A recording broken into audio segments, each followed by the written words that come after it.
Chapter 14, The Crown Capture Experience. I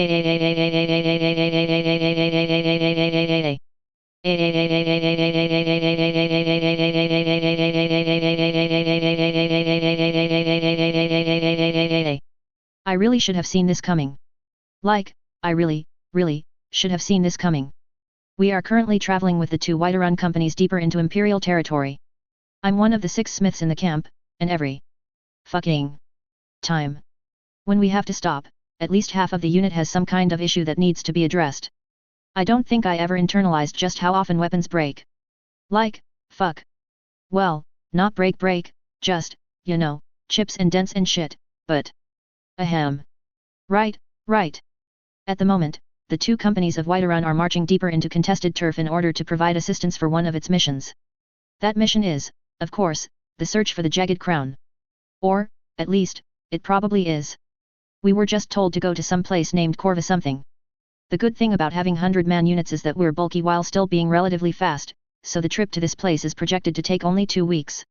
Fun fact, an Imperial company is roughly 150 men while a Skyrim one is roughly 100. This will in no way be confusing in the future. Also fun fact, a Skyrim division is 5 companies, and a Skyrim army is 5 divisions. Of course normal people don't really give 2 fucks and will use these terms interchangeably to describe whatever unit sizes they want. I, as a normal person, will be doing the same unless I remember. Anyways, we smith folk don't get a lot of free time, because every time we camp we need to set up the anvils, and every time we break camp we have to pack up the anvils.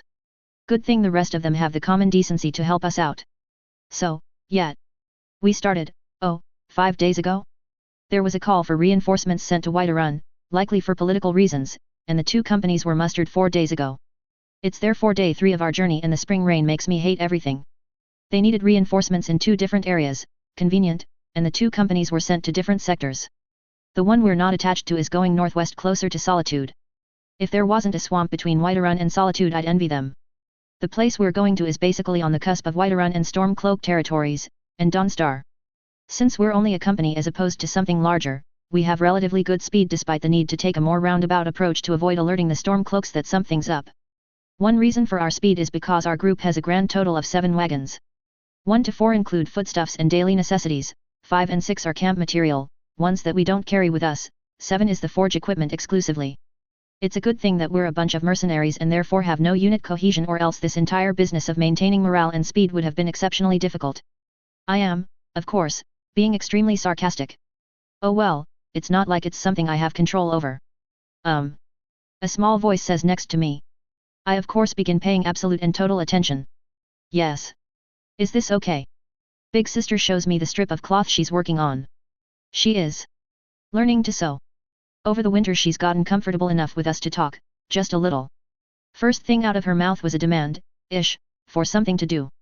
So we're teaching her how to sew, largely because the current conditions make other kinds of work harder to do. So she's learning to do stitches for now and her voice is so cute, oh my god. It looks good. I say and take the offered little cloth and give it a light tug. It unravels. Though it looks like you still have a little bit to go. I smile and give her head pats. Keep at it. Me too. Me too.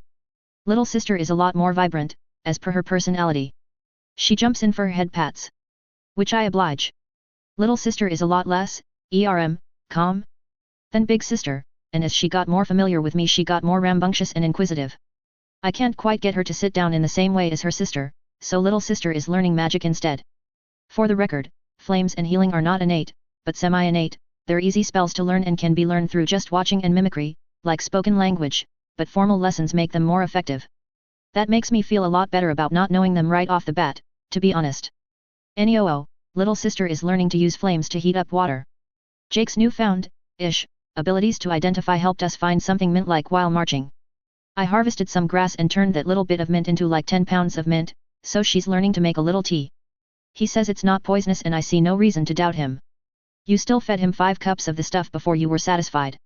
Jake's got an innately good constitution and basically never gets sick. If I wanted to test a poison on him I'd have to do at least that much. Anywho, the 2 of them are taking a spot on the 8th Warwolf specific cart. No spare horses could be spared, so Arya, with her ethereal dire wolf, is the reason why we have a little bonus. The fact that she's so pretty definitely played a part in that. Hell, the fact that 80% of Warwolf is so pretty likely resulted in that kind of special treatment. Aria's cart carries things Warwolf uses, mostly raw mates and crafting gear for me and Mel. I'm making mad bank on this trip. Mel says at about the 8th day. Also, what? Jake taught it to me. She adds upon seeing my stare.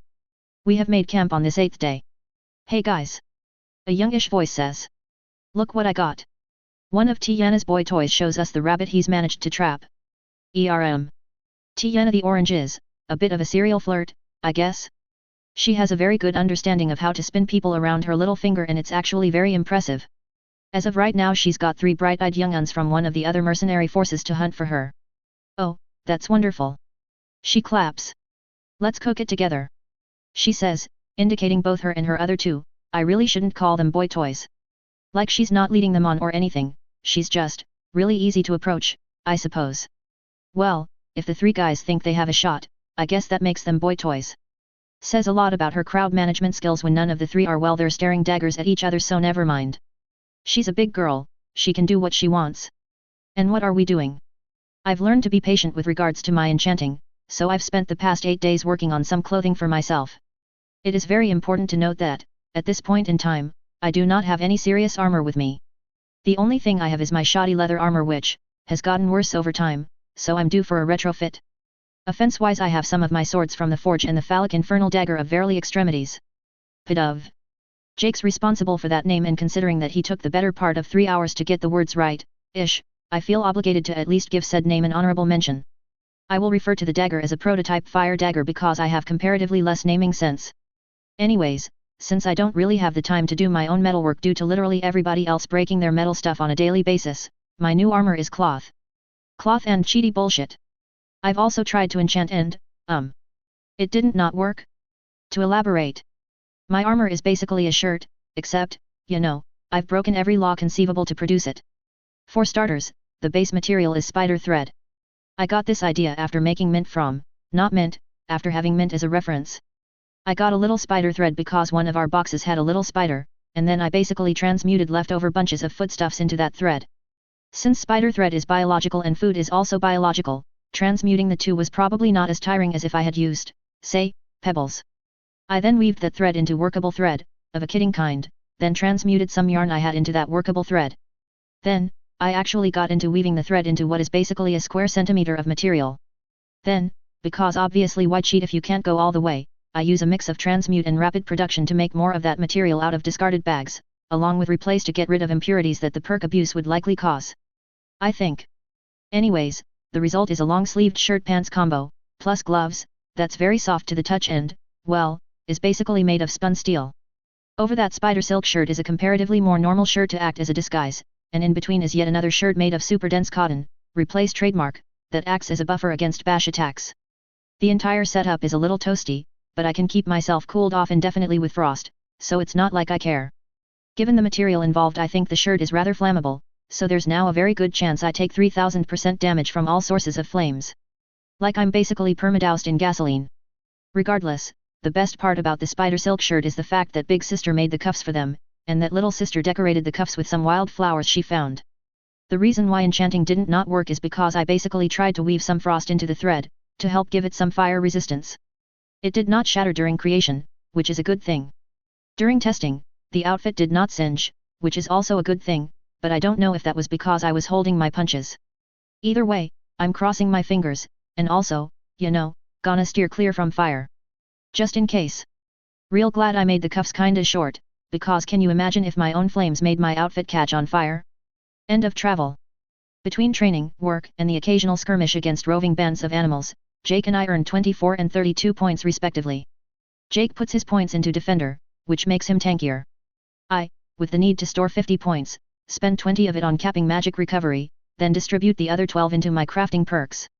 I don't think I appreciate just how much I've been neglecting them. I get magic attunement as a finishing effect, mana cap plus 25%. Not flashy, but still welcome. I am coming to the realization that I could have made some seriously kick-ass shit if I just devoted myself to putting everything into cheating more seriously? I guess. I should count my blessings already, no? Anywho. We've finished our travel to the Corva place, and, per Skyrim weather, it has started to snow. There's an Imperial camp that looks rather hastily raised, and that is very likely our mission target. Hail! An Imperial soldier says as our captain approaches. I take it you're the reinforcements sent from Whiterun. That we are. The captain says, showing off a small plaque with the Whiterun symbol engraved on it. What's the situation? You're better off asking the captain. The soldier says and gestures to where this Corva place should be. She's up there. Now, I don't remember where the location is, but going by maps and relative position, I think we're on the mission where we get the crown and return it to one side or the other. Our group drops off our stuff at the camp and proceeds closer to Corvinjund. Finally. The Imperial captain, what's her face? Stands to greet us with a stiff and compulsory salute. Welcome to the Corvinjund war camp. Whiterun 101 Screaming Eagles, at your service. The captain salutes. I am Captain Marcus. It was decided that the company needed a name, and the combined suggestion between myself and Jake was accepted. Well, Marcus, you've arrived at a good time. I'm gonna call her the commander from now on. The commander says. Are you aware of our current condition? Marcus shakes his head no. Exposition. Okay. So, this is, indeed, the mission where we seize a MacGuffin from within the cold undead hands of a dragger while we also fight off enemies from the opposing faction. Obviously, we're up against the Stormcloaks. I'm not entirely sure how the narrative in the game went, but here, the Stormcloaks made the first move against this tomb, and have been holed up here for a good 3 weeks before the Imperials got wind of exactly what was going on. At the moment, the Imperials have 2 companies trying to break into the tomb. Well, they started with 2, anyway. The reason why they're not just, trying to siege out the Stormcloaks, is because a Stormcloak army of some unknown size is marching to relieve this position. There's every chance that the relieving army is bigger than 2 companies, and therefore we need to do this fast. Fast-ish. The weather is unpredictable and rough at times, and the Stormcloak army is likely either A, not going to be that fast or else B, require additional time to rally and organize to a point of being able to fight an Imperial company effectively. Either way, the conservative timeline is 4 days. It's likely going to take the Stormcloaks longer to get to us, but 4 is the fastest possible time. And how is it estimated? By assuming that a stormy dude is going to march constantly from dawn to dusk. Also, worth noting, there was no mention of Dragger, which implies that the Imperials either 1, have no idea that the insides of the tomb is a fucking death trap, or else 2, they know but are not telling us.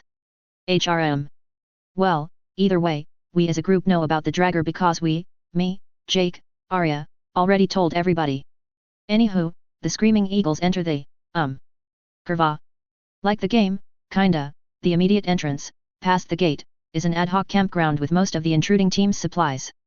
Unlike the game, the Stormcloaks have already been pushed deeper into Curva, and the camp has basic functionalities like beds, a campfire, foodstuffs, so on. Going by the flags and some of the decorations, I'm going to assume that the Imperials didn't set this camp up. There are Stormcloak signs here and they're painted over with smears of blood. Also, there seems to be roughly 20 wounded and 30 dead, if the dead are covered with white linen. I assume these dead are not Dragger because I'm reasonably certain that people would be freaking the fuck out if they did. We should probably also burn them just in case. Either way. We go to heal folks while Marcus goes to deal with the camp's captain. How goes the battle? Marcus asks when the formalities are out of the way. Harsh. The captain, name's Odin, says. There are too many dead angles and dark corners in the halls. The Stormcloaks are well equipped with fireball scrolls and constantly ambush us with attacks. That explains the shitton of burn wounds. I'm getting so much experience dealing with burn wounds. Prep some hot water and bandages. One of the other eagle healers says and does as told. Fireballs, hey. Marcus probably throws a look my way. Good to know. Is it all scrolls? How fast are they recovering? Scrolls don't disappear after one use, but it takes some time before the inscribed magic recovers. Bigger spells obviously take longer to recover, and leaving scrolls in the hands of mages make them recover faster. Either way I'm not getting anywhere near that shit. Far too fast. Odin says. The enemy is difficult to dislodge, and all the help is necessary. Pause. As you can see, we've many wounded and morale is very low. Odin's pause was him looking at the rows and rows of wounded that we are currently tending to. I spare a look at the remaining men gathered around the few campfires here. They don't seem like a happy bunch. I understand. Marcus says. We'll begin operations immediately. Do you have any maps we can use? As those guys start looking at the maps, we're finished with immediate care on the soldiers. I should note that these guys do have their own healers, but they're rather heavily tapped out by the hefty workload. It also doesn't help that they have to constantly fight against the dirty environment. Currently, the sisters are helping some of the 101 novice healers change bandages and clean wounds. Little sister is very insistent that each wound be cleared perfectly because she can't pronounce the C easily. I think it's the cutest thing, though she can probably stand to tone down her voice a bit. After about 30 minutes, the 101 has prepared 5 strike units, 4 men each, 2 support units, 6 men each, and a vanguard, 3-man team. Strike unit's job is to scour dead corners, vanguard is to drive deep, and support is to mop up. To note, I'm staying back at camp to heal, Jake's in the vanguard, and Mel's with one of the support units to provide immediate potion access. Don't get overeager. Marcus reminds them. We don't know the full situation, so be aware of ambushes. He stares straight at Jake. They're in your care, Jake. Jake grins and winks at him. Alright, let's move out. Hooah. Healing, healing, healing. Work, work.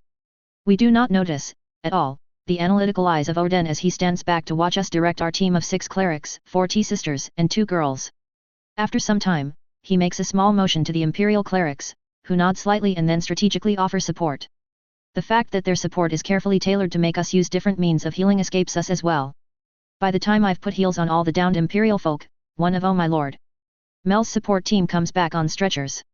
1, 2, 5. 9 wounded, with Mel being one of them. Some burns, a cut to her leg, nothing big. More beds. I command. The Imperial clerics dutifully lay out 9 clean sheets that I had them wash and the injured get put on them. Quick examination. Mel's injuries are pretty light, so I quickly clean her up, pump in heals, and move on. When we start healing Mel, Odin almost tries to comment. Hardest wounded is, this guy. Wow, he's about bleeding out. Mel, give me a hand with this. Maybe I shouldn't have practiced nepotism. Right. Mel sits up, stands, with a little help from T-Mare, and starts looking over the near corpse with me. She quickly gets something like a blood transfusion potion and pours it into the man's mouth. Odin blinks in surprise at how quickly Mel gets onto her feet. The transfusion potion is basically some of Jake's blood, O negative, mixed with a bog-standard healing potion. Mel came up with the idea after me and Jake, explained blood type to her. It's seriously effective at replenishing blood. Anyways, this guy is now out of critical and I can hand off the work to 2 apprentices. Moving on. We quickly tend to the 9 people, taking care of the bulk of the healing while the less skilled clerics take care of lesser injuries, bandaging, and cleaning. Odin has a slightly dropped jaw after an Imperial cleric tells him that the nearly dead dude is going to be fine. At this point, Mel has noticed that Ash, is being watched, but can't get a word in edgewise since we're so focused on healing. Whew. Nobody's dead, but man that's close. The hell happened? I ask one of the not down dudes. A novice is bandaging him up. Ambush. The guy says. One of the strike teams found a Stormcloak unit and attacked, but they got fireballed for their trouble. He then makes a circular motion with his finger. And then as soon as the support unit got there another group hit us, rinse and repeat. He sighs. If it weren't for the mountain none of us would be standing. I narrow my eyes. He's okay, yes? He's digging in with the other guys. The guy explains. He said something about taking a forward position so they don't have to start from the beginning every time. We tried that. Didn't work too well. Odin says. Tell the mountain to return to base. Marcus overrules him. If it's the mountain, it should be fine. Have some of our archers and Batlemage move up as well, we'll take that area so he can come back to rest. At those words, the rest of the 101 stand and prepare to move deeper inwards. Watch out for those fireballs. Odin says with a sigh. You there? Healer. He adds. We pay him no attention because it doesn't even cross our mind that he's talking to us. We begin packing up with the rest of the unit. Sir Healer. Odin calls out, louder. Person's not paying attention, I see. The man with his daughters. Oh, he's talking to me. Well, now I'm embarrassed. Yes. Forgive me, but I do not know your name. Odin salutes apologetically. Yeah, that's kind of my fault. Name's Ash. I salute back. What do you need? Odin grimaces inwardly at the lack of respect for the chain of command. I can see that you have a talent for the School of Restoration. Odin says. I'd like to request your services for the moment. That sounds an awful lot like an order. Marcus. Sure. Marcus says. We've plenty of healers on our own. If you're worried about the mountain, we'll task some of our healers to Warwolf as needed. I'll go. One of the healers, young girl, apprentice, immediately steps up. Given the excited glint in her eye, I'd say this is another notch to Jake's harem belt. I think I may be underestimating how much people value raw force of arms around here. Alright. I nod. Good luck out there, Marcus. He nods in reply. And shares a look with Orden that we don't catch. Thank you. Orden says graciously. Our own healers are exhausted from the workload, and every extra hand helps. So why just me, huh? Besides, it's not like I'll be doing anything different. More like please finish up your work rather than anything else. Seriously. Anyway, the rest of the 101 finishes their preparations and moves deeper in. Okay, let's see here. Some hours later. I've finished healing the 50 casualties. 50? You know how healing lets people get back on their feet real fast? Well, in a situation where every man is critical, that translates to freshly healed people getting shoved back into frontline combat. I'm not a psychologist, but I get the feeling that being told to go back into a fireball-infested tunnel is probably not good for morale. Either way, 50 casualties, counting the 20 that were here before I got here. The other 30 were a mix of Imperial and 101 units, all with considerable wounds. I think the seriously wounded are probably being shuffled back here for better treatment because I'm awesome. Though I have to wonder at how many fatalities we've taken so far. Considering that we've been told about the existence of 2 companies here, the fact that they have less than 150 men on the field is not heartening. Either way, now that the backlog of healing is cleared out, we're now able to move the support camp closer to the front line. Also fuck indoor levels, man. There's basically no torches around here, so I have to pop mage light like crazy. It cuts into my mana pool which, as I have discovered today, is not actually bottomless. I mean, in the sense that oh wow, I actually have to stop healing sense rather than I suddenly lose the ability to use magic at all sense. I know about that second one. At around the 6-hour mark the first tapped out and had to rest for an hour or so, and afterwards I felt pretty drained. Regen aside, I still have mana, so that's good. My regeneration rate scales inversely with my usage rate, over some amount of time, haven't found out what, which makes sense in retrospect. If I blow a lot of my mana very quickly, reviving the nearly dead, I basically don't regenerate for a while since the rate is so slow. As we mull it over, the back camp, that we're attached to, finishes its move closer to the front lines, and we return to service with the 101. So if I keep my expenditures light then I'll be fine, that is, wow. The fuck, dude? Jake is sitting in the immediate backup camp lit by dim mage light. He looks like he's been through hell, though he's still standing. Next to him is the apprentice girl healer, who looks like she's badly out of her depth as he tries to reassure her that the flood of blood isn't her fault. Hey! Jake greets me weakly as I approach. My girls start to roll out bandages even before I say anything. They're so great. Also. The fuck happened, dude? He's got a bloody bandage over his left eye, his right arm is badly burned, and his leg is bent in a terrible looking angle. Mel, pot me. I need more mana, maybe. You sure? You look like you could use rest. Mel says, but hands over a mana potion anyway. I down it quickly and get to work on Jake's wounds. We're now so experienced at making hot water with magic that we're basically shooting hot water from our hands. Quantity-wise it's not much, but it does mean that we can do just-in-time cleaning of his wounds as necessary. Apprentice healer watches in utter shock and fascination, muttering something like they never taught this during training.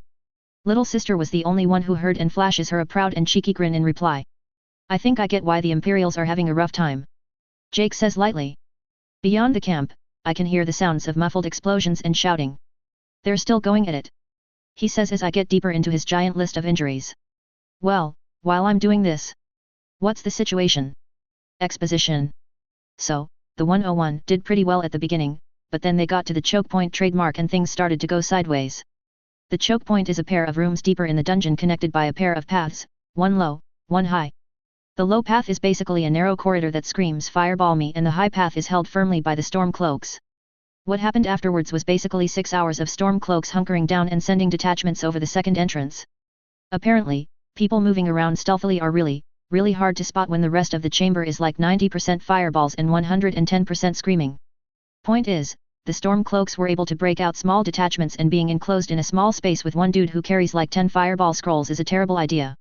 Also, being enclosed in a small space with relatively poor lighting is a really bad idea when at least one of those scrolls is a super duper bright mage light. As in, the storm cloaks sneak in, release one flash and 10 fireballs, or so, and then retreat. That flashbang is what got to Jake, by the way. His group got ganked by 2 storm cloak units, around 8 people in total, and got totally disoriented. Apparently the storm cloaks knew about him as well and they called backup, so by the time the rescue unit got to him he was basically being machine gunned, by fireballs. The fact that he took so much punishment and is otherwise standing is kind of incredible. But yet, they're spending extra time cleaning up the storm cloaks that ran through. Jake says. Between that and the whole having to break through business with the rest of Duggan, we haven't really made any progress. Story of this fight. Orden agrees. This is where we were last time before they launched an attack that heavily pushed us back. You can't do what they're doing. I ask him. Orden shakes his head slightly. We've neither the mages or scrolls to do the same level of damage that the storm cloaks were doing. Speaking of which, Tiana brings out a trio of scrolls. I nicked these off of a storm cloak as he was retreating. She says, how? I also stabbed him. Oh. She hands them over to me. 10 says you've got good grounding as a mage. Think you can make heads or tails of these? Why me? I take them anyway because hey, free scrolls. I'll try. 10's, one of, their nicknames for Teenarum. Looking at the scrolls, I assume the patterns drawn on them is the pattern necessary for casting Fireball. Currently, the lines are a dull, dark maroon color. Remember that I just gave you energy. Mel says. Don't waste it on charging scrolls. I wasn't about to. I know. I set the scrolls aside for now and focus on healing Jake. We continue to heal for around 30 minutes.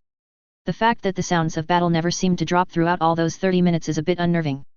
Regardless, okay, that should do it. Jake takes off the bandages around his head. Eyes a little blurry. He blinks a few times to adjust to his newly regrown eye. Should I be sleeping it off? Probably, yet. I yawn. My hands are shaking so I don't think I did a very good job. I am actually exhausted, so my healing work's likely suffering as a result. I'm starting to get a tingly sensation but can still heal, so I think I'm running on fumes. You're a fucking godsend, you know that. Jake stands and hops around a little. We're too busy yawning to notice the gaping mouths and stares thrown in our direction.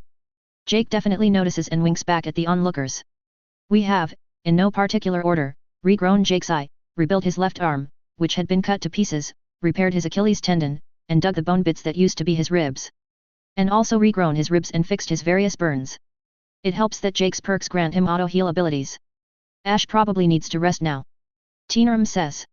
He's probably been on healing duty non-stop today. Quite. Orden says. Marcus, tell your men to scale down their attacks while the healers rest. Marcus agrees. No point waking them from their needed sleep. Quite nice of them, to be honest. Jake sets up a bedroll with the nicest fur he could find and we immediately fall asleep. Some hours later. Boom. I'm awake. It looks like nothing's changed. Well, no, the T-sisters and Mel are asleep. My girls are busy doing chores, like bringing water and food to people, but otherwise nothing's changed. We get up. You're up. Marcus notes with a yawn. It's near noon. He says, pointing to an hourglass and a bunch of black lines drawn on the stone next to him. Or else they're smears, it's hard to tell by torch. How goes the fight? I ask and shoot some hot water onto my face. Marcus huffs. We've managed to secure the top passage, but other than that, no progress. He gestures to Mel. She's also out of good potions, too. Makes sense. Good potions, by the way, are the three main ones, health/mana/stamina, because they're the ones that are most immediately useful. Don't know if I mentioned this, but all potions are recover over time types, rather than recover X immediately types. Well, I'm freshly rested. I've gained a total of 78 points. Nice. This also gives me a new major perk called 500, which I assume means that I get something for going past 500 of something. Probably perk points. It just gives me a +1 to luck, which, well, I haven't seen anything else that gives luck, so this is pretty substantial. Anyways, I've dumped some points into some random perks, but most importantly I picked 30 points of scroll craft, make scrolls better, and scroll charge scrolls faster. A little miffed I have to take something based on current conditions, but that's how things go. For the record, Jake got 135 points in his life and death struggle. I have a lot of major perks unallocated, so I take 3 points of scroll maker, great/ER/EST, because why not, and, high magic writer, reader, and interpreter. Judging by their description, I have basically wrestled 20 people from the claws of death to achieve what is basically the ability to read and write. Writer gives me better results when making tomes, reader gives me the same when reading tomes, and interpreter makes me better when working with spells. I assume this means I'm going to be the world's most dangerous librarian, and I approve. Anyways, the scrolls. After a good night's sleep, the scrolls have changed colors from a dull maroon color to a light red. I assume this means they're charged. Sadly, the scroll-making perks don't help when I don't have knowledge, so all I can do is stare at the circles and have this vague feeling of incompletion. I also don't have any knowledge of what is needed to modify a scroll, but I assume it's the same material needed for enchantments. We ask around. No, just regular ink will do. One of the Batlemmages replies and hands me a bottle. However, scroll making is not the art of novices, so to do so without practice is unlikely. We then proceed to demolish one of the 3 scrolls by idly scribbling on it. I think he's right. Does Skyrim recycle? The red ink on the scroll turns black after we break it, so instead of it being a scroll of fireball it is now just a ruined doodle. The way I see it, a scroll has 3 parts, the spell, the condenser, and the storage. I'm naming them based on their use and I have no research to back up these claims. The spell does what the scroll says it does. Scroll of fireball has a fireball inscribed into it. The condenser helps draw power from the ambient surroundings, probably. The storage helps regulate the power and keep it stored to be unleashed, probably. This structure makes the most sense to me, so we're going to pretend that this is the case until proven otherwise. Regardless, since I don't know what part of the circle does what, I'm just going to use them as is without modifications. If I want more, I can just copy it, so that's nice. Do I need special paper for this? Jake wakes up and allocates his points. He maxes out Counter Master, takes a bunch of other minor perks, and then takes a bunch of major perks, then gets some mountain-esque finishing effects. He takes Counter Master, Great/ER/EST, Evasion Master, Great/ER/EST, Melee Foresight, and Ranged Foresight. The 2 masters do exactly what they say on the tin, make counter/evade better, and the 2 foresights boost his hit/evade while fighting those 2 types of attacks. The finishing effects are Aspect of Wind, Earth, Fire, and Water. He is pretty much the last everything bender. The 4 aspects do similar things, so all of them combined means that Jake now takes half damage from all attacks and deal an extra quarter more, technically 40% and 20%, but at Wind reduces damage taken by 20%, Earth does the same for physical damage, Water for magic, and Fire makes him hit harder for 20%. He also gets Counter Master for hitting 100 with counter. I think Jake's gotten to the point where if I kit him correctly he will literally take no damage from just about everything. About an hour later. So that's not true. Sad, but I think I can get around it. Jake comes back with a bit of a limp, arrow to the shin, and we patch him up right and proper. Now that the healers are all awake, the tempo of the battle has been raised a bit. Jake's perks are, I think, pound for pound better than mine, but because they require that he be in the heat of battle, they're also therefore way more situationally activated. As in, his evasion/counter bonuses only work if he's aware of being attacked. If he gets ambushed, like just now with the arrow, then things go sour. So, yeah. I should give Jake something that gives him innate detection or something. Really abuse his bullshit perks to their limit. Either way, Jake's back on his feet in no time and gets back out there. Ash, can you help out at the front? Tima asks me. Lady, do you not understand how much damage I take from magic? Though I'm curious. Why? The storm cloaks are focusing down our Batlemmages, and we could use someone who's got power to help even the odds. I take a moment to parse this statement, because it sounds awfully like, hey, if you go out there everyone and their mother will want to shoot at you specifically with those fireballs which you have a 1/5x weakness to. On the flip side, I kind of really want to get out there. I like my healing, and I love my kids, but I want some action. Remind me why you have kids? I am a terrible role model. Let me get prepared. I get my 2 fireball scrolls and my 2x fireball scroll. Which is? Since I can use more than 1 scroll per spell, I copied one of the fireball scrolls onto a large piece of linen, I got some of the linen lying around, transmuted it together, and cleaned it. I have no idea what this will do. I suspect that if I didn't have the perks for making scrolls it would not have gone as well as it did. I also have had absolutely no practice with this scroll and have zero guarantees that it would perform its designed function. The only safety check I'm implementing is that I am giving this thing to the toughest person we know, Jake, with warning that it may or may not explode violently against him. My gravestone will say he had it coming and it would be entirely justified. We follow Tima to the front line, where Jake stands tapping his feet. Yo! He greets me as I get here. Apart from Jake, there's around 20 other Imperial soldiers and 10 Eagle soldiers. There are also periodic fireballs being shot down the low corridor. So, in-game, this is the part where the player can stop following the NPCs to do a little bit of exploring. What's her face basically tells the group to stop because there's a high possibility of an ambush, and then you, the player, gets to take the second entrance and surprise the defenders. Here, the defenders are very aware that we're here, and have basically barricaded the second story entrance with all the debris that they can find. If we attempt to clear the second story entrance, there's a very high chance that the storm cloaks on the other side will just fireball the people trying to clear said entrance. Going down the lower lane just gets us fireballed, too. Either way, not a pleasant environment. I have a present for you. I hand over the 2x fireball to Jake. It's theoretically a very big kaboom. Jake gingerly takes the 2 pieces of paper with his thumb and forefinger. This isn't gonna be like that teapot, is it? Oh, he remembered that? It's exactly like that teapot. I grin. Down to the hole, never tested this before business. Fuck me. Jake sighs. Alright, better me than you. He takes the 2 scrolls and focuses. Instantly, a small ball of fire grows on his free hand. I can see from here that the 2 scrolls have turned maroon in color. We have retreated into a corner and put up around 10 layers of wards. The T-sisters are the only ones to take the hint, and retreat accordingly.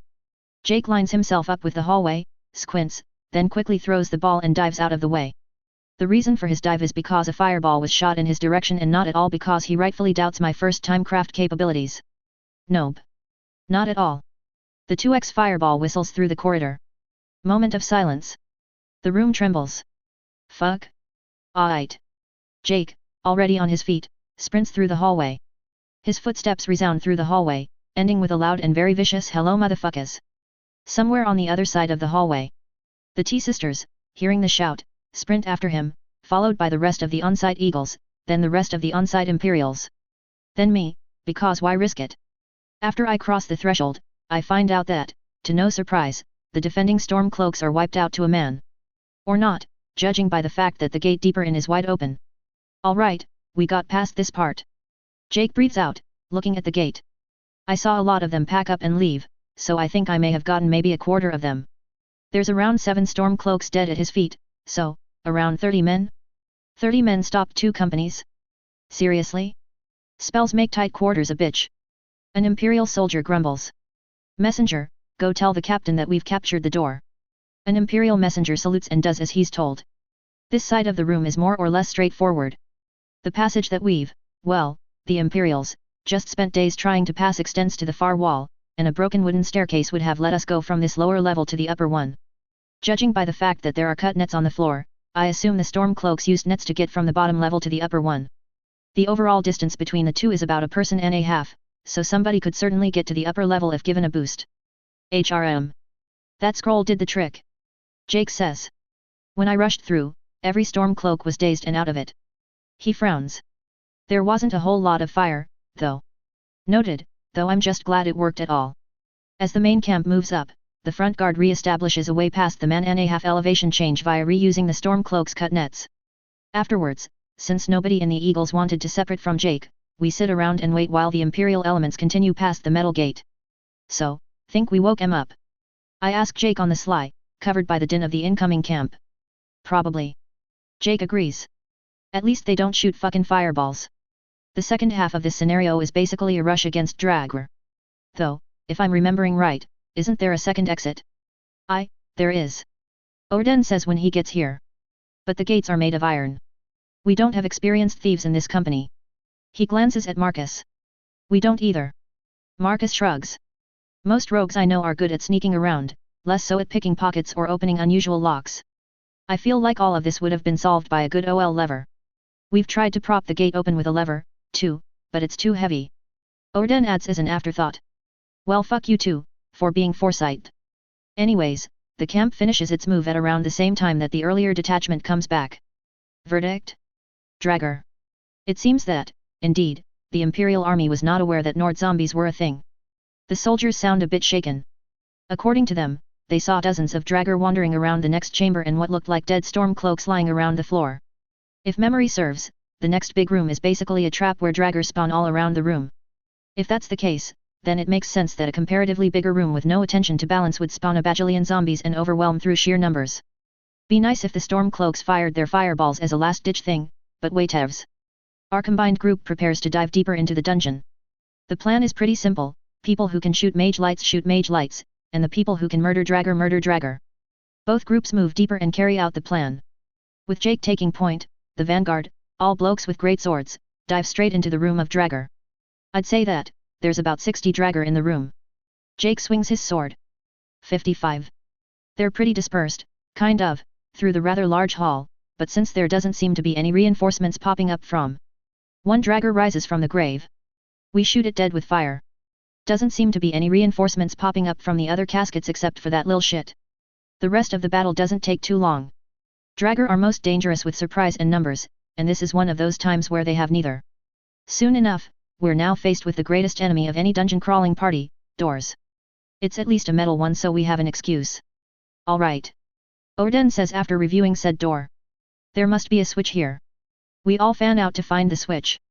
Given that there's like 60 of us and us mages can pop mage light forever, we find the switch, a push down kind, in no time at all. Moving on. The rest of the dungeon is a slow slog through mountains of dragger.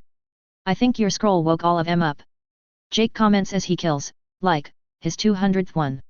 Yeah, well, it got us past the hard part. I defend myself, though I do agree.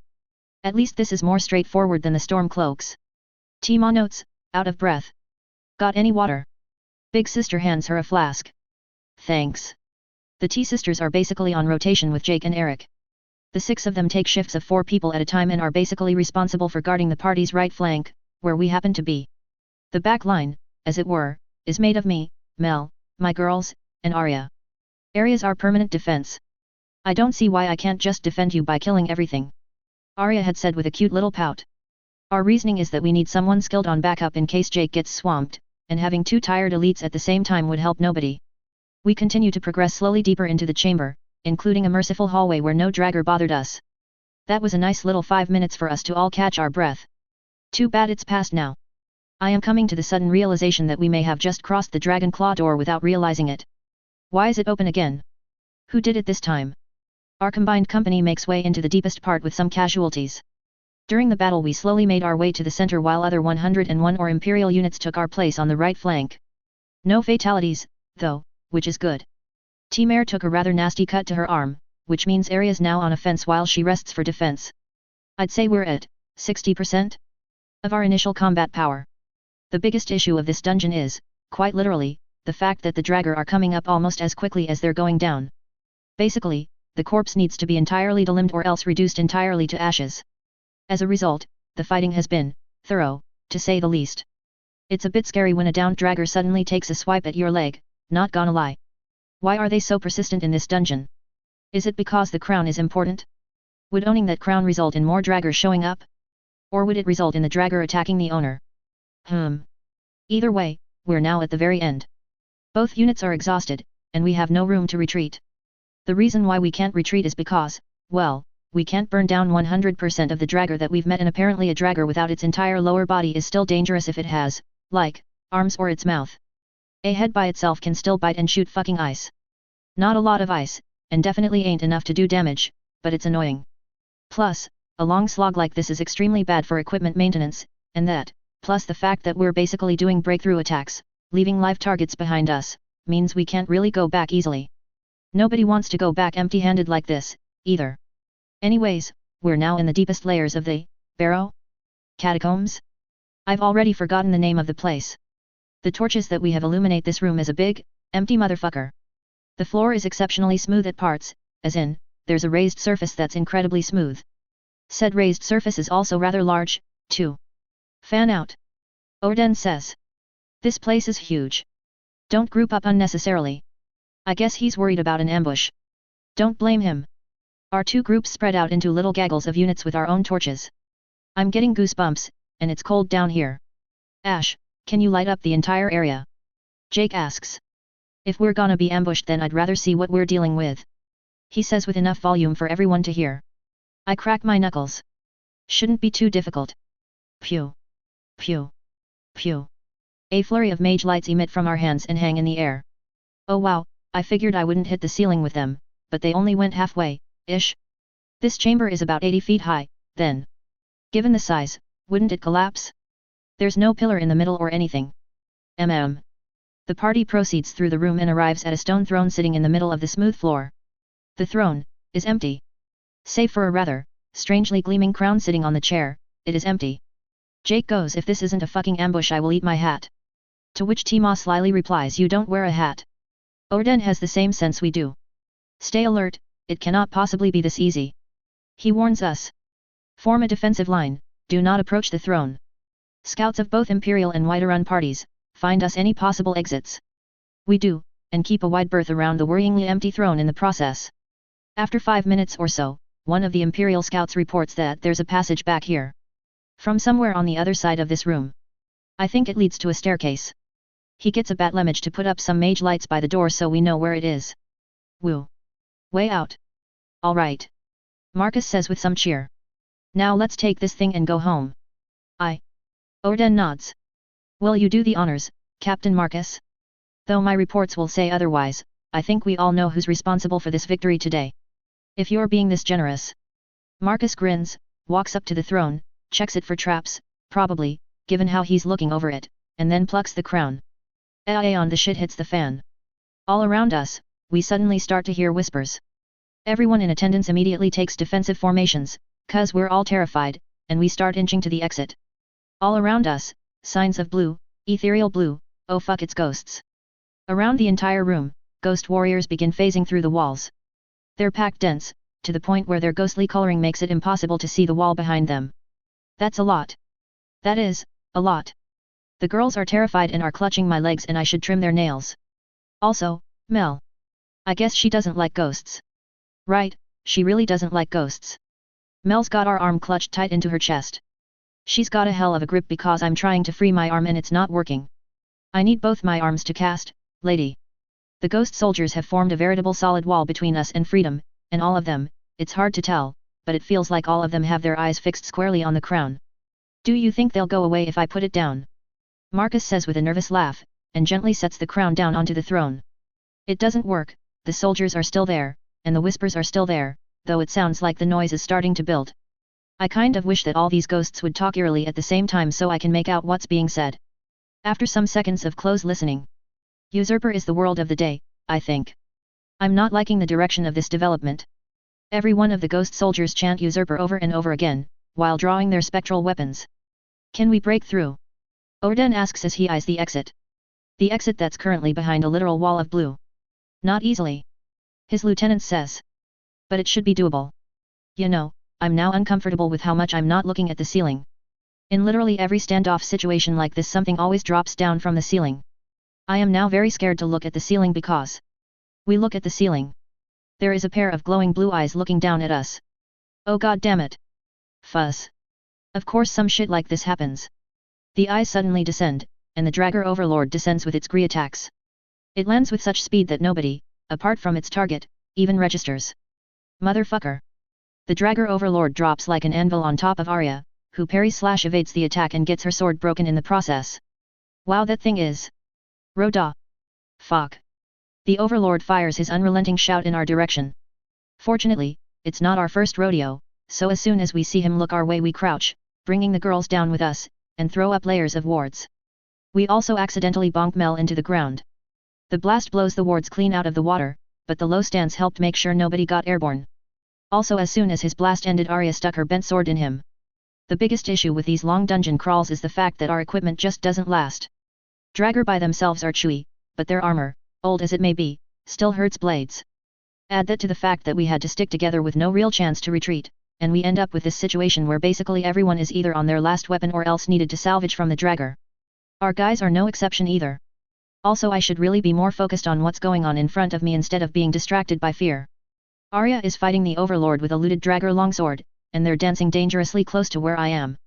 The rest of the two companies have formed a defensive circle against the ghosts, who are all calling things like usurper. Or treason. And the such. Fortunately Skyrim ghosts are not Cyrodiil ghosts and can be harmed by non-silver weapons like normal. Unfortunately it doesn't look like they're dying. We watch as Jake cleaves through 5 ghosts with one swing. The blue energy of the ghosts rises up to the ceiling and stays there like a cloud. Getting some real raid boss vibes out of that ghost energy.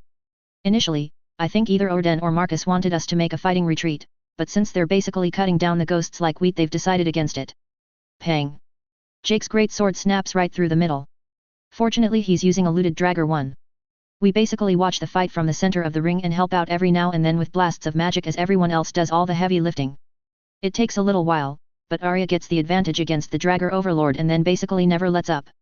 She's constantly weaving in and out against it, slashing wherever she can reach, and then blasting it with magic whenever her offhand is free. She double hands when going in for an attack, and when she's recovering she takes whichever is her offhand and shoots some fire at it. She also, whenever she gets the chance, switches between a looted dragger sword and a normal steel sword, which she's been keeping as a reserve to maintain its edge. The Overlord tries to shout a few times, but she's so fast and so good at judging distances that every time it opens its mouth it gets skewered in said mouth. You'd think that once would be enough, but at a few rounds of dominating action against the Overlord later, she stabs it through the skull and helmet with her bad sword, slices off its head with her good one, then torches the body with a blast of fire. Afterwards, she joins the main line and helps out against the ghosts. She's awesome like that. And we are healing. The establishment of a front line means that wounded units can now cycle to the center of the camp, where us healer types help patch them up. For some reason, healing doesn't seem to work as well when they're struck by ghost weapons, I don't know why.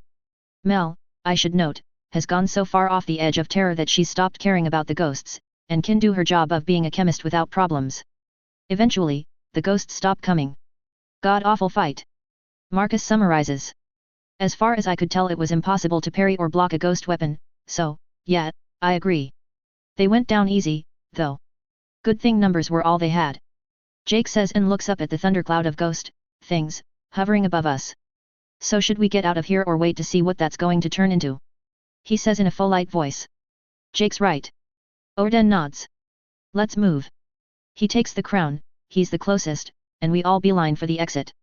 The exit, as it turns out, is a gentle slope, up to what would otherwise be a spiral wooden staircase, except the staircase has completely rotted away, leaving just a stone tube? What's a spiral staircase when the staircase has broken away? Fuck. Marcus says as we lamely stare at the exit door like 5 stories above our head. Now what? Orden shrugs. Unless anyone's got some rope, we're taking the long way back. We're a band of 100-some people and literally nobody has the requisite 50 feet of rope? What is this sacrilege? You have no rope either. I know, shush. We also have nothing to tie the proverbial rope onto, nor a grappling hook, so that's also a thing. Though. We stand and stare at the stone wall for a moment. The concentration on our face is enough to cause Marcus to wave to the rest of the 101 and get them to be silent. Orden, catching his drift, does the same for his men. I can probably do something about this. Mel, pot me. I don't have any more. Mel says. You drank them all. I did, didn't I? Oh yeah. I put my hand on the wall. I should have enough juice recovered for a test run at least. We focus and channel some transmutation. There's a slight rumble, and an outcropping of rock begins to grow at roughly our knee height. It keeps growing until we run out of mana. The end result is a piece of stone about a foot long. Let's see here. We stand on it. Seems to be able to hold my weight, though I'm pretty sure I'm the lightest person here except maybe Mel and my kids. Let's see. We look for the biggest looking person in attendance. Dude seems to be a part of the vanguard. Hey, you, big guy with the gree attacks. Come over here and stand on this thing. Imperial Vanguard. He looks to Orden, who gives him the head jerk of affirmation trademark, and he does as he's told. A few little hops later and the stair seems to hold firm just fine. Yay. Okay, now give me, however long this is going to take. Over the course of the next 30 minutes, we create a series of stairs up to the exit. It's not a very comfortable climb, each step of the stairs is about 1.5 feet away from the next. I had to make sure I had enough mana to make a way out and for the, whatever the fuck, is going on back in the throne room. Nothing happened, as far as our scouts could tell, so that's good. Sucks for whoever comes down here later, but either way, with the staircase created, the troops were able to slowly make their way up to the door and exit the spiral knot staircase. The girls in particular needed some help to get up properly due to their shorter legs. Past the spiral knot case is a uncomfortably steep climb upwards that ends in another set of hefty metal doors. I make the climb easier by sinking bits of earth to make a staircase. Climbing up is pretty easy while climbing down is gonna be a death sentence. I like it. Kinda. Ultimately, the gates outwards need 5 or 6 people to shove open, and finally, we're outside again. So, final tally.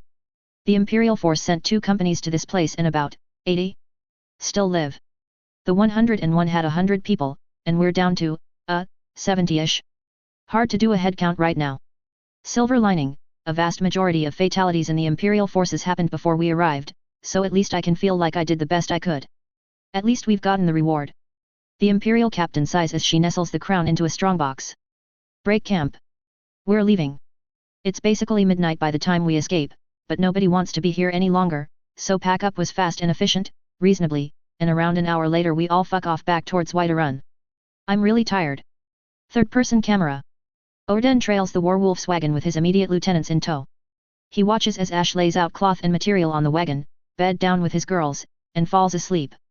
What an exceptional group. Lieutenant A commends. The two of them easily accounted for half of our men.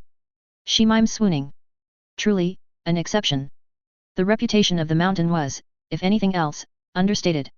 Lieutenant B nods. I had heard of a warrior from Whiterun with unparalleled power, but the real thing puts those rumors to shame. And that Arya girl. Lieutenant C chips in. How is it possible that we've never heard of her? And that healer. Lieutenant D adds. Is he actually a healer? He vividly remembers watching the man take an axe to the back while concentrated on healing and not even flinch. Ash had taken something like 37 hits during the entirety of the dungeon crawl while concentrating on life-saving and did not notice a single one of them. It was actually why Jake had Warwolf move closer to the center by the time they hit the boss stage.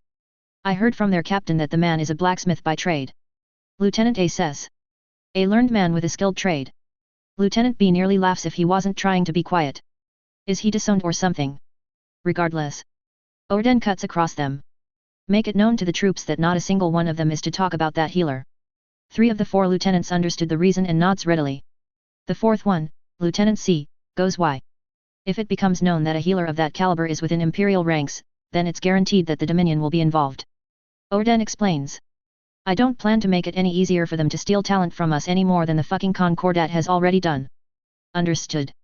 Lieutenant C salutes. First-person camera. Ugh. Worst sleep I've ever gotten. Dreamt of nothing but undead and sadness. Well, I'm awake and it seems to be something like noon now, so, time to get up. So we do. Oh, you're up. Arya says and then not so subtly glances at the pile of foobar swords and armor bits that we have. So. That's gonna have to wait for camp, I think. I look around. The 2 companies are recovering spirits, so that's good. We're still traveling together and are likely to split by the time we return to Whiterun. Though, I feel like we can probably stand to go a little faster. Let's see, me and Mel are the only ones sitting in the cart. Arya's driving, Jake's trying to teach a gaggle of Imperial and 101 dudes on how to be awesome while, 1, 2, 7 girls listen in. I'm hammering this he's got a harem joke to the ground, really. Of the 7 girls, only one of them, the healer apprentice, is there specifically for Jake. The rest probably want to get together with him too, but improving their combat ability is primarily why they're there. Anyways. The trip back to Whiterun took comparatively less time owing to fairer weather, 5 days total, during which I did my duty of making sure everybody's weapons are of a usable grade. Everybody except the special ones that I made, which is, just Jake's greatsword. Actually, the rest are all high-quality normal weapons. The greatsword, by virtue of being a special build, is unrecoverable. Or, it could have been a special build. I don't quite remember. The point is, I tried to heat it up to beat it back straight during camp one night and it rather crisply broke in 2. So, is that good or bad? I'm not sure. Either way, I need to remake his sword. After spending the perk points I got from that dungeon crawl. After taking like a million naps because goddammit 5 days isn't enough. =+=====. Author notes. If I had a brain I would have broken this up into multiple chapters. But then you'd have to make the fight longer. Side quests. Chapter 15, The After Crown, Pre-plot Experience. =+++. We're back in Whiterun yaai. First order of business. Going home and taking so many naps like holy shit. Second order of business, spending more points to be awesome. First and a half order of business, housekeeping. The Imperial Company, what's left of it, is being stationed at Whiterun while its commander, and some close bodyguards, run off to Solitude to deliver the crown. They're stationed in the military district and are received with mixed results. I go back to my forge and, well, second order of business time. This is obviously not happening over the period of one night. I scored 139 points for the second half of the journey, and Jake scored 212. I'm making a bet that I will not have any surprises in the near future and pump all of my remaining points. 100 into metalworking, better results with metals, 40 into armor crafting, 40 into weapon crafting, and the remaining 9 into tailoring, because I want to make some prettier dresses for the girls. I also take 3 major ranks of metallurgist, great/ER/EST, which gives me better results when working with metals and stuff, and 2 ranks of materialist, lesser/greater, which makes me better at working with non-metals and stuff. Okay. Let's get down to business, shall we? There's one major project I want to make for Jake, but that will have to wait until I learn more about how to bend physics over my knee. For now, we'll just have to make do with what we know. It should be noted that the trip to Corva thingy was not very lucrative, and technically we lost money given the equipment damages incurred. Fortunately my recovery rate is high, so it's not all bad. Anyways, as we get settled back into daily life I get into forging a new sword for Jake. Jake's old great sword was, to the best of my memory, just a normal forge, if a high quality one. Now that he's bullshit awesome trademark we can afford to be a little more, out there, with our design. Of course, I do confer with Jake for this, to see exactly what he's looking for in a weapon. Well, I don't want to over-rely on a single weapon, so, it's a Gundam. Ahem. In a nutshell, I'll be reworking Jake's weapon loadout along with a new set of armor. The goal here isn't to build a system of equipment that's integrated because the maintenance for that will be literally impossible. Instead, I'm going to build him a system that basically lets him snap fit new weapons as he needs. In other words, belts? Yeah, I guess. It sounds so much less awesome when it's just belts, you know? Anyways, Jake's figure is that, he gets a great sword for dealing damage, a buckler for anti-missile, and a sidearm, like a one-handed sword, for defense. My figure is that, he gets a great sword for dealing damage, a sidearm for defense, bracers for anti-missile, bracelets for ward/skin spells, an under-the-arm folding blade for dealing damage and defense, and a kick-ass cape because it's a kick-ass cape. Also blades for the shin guards if necessary, though I think that's probably more an Arya thing than a Jake thing. And a helmet. Can't forget the helmet. After this discussion, I get co-opted by Arya, Eric, and the T-sisters to make gear for them too, since Corva swallowed a lot of stuff. I'm a little strapped for spare materials at the moment, and without knowing what's going to happen in the next few days, I elect to prioritize Jake's gear, then Arya, then the rest. Normal life returns. Kinda, sorta. I reopen the forge and get back to work because I need to recoup the losses from Corva and buy new mats to make new stuff, so I need to have shit to sell. We do have 10 fireball scrolls valued at roughly 1,000 gold apiece. And they're wonderful, but I would need a buyer. Day 1. New dresses for the girls. They deserve something a little better now that they've, had one dungeon crawl behind them. Both sisters get matching dress designs, an outer layer of cotton with an inner layer of spider steel, the material of my armor. Just in case if someone, I dunno, decides to shiv them on their next dungeon crawl. Planning for the next one already? Hey, they're kids in Skyrim, they need to be ready. Odin came to visit Jake, and they've agreed to a training program where members of his group would come to Warwolf for training in exchange for some much needed coin. The project to revamp Jake's gear gets laid out, and I begin building the pieces. Day 2. Odin came by again. I'm also recontinuing my examination into enchanting. Less I have found something new and more I finally have my lab again. Day 3. Odin came by again. I don't think he's here to visit Jake this time. I caught Big Sister looking over my enchantment notes with Teenarum. After listening in for 20 seconds I discovered that Ten was helping Big Sister learn how to read.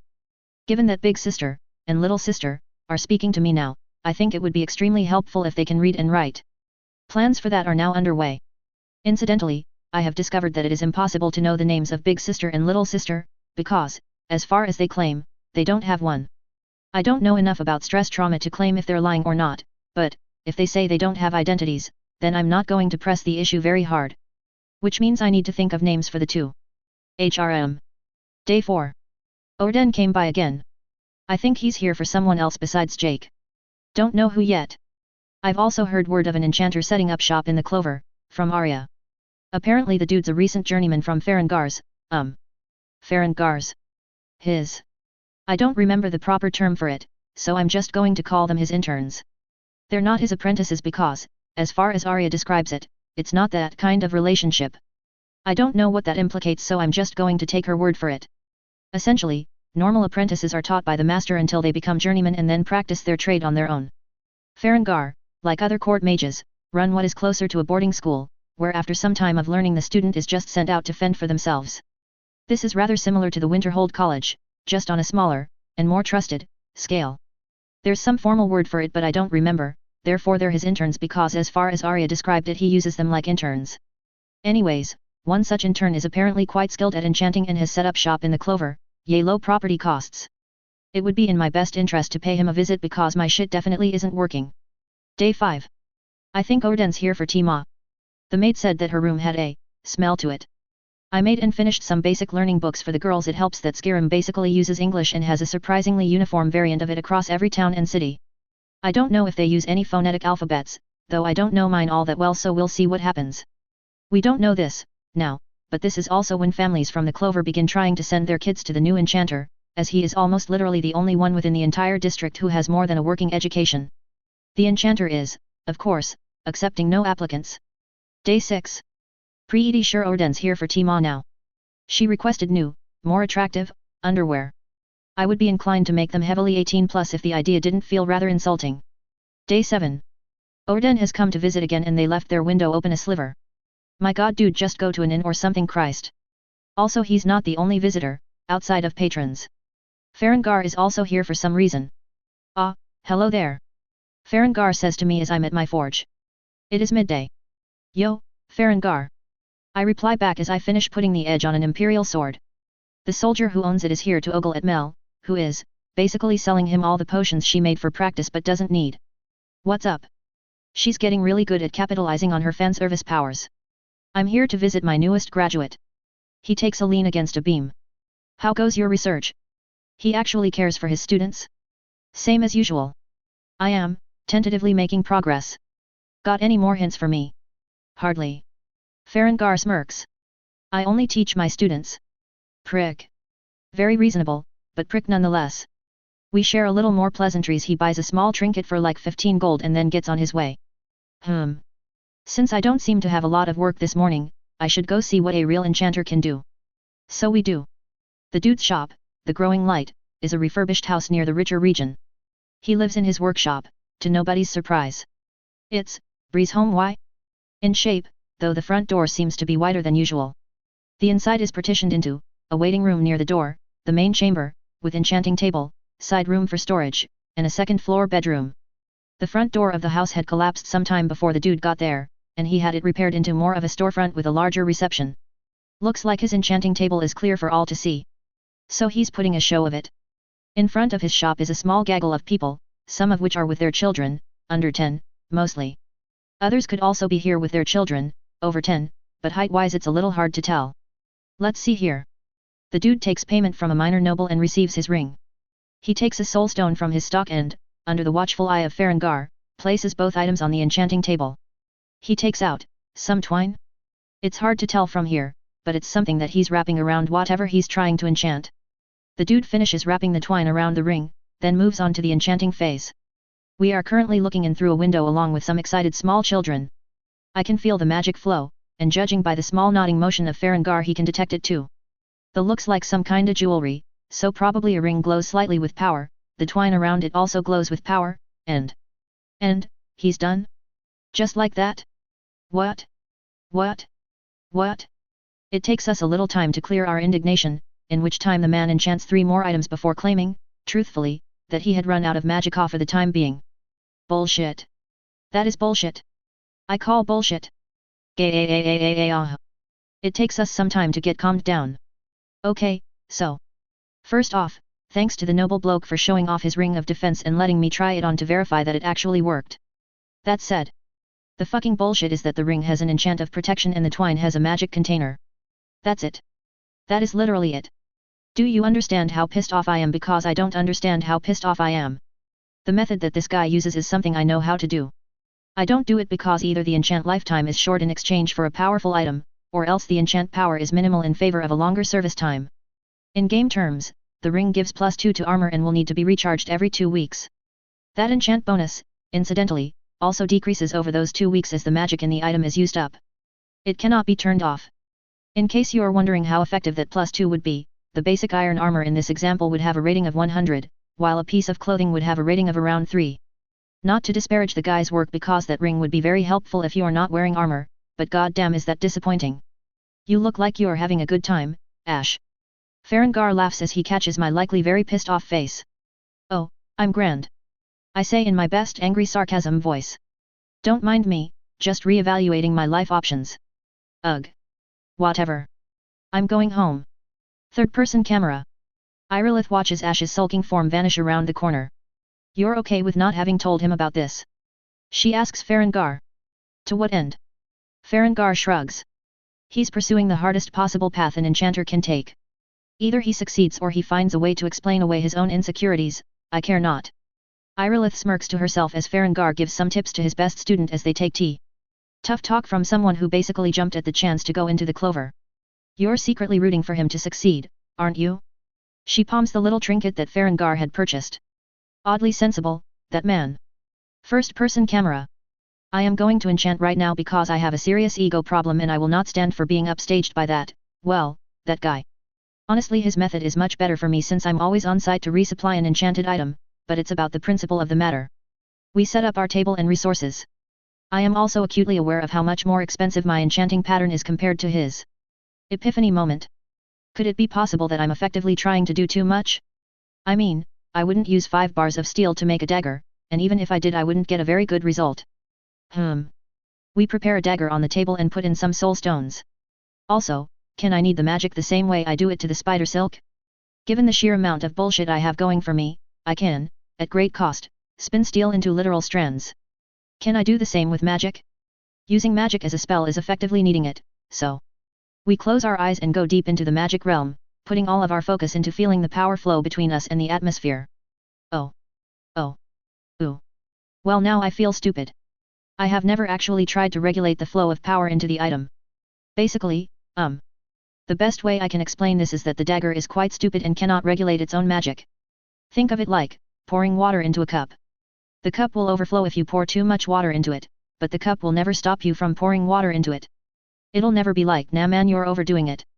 Well, an average ceramic one, anyway. So, looking back, I don't think I ever noticed how weird it was that, regardless of how much power I started with, it never felt like I was overdoing the magic power. It's one of those man I was dumb moments, and I am rather happy that I found out so soon.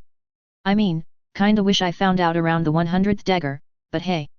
Okay, so, how do I actually dictate how much magic power I'm going to use?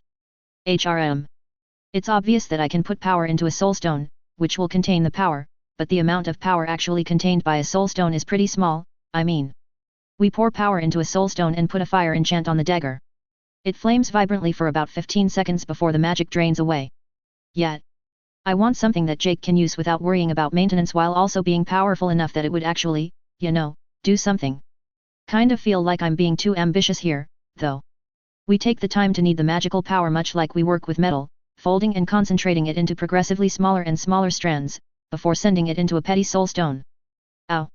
The soulstone shatters almost immediately and sends shards into our hands. Fuck? Why? Reason, basically, the soulstone can contain like 100 points of power. We just tried to put about 25,000 into it. I can't do this, then, I've tried letting the item charge through ambient magic power, but the whole point of an enchanted item is that it has a way higher magic concentration than its ambient surroundings, so. Super I should practice with my magic kneading more before I try this. A week passes. Ordun visited once a day every day. Mel, possibly wising up to why he was here, slyly pushed stamina potions his way. She also pushed M to Tima, too, so she made like oodles of money this week. I feel like the two of them bought her pots to keep her quiet, but still, oodles. The other Whiterun company also returned from its service east, and judging by their stories they were not too successful.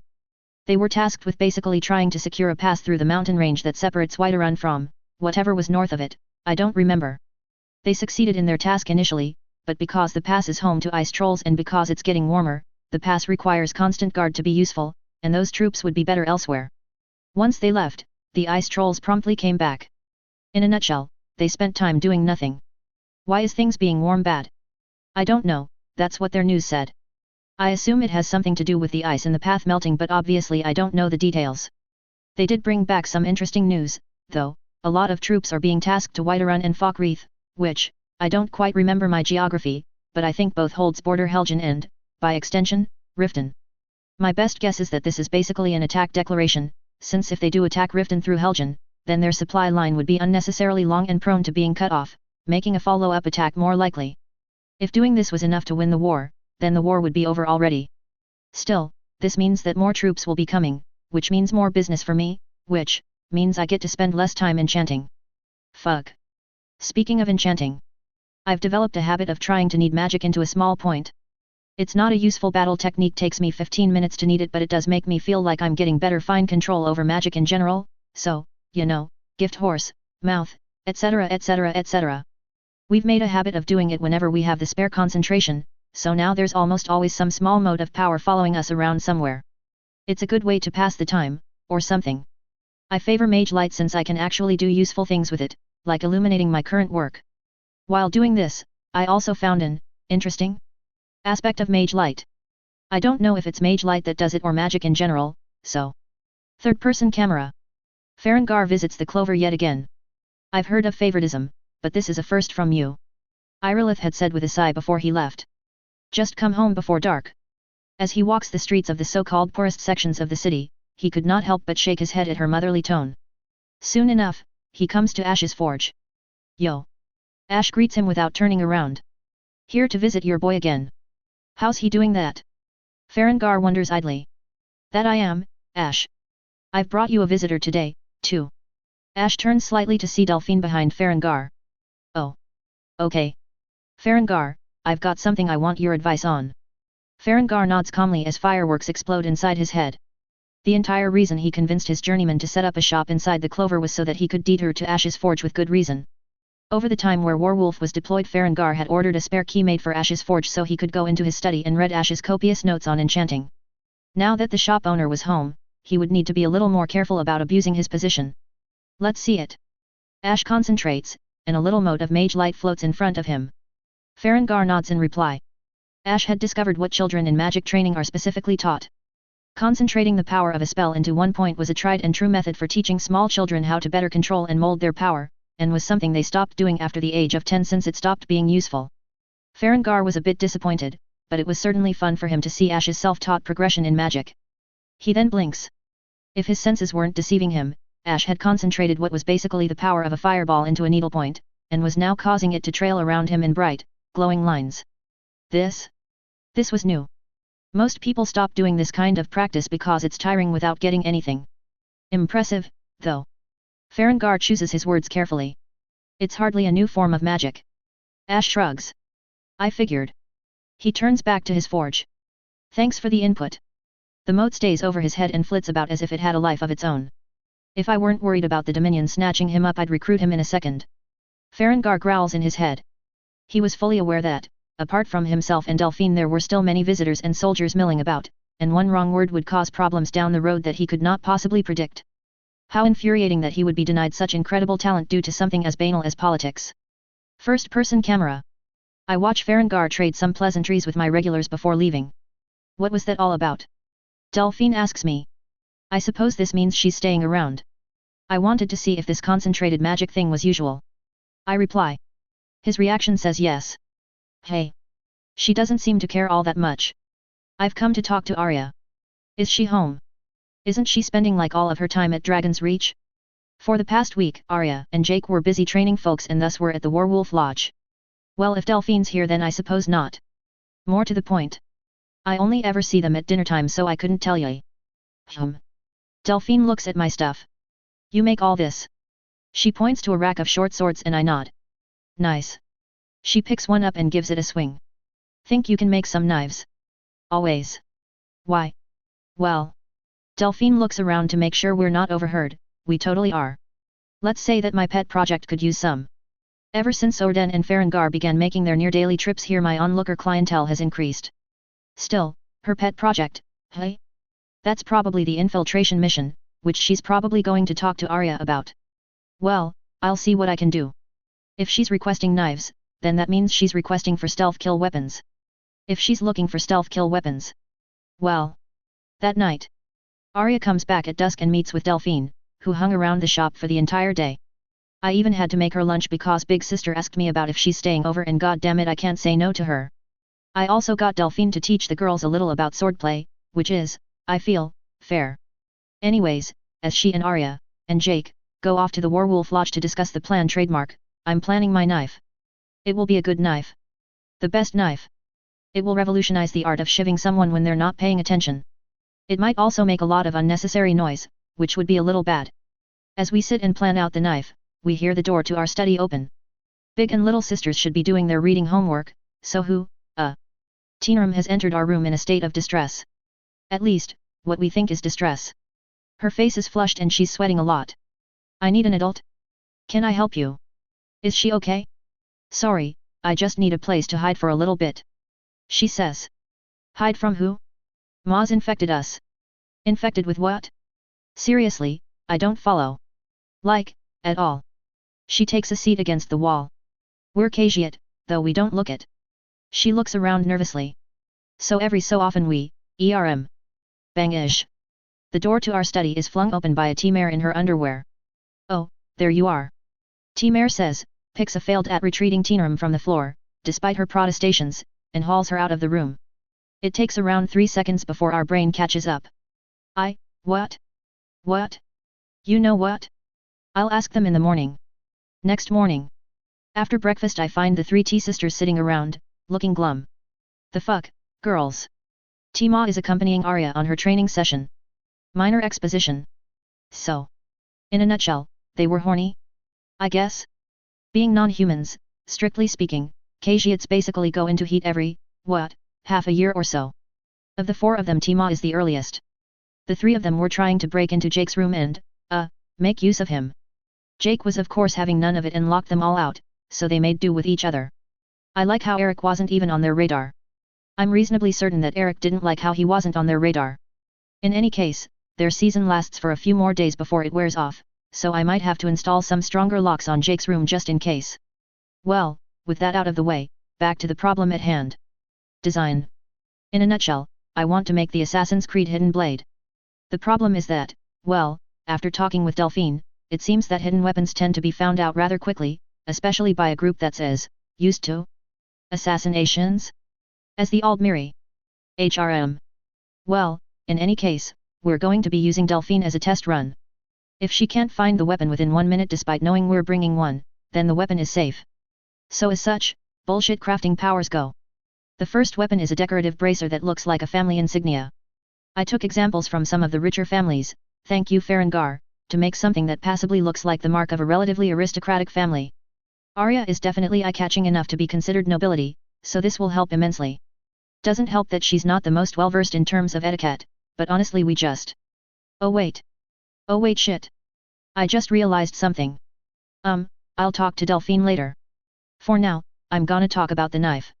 The bracer is about 1 inch thick and is a little bit thicker on the top, which is normal, need the material for the insignia, but in my case a blade is hidden inside that insignia.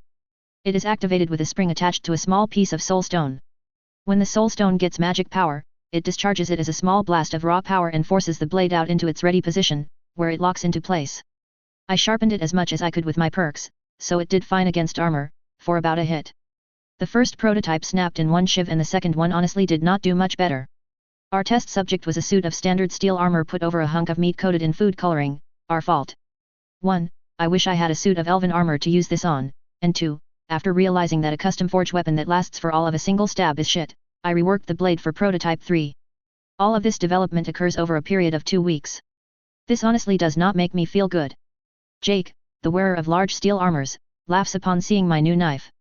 Like holy shit. The old knife was half an inch long. The new one is about 4. The advancement, of course, is cheat bullshit to the extreme, namely, spider steel. Which is? I figure that, material is material. If I can take spider silk and weave it with such complexity, to the point where it is working material, then I should be able to do the same with other material. The difference is just monocost. Thus. Well, in a nutshell, I made 4 inches of tape measure and put a point on it. The firing mechanism is still the same, so, that's nice.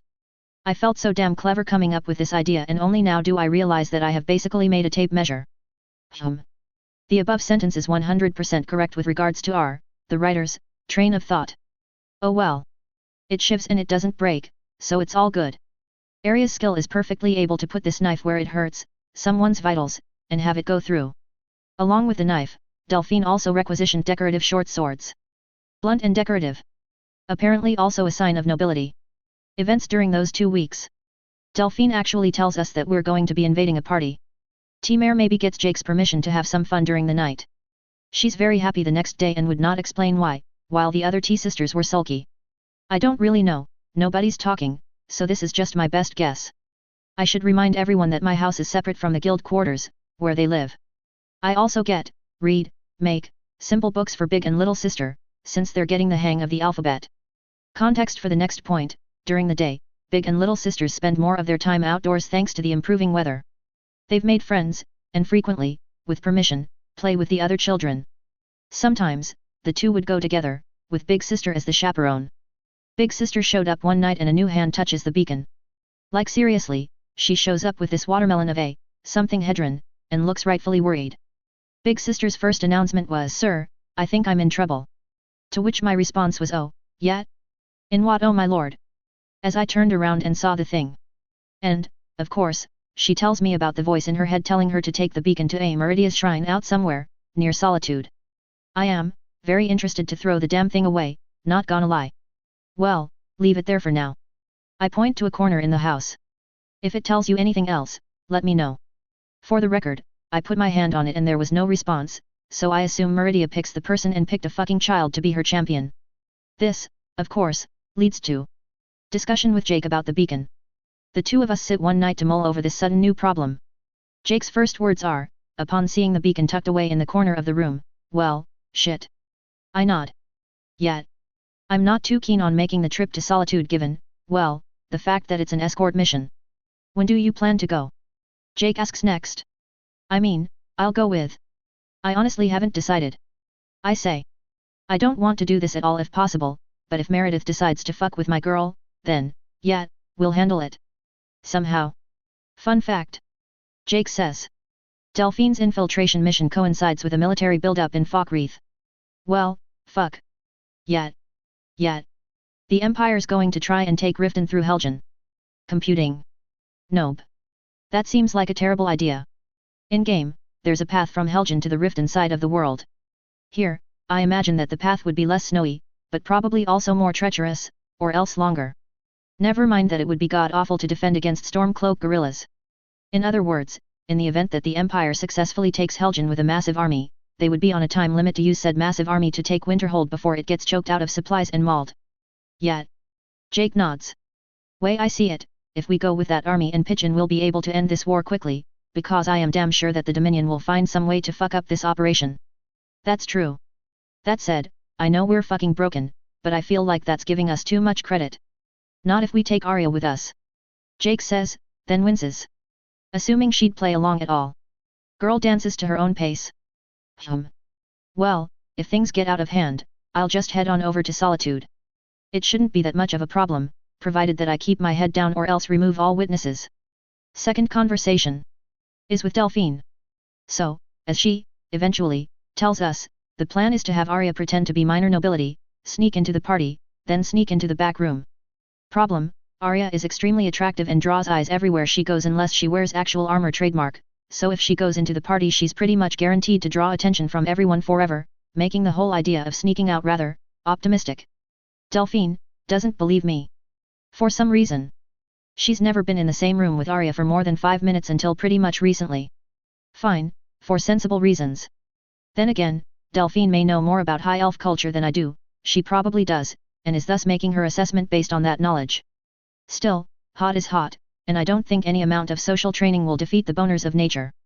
That is, pretty people means good genes, which means good offspring, which means let's try and do offspring making things. Oh, and also I need to make a dress for Arya. My response, what now? A dress. Delphine repeats. I do recognize that Arya is abnormal, and thus it makes sense that she would have garments that are also abnormal. Arya seems to agree with the sentiment. Something that makes it easier to sneak around would be nice. She says. Preferably without any frills.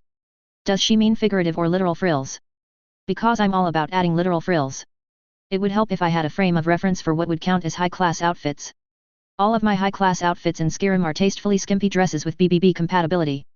If you know it, you know it. I think we can manage that. Delphine nods. Though there is still the supposed problem of Arya being too eye-catching. What if we went with her?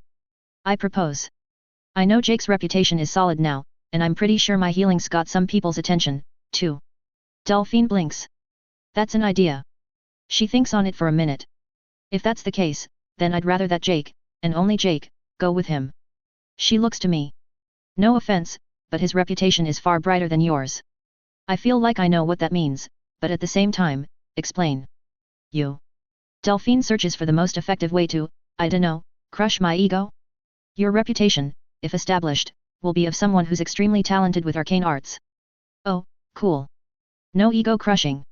If that were the case, there's every chance you wouldn't get out after sneaking in. Hey. They value mages that badly. In a manner of speaking. Delphine says wryly. Jake is more traditional when viewed with the lens of a Skyrim champion, and thus would earn maybe a raised eyebrow and nothing more. Sounds like a plan, then. Jake. Jake shrugs. I'm cool with it. Worst case scenario, I'll cause a ruckus and then mosey on out of there. Neat. He's basically now guaranteed to cause a ruckus because that's how foreshadowing works. The party is on the cusp of summer, so about 1 month from this point in time. Next day. Jake shows up. Hey, Ash. Got a minute? It is noon. We are at our forge. Kinda. Orden's group brings a little extra work and coin my way, not that I really need it at this point, but I have some downtime. What's up? He scratches his head. Since we're basically slated to go to Solitude, wanna spar for a bit? Between the beacon and the sneaking, I think I see why. He sees me nodding and nods along. Yet. Something like this means you have like a 100% chance of being separated or have to protect your girls without us, so I figured it'd be nice to have you shaped up and ready to go. Sounds like a plan. I stand. We going to your training grounds? By which I mean the Imperial Barracks. So we do. As I've said, Jake helps train there. I personally don't see any difference in skill between the recruits from day 1 up to, whichever day it is now, but I suppose he does good work. The trainees see the two of us coming and, after a brief conversation with Jake, hurriedly make space. Aight. Jake gets, what I'm pretty sure is just a painted tree trunk and throws me a wooden practice sword.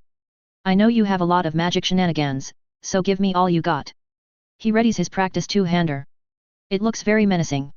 Right into the deep end, hey. I crack my neck, palm a soulstone, then grip the hilt. See, the magic enchanting that the dude was doing? I can do that shit in my sleep. I've given this some thought and, well, if I'm looking for battle-specific enchants, then I don't necessarily need to put said enchant on the weapon. It drains mana like a motherfucker, but what is the one resource that I have plenty of? Third-person camera. Ash runs his free left hand along the edge of the practice sword, and a coat of ice forms over the wooden blade, invisible to everyone, including himself. I hope that worked. He thinks nervously. I can feel magic flowing out, so I'm going to hope that it worked. Let's do this. Jake nods and, with one step, charges in at a breakneck pace. Ash goes ho fuck, he's fast and immediately throws up 5 layers of O-skin. Jake hits those layers with his club. Both he and Ash bounce away from each other as the layers of magic armor soak and scatter the force of the hit. Mother piss, you don't fuck around. Ash grumbles as he regains his step. Jake's response is a good-natured smirk and another crushing blow aimed at Ash's midriff. Ash dodges that one, letting the oakskins parry the blow a little, and the two enter into melee combat in earnest. 5 blows in, the temperature of the stuffy room begins to drop. 10 hits, Ash is on the back foot, and everyone in attendance could see the blades of ice forming on his sword. So is there a lag time when it starts? Ash thinks for a moment. He doesn't get his answer because Jake kicks him in the head. Due to the magic armor, it was more surprising than painful, though it still staggers him. Okay, time out. Ash steps back and, cutting the theatrics, switches the frost spell being put into the soulstone with a shock spell. Instantly, the edge of the blade begins to crackle with audible electricity. Fucking spell blade. Jake says with a chuckle and then immediately steps into attack. Despite Ash's magic bonus, he still gets his rear handed to him after 10 more strikes or so. On the 11th strike, Jake winds up and telegraphs a massively powerful attack. I don't know if you're throwing me a bone or telling me to get the fuck away. Ash mentally rolls his eyes and creates 5 layers of angled, overlapping wards. These wards were also coated with O-skin to make them viable against melee damage. Jake hits the wards, causing sparks to shower the room. His attack is deflected and he, having thrown himself into the attack, loses his balance. Ash, figuring that this was a trick but willing to play along, shoots some shock into Jake's torso. Jake's reaction is to block, with a ward, from his suddenly free offhand. The ward buys him the second he needs to regain his balance and throw the rest of his momentum into a follow-up strike. Ash, not really having the reaction time to do anything, soaks the hit with his 5 layers of wards again.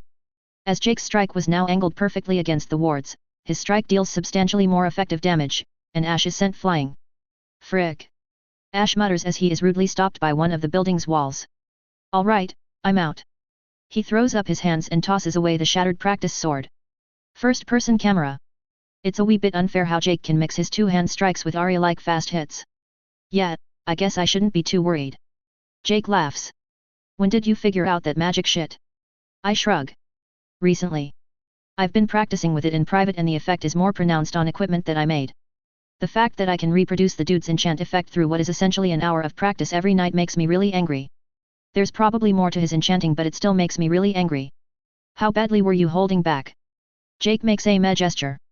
Obviously no kill shots. Had any magically versed people been on scene, they would have lost their minds at Ash's magic aptitude. Since there aren't any, the watching soldiers merely regard him with thoughts ranging from polite acknowledgement to look at that magic using, cheating asshole. Neat. Good to know that, at the very least, I can hold my own against someone who's not actively trying to kill me. The spell blade thing is pretty straightforward. Instead of trying to balance the magic that would otherwise go into the weapon with the weapon itself, I just apply it as a cover on the weapon for as long as I can run mana into the soul stone. It, very likely won't scale as well as using enchants, but this is easier and more flexible. It probably also has efficiency issues depending on what weapon is used, but, meh, I can make my sword catch on fire, so it's all good.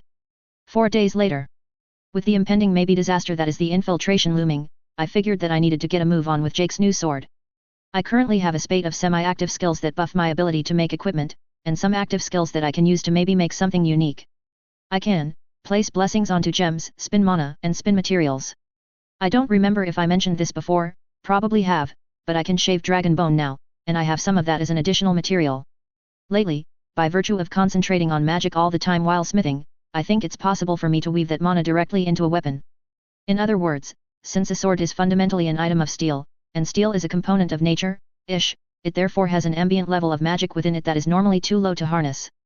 Think of it like trying to drink water from grass. It's doable, but the energy requirement makes it not worth it unless you have the stomachs for it. Likewise, enchanting is about artificially inflating the magic value of an item so it can do things as defined within a soul stone. So far, I've been trying to do just that, but, what if I just go fuck it and try to fundamentally weave the magic of the item? Like, juice it as is without using soulstones at all? I mean, I'll still need a soulstone to tell the sword what kind of magic it can do, but, from a power perspective. To that end, I've closed the forge today in order to focus exclusively on the greatsword.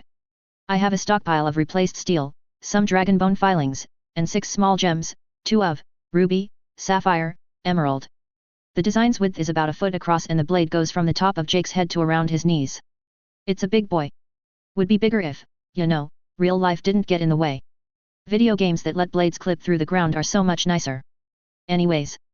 Though the smith is closed, we can't stop people from coming over and watching, and as we prepare the materials, a gaggle of shop regulars and intrigued soldiers gather to watch. As long as they don't get in the way I could not care less. Okay. Morning. This time is basically spent on shaping the material from a stack of ingots into, well, a big glob of steel, really. I'm also using the dragonbone filings to act as a kind of a wire mesh on the inside of the blade to help give it shape, and so I can remember what the hell it's supposed to look like. Comments from the peanut gallery tend to be along the lines of I can see the mountain using something like that or he's nuts. Which, you know, true. Noon. Jake arrives. I told him to come, the reasoning being that if I'm using magic, I might as well attune the blade to him specifically. I have no idea if this will give any tangible benefits or not, but since I'm already putting all of my eggs in this basket I might as well add my chickens, too. Okay. Game time. Third-person camera. Ash closes his eyes and concentrates on the mana within the steel. Once his focus is established, he begins to swing a sledgehammer made specifically for the occasion. What's all this? Farengar asks. He had arrived an hour after Ash started and now suddenly saw a mass of people around his forge. You there? He taps a miner on the shoulder. The smith is getting to work. The miner says. Take a look. Farengar looks around and sees a small table and, ignoring his rank, he wasn't dressed for it anyway, he climbs onto the table to see Ash, basically beating what he first thought was a large fish with an oversized hammer. The lad's gone mad. Farengar notes idly. Ash, completely absorbed in his work, could not care less. 2 hours in, and the crowd begins to thin. The blade was indeed beginning to take shape, but most had better things to do than to watch something like this for hours. Again, Ash didn't care. Within his ability to detect magic power, he could tell that the blade's power was beginning to even out. Figuring that he had nothing to lose, he starts to weave that power with a reference to the power in Jake's body, trying to match their colors, because he literally has nothing else to go on. 3 hours in, and the blade's shape begins to be defined. As expected of an apprentice of Adrienne, the blade was simple and unadorned. It was massive, with edges that looked more suited to crushing than slashing. Briefly, Jake wondered if his skill set, optimized for slashing, would even work with a weapon like this. 4 hours in, some previous members of the peanut gallery come back to see that, yes, Ash was still working on the same blade. Included in said peanut gallery is one Lars Battleborn, drawn to the sound of the hammer after coming over to see if the sisters could play. Accompanying him is Idolaf, who heard through the grapevine that Ash was spending significant time to make a sword and came over to scout, just in case. Which of course means that the Greymanes were here, too. 6 hours pass by, and Ash's blade is finally closing to completion. Jake, being in attendance but having nothing better to do, for the past 4 hours, has taken the time to just sit and teach the sisters a little bit of math. Throughout the entire process, Ash had not opened his eyes once, choosing to rely purely on how well he can detect magic to craft the blade. As a result, the sword is, rather ramshackle looking, and not entirely in a menacing way. 14 hours later, first-person camera. It's done. And I'm not even bone-dead tired. So, yet. The initial crafting took 7 hours, refining took another 4, and finishing touches needed 3 more. The finished product, then, is, basically a large, smoothed steel greatsword. Because I used magic entirely, things got weird. Originally, I had planned for it to be a normal, if large, greatsword. However, because of the dragon filings I used to give the sword shape, it now has 4 lines of light that runs along the blade from the tip to the hilt. The edges of the blade are also lined with filings mixed with soul gems crushed and replaced into a wire. The rest of the blade is basically a giant piece of physics designed to make that wire do entirely unfair things. The 3 embedded gems have anti-missile, physical damage down, and rapid healing as wishes placed onto them. Per usual, I have no idea if those wishes had any effect. Now comes the time for Jake to try the weapon.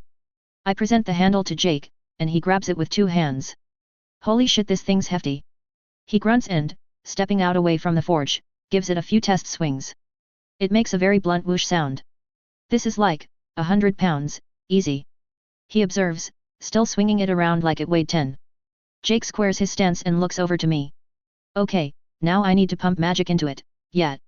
I nod. That's the idea. He nods back, and focuses. Imperceptibly, the dragon bone / soulstone line on the edge of the blade shifts colors and creates a layer of vibrating energy. Nothing happened. Oh well. Let's see here, I have a block of wood. Take a whack. I set the block of wood on the ground and step well away from it. Jake, readying himself, makes a huge overhead swing at the block. Whoosh. The sound of the giant weapon is menacing and what the fuck. The sword chews through the wood, leaving behind what remained of a piece of firewood with a faint U marking where the sword was. At least, that's what would have been seen if the sword didn't go through the entire piece of firewood. Did it just erase that wood? Note, since it's now late, nobody was around to see the sword being finished. Jake looks at the 4-5 inch deep indentation on the ground that was definitely not a result of him just swinging the weapon super duper hard. I don't think that's normal. Science. One more. I get a piece of firewood again and this time I layer on top of it a piece of iron. Whoosh. Jake's swing is slower this time, and I can see, rather clearly, the sword seemingly eating its way through the material. Jake stops his swing before chewing through the entire firewood and I can see a U-shaped indentation. Shouldn't it be more of a V since, it's a blade?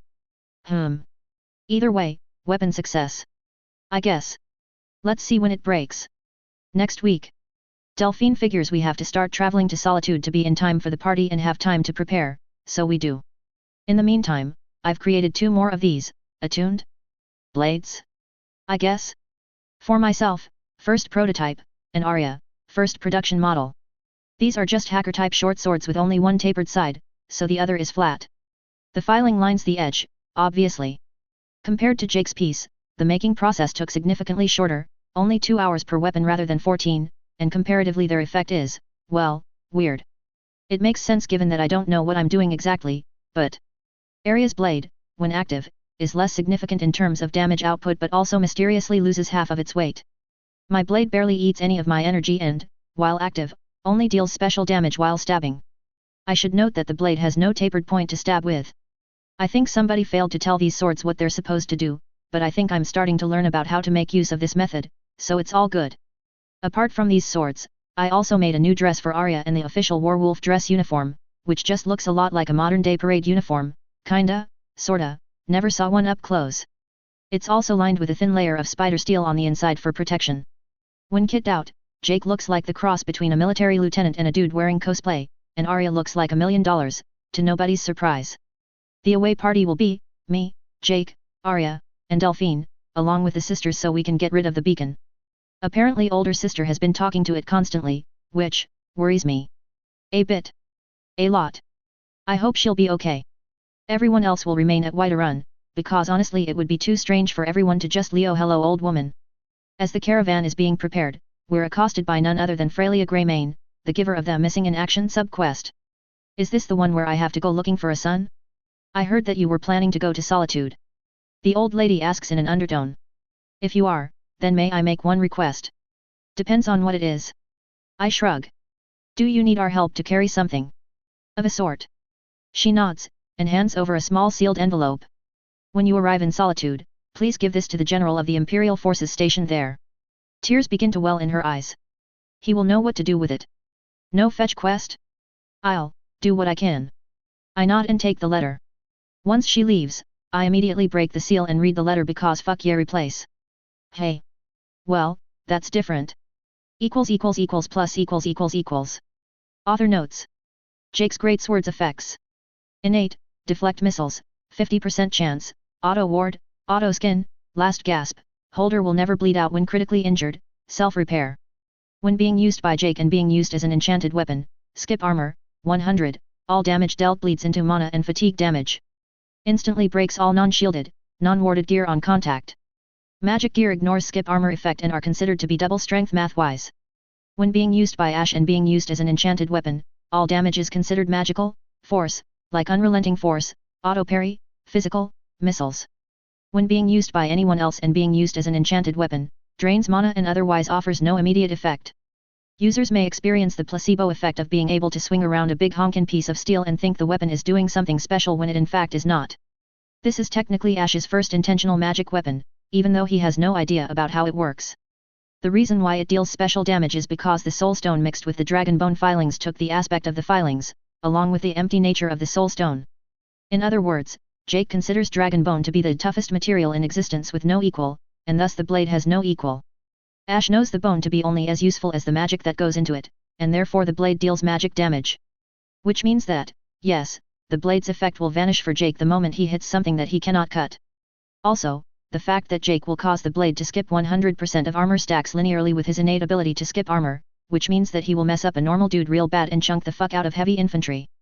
Also, Jake's innate magic means that he can maintain the spell's effect for somewhere around 20 seconds before needing around 10 minutes to recharge, while Ashe can hold it for 5 minutes or so. Ashe is gonna figure out how to do normal stuff eventually, I promise.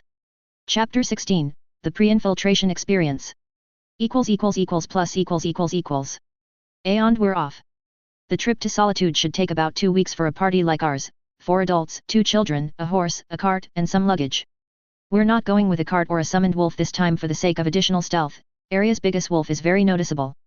Day 1. Seeing that we're going to be jumping into a zone of possibly a lot of combat, I figured that it would be in my best interest to get the kids a little more battle ready. Or, at least more flee ready, since that's probably what they'll be doing if shit hits the fan. To that end, I'm going to take a book from Farengar's advice and get them more used to concentrating mana, since magic seems to be the equalizer that physical strength can't do. Well, do easily, anyway. There is also the matter of the letter. It is sealed with wax, but I can replace shit and make pretty much perfect replicas, so whatevs. We break the seal as little as possible and then read the letter. Hey. Okay. So, in a nutshell, Grand Lady Greymane is asking for the release of her son, there's no name provided for some reason, in exchange for giving financial support to the Imperials. That was basically the first paragraph, and the letter has about 6 paragraphs of incredibly dense, I won't say poetic, but definitely obtuse language. I wonder if it's intentional. It's probably intentional. So what have I missed in the letter? Though this does alert me to the fact that, in the event we need to write letters to each other, it might be safe to have some kind of encryption to be on the safe side. We use replace to create a near-exact copy of the letter onto a spare piece of paper and reseal the original. I want to study the letter more, so no point damaging the original more than necessary. Day 2. There were some mud crabs on the road. Jake took his new sword out for a spin and there weren't any mud crabs on the road anymore. In other news, crab for lunch. In the afternoon, I raised the possibility of encrypting paper communications to the other 3. Results were mixed. Most people couldn't just pop open a sealed letter and then reseal it like you could. Delphine notes. And anyone who doesn't care about a seal has enough backing that they wouldn't be stopped by something like a code. Area's position, I don't think we'll need something like that. Jake's more on my side. Could be useful. Ultimately, Delphine's willing to try out something like a code and suggests the old system of blades, but I have my doubts based on her description. We'll get a better look at a later date, but I have my doubts. Day 4. Yesterday was incredibly good weather, so we made better time than usual. Today is just a god-awful mess. Early in the day it started to rain, and then the rain started to pour. I have no problems being outside in the rain, but I'd rather not get my girl sick, and traveling through the rain saps stamina like nobody's business anyway, so we've found a place to hunker down, with Arya and Delphine putting up rain covers very, very quickly. No surprises there, really. Since we have more free time today, most of the time is just traveling, you know. I train the girls to focus the magic energies while Delphine takes the time to remember and draw up the blade's encryption. She gives us a. Seriously? We share a look with Jake. This is the code of the blades. Delphine says. I believe the Aldmiri has cracked this code. I wonder if the two of you can do the same. So, why? And you want us to use this because? Delphine shrugs. Because any usable code is crackable, it only matters the time. I mean, okay, but... About 10 minutes later. Yeah, this is pretty straightforward. Jake says with the solved message. Has the blades really been using this? The two ladies look at him in utter shock, and he goes, what? You broke the code? Already? Delphine says in shock. That's entirely far too fast. Blame him. Jake points to me with a cheeky grin. I only taught him what they look like, blame the time he spends on this kinda stuff. I shrug. Disclaimer. Since the message he had to work with was short, Jake was simply rather lucky with his guesses. The blade's encryption is basically just a substitution cipher, where two characters change place. The cipher's probably not that bad, but if the blades have been using it since forever ago then it's probably not very well hidden. Also the fact that Jake guessed the key after being in Delphine's presence for a few days was probably not a good sign. Well, shit. Delphine huffs and folds her arms. You guys got any better ideas? She asks while staring at me. Play fair? Play fair. Which characters are the least used in the Skyrim alphabet? I ask. Q and J, I think. Plus that other one. Jake says. Okay, so we'll have O and Q, I and J, and Y and that other one. They look similar enough anyway. We draw a 5x5 grid on a piece of paper.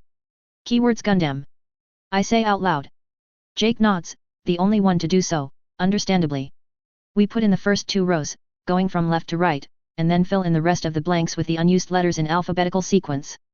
With the grid done, I then write down the solved paragraph so I don't forget and then encrypt it with the 5x5. It takes me a little since I'm out of practice, but soon enough I hand the finished product over to Jake for him to crack. Since I was also dumb enough to say the keyword out loud, I make things harder by throwing in some decoy characters every now and then. Did I ever mention how much I fucking hate play fair? Jake says conversationally and starts trying. Third-person camera. Delphine, after watching Jake work for a few minutes, could not help but marvel at the keen edge of the young man's mind. If he was alive at the heyday of the blades, he would have easily been the spy master for the entire organization. She thinks. How different would things have been? She didn't give a whole lot of attention to Ash's cipher, for the simple reason that she wasn't trained in this kind of stuff and therefore did not see it as anything other than yet another encryption measure, of which she had seen more than her fair share of creative failures. Good on Jake to humor him, really. A cipher that can't be easily solved by an outside party is good. A cipher that can't be solved at all is useless, and as far as Delphine's concerned, what Jake's working on tilts rather heavily to the latter. First-person camera. By the time the rain lets up, about 30 minutes later, Jake still has not cracked the code, though he's close. The additional letters are throwing him off. No surprises there. Jake shrugs and crumples the paper. Play fair's go doffel. He tosses it away and then incinerates it for good measure. I grin. Cool. We're using it, yet. When we need it, I guess. Jake says. The two of us then take around 5 minutes to teach it to Delphine and Arya. Arya picks it up easily enough, but Delphine seems to be a little against the idea. I dunno. She seems uncharacteristically quiet. Either way, we're setting the current keyword to be blades since it's easy to remember, and, more pragmatically, stop them from asking me what a Gundam was. Well, stop them from asking me more than is needed, anyway. Somehow the idea of a giant self-moving human-like thing was the final straw that made them stop. Day 5. We're probably getting close to a town, or at least a checkpoint, since the amount of travelers on the road has increased substantially. I took the time to buy some leather and breezy, surprisingly well-made silk-ish cloth. Banding up is also good for business, since I have some of my smithing/tailoring tools and can help repair stuff for a small fee. It's also good for defense, I guess. Some bandits tried to hit our impromptu convoy, 2 carts, 5 walkers, for a total of 18 people. There were 8 of them when they charged down the hill, 6 immediately after Jake made contact, and 1 after about 20 seconds of terrified screaming. Their shit wasn't even good enough to loot, either. Pain in the ass, really. End of week 1. We've arrived at a town overlooking a river. I don't remember if such a town existed in the in-game map. The town is, maybe 600 people large and effectively controls a bridge that crosses said river. This side of the town, the side we're currently on, is basically a gentle slope, probably floodplains, while the other side has only a slight distance between the town borders and the 5 routes leading from the town up through a cliffside. One of the routes is remarkably bigger than the others and carries carts that we can see from here. It's not a very big place. Welcome to Crosshaven, Delphine says, probably half reading from the nameplate hung on a pole. Once we cross this bridge, we'll be in what is considered to be the northern part of Skyrim. Cool. Jake stretches. Should we stop here for the night? He stares at the glut of carts clogging the bridge. Doesn't look like we'll get to cross today. Why? Is there something going on? I start to look around. I'll go ask. Jake jumps from the cart and the people who traveled with us immediately give him a path, allowing him to move up ahead to 2 legionaries in heavy armor. Looks like it, anyway. He talks with them, too much noise to tell the subject, and then comes back. Some DIP's hits broke their wagons. Jake says. They're fighting about it. God, that's stupid. Then let's spend the day here. It's about the afternoon anyway. I think we could use a real bed for a night. You say that like the beds here are better than your bedrolls. Delphine laughs. But I agree heartily without needing watch for the night. So we spend the afternoon here, with Jake being recognized as the Mountain and pretty much instantly gaining a fan club. Not my problem trademark. Or, at least, not our problem for an hour or so. A young noblewoman of, maybe a noblewoman, shows up to our wagon. Non sequitur, our wagon, after spending some time through light drizzles, has gained a top cover resembling something akin to one of those Oregon Trail wagons, but not as top heavy, sitting room plus an extra half foot only. I would say that the wagon stands out, but since we traveled in a convoy towards this town and the drizzling happened during the convoying, our convoy has nothing but covered wagons, so it's not, well, not as attention grabbing. When it's not raining it gives a bit of privacy, so that's nice. Anyways. Can I help you? I ask. I hear of an exceptionally talented healer within the midst of the covered wagons. She says. Would you, perchance, know who it may be? Word travels fast, hey? I might. Why? There is a minor trifle from which I have need to be absolved. The woman says, and wow, that speech pattern. She rolls back a sleeve and reveals one massive fucking gash. That said, it's just a gash. Yet? Let me see. She does as told and I scoot over. Yet, it's just a gash, albeit a tad deep. Magic sense shows some nerve damage and some abnormally healed tissue, but it's nothing eye-poppingly serious. Magic. We repair the arm over a period of 5 minutes or so. Should be fine now. I say after those 5 minutes are done. Move your hand a little. She does, giving a rather surprised oh, upon doing so. How does it feel? I'm impressed. The lady says. It seems I've stumbled upon a treasure. She bows politely despite the low ceiling of the wagon and hands over a small pouch of gold. Thank you immensely for your peerless skill. I shrug. No problem. Where are you headed? On far inspection, she's wearing a traveling cloak over her clothing. On close inspection, the travel cloak and clothing are of a rather fine quality, so she must have some money, so, a noble in disguise, then. My visit into Skyrim has been recent. The lady says. Nevertheless, Skyrim offers a remarkably educational experience, even considering its conflagrations. And her speech pattern sounds similar to how Delphine tried to get Arya to talk, to better match nobility. Keyword being tried. The depths of Markarth have always captured my attention, its jewelers are second to none. So, a young noblewoman new to Skyrim is visiting Markarth for its jewelry. Is it just me, or does this sound like a red flag? Either way. We engage the young lady in conversation for another 2 minutes or so while we stealthily spin a silver ring into shape around a small ruby. Towards the end of our conversation, I hand over the ring with a cordial well, if you find yourself in the shop of a Markarth jeweler of some acclaim, could I trouble to get this thing appraised for me? Of course. She takes and gives it a cursory examination before putting it on her finger. Is this a rare artifact? Its craftsmanship seems rather unusual. Did you make it? I'm a blacksmith, not a jeweler. I say with a slight bow. My forays into the realms of finery have not yielded appreciable results. She giggles. So you can repair not only the soul, but also the body? I'm impressed. She winks at me. Are you looking for patronage? I'm sure my family will not begrudge Skyrim talent. The offer is appreciated, but I have much to do here. She didn't seem offended. A shame. A few more exchanges, and she's on her way. The ruby on the bracelet is given the wish protect the wearer from all physical damage, and the bracelet itself has a strand of mana woven into it with a soul stone and a skin spell. Let's see how it works. We do not notice Delphine's appraising eye on us throughout the entire conversation. Next day. It wasn't as if we absolutely needed to stay over for the night. We ultimately never got a room at the inn, but the fact that there wasn't a need to post a guard was definitely welcome. With the road clear, we get on our way early in the morning after breakfast. Based on what I've seen, the road for today is basically going to be one long-ass slope upwards. Fun. End of the 2 weeks. It is getting late, and the gates of Solitude are in the distance. We are now effectively one wagon, now topless, among a train of 30 along with plenty of foot traffic. Solitude is a city built on top of a cliff with its palace on a cliffier cliff.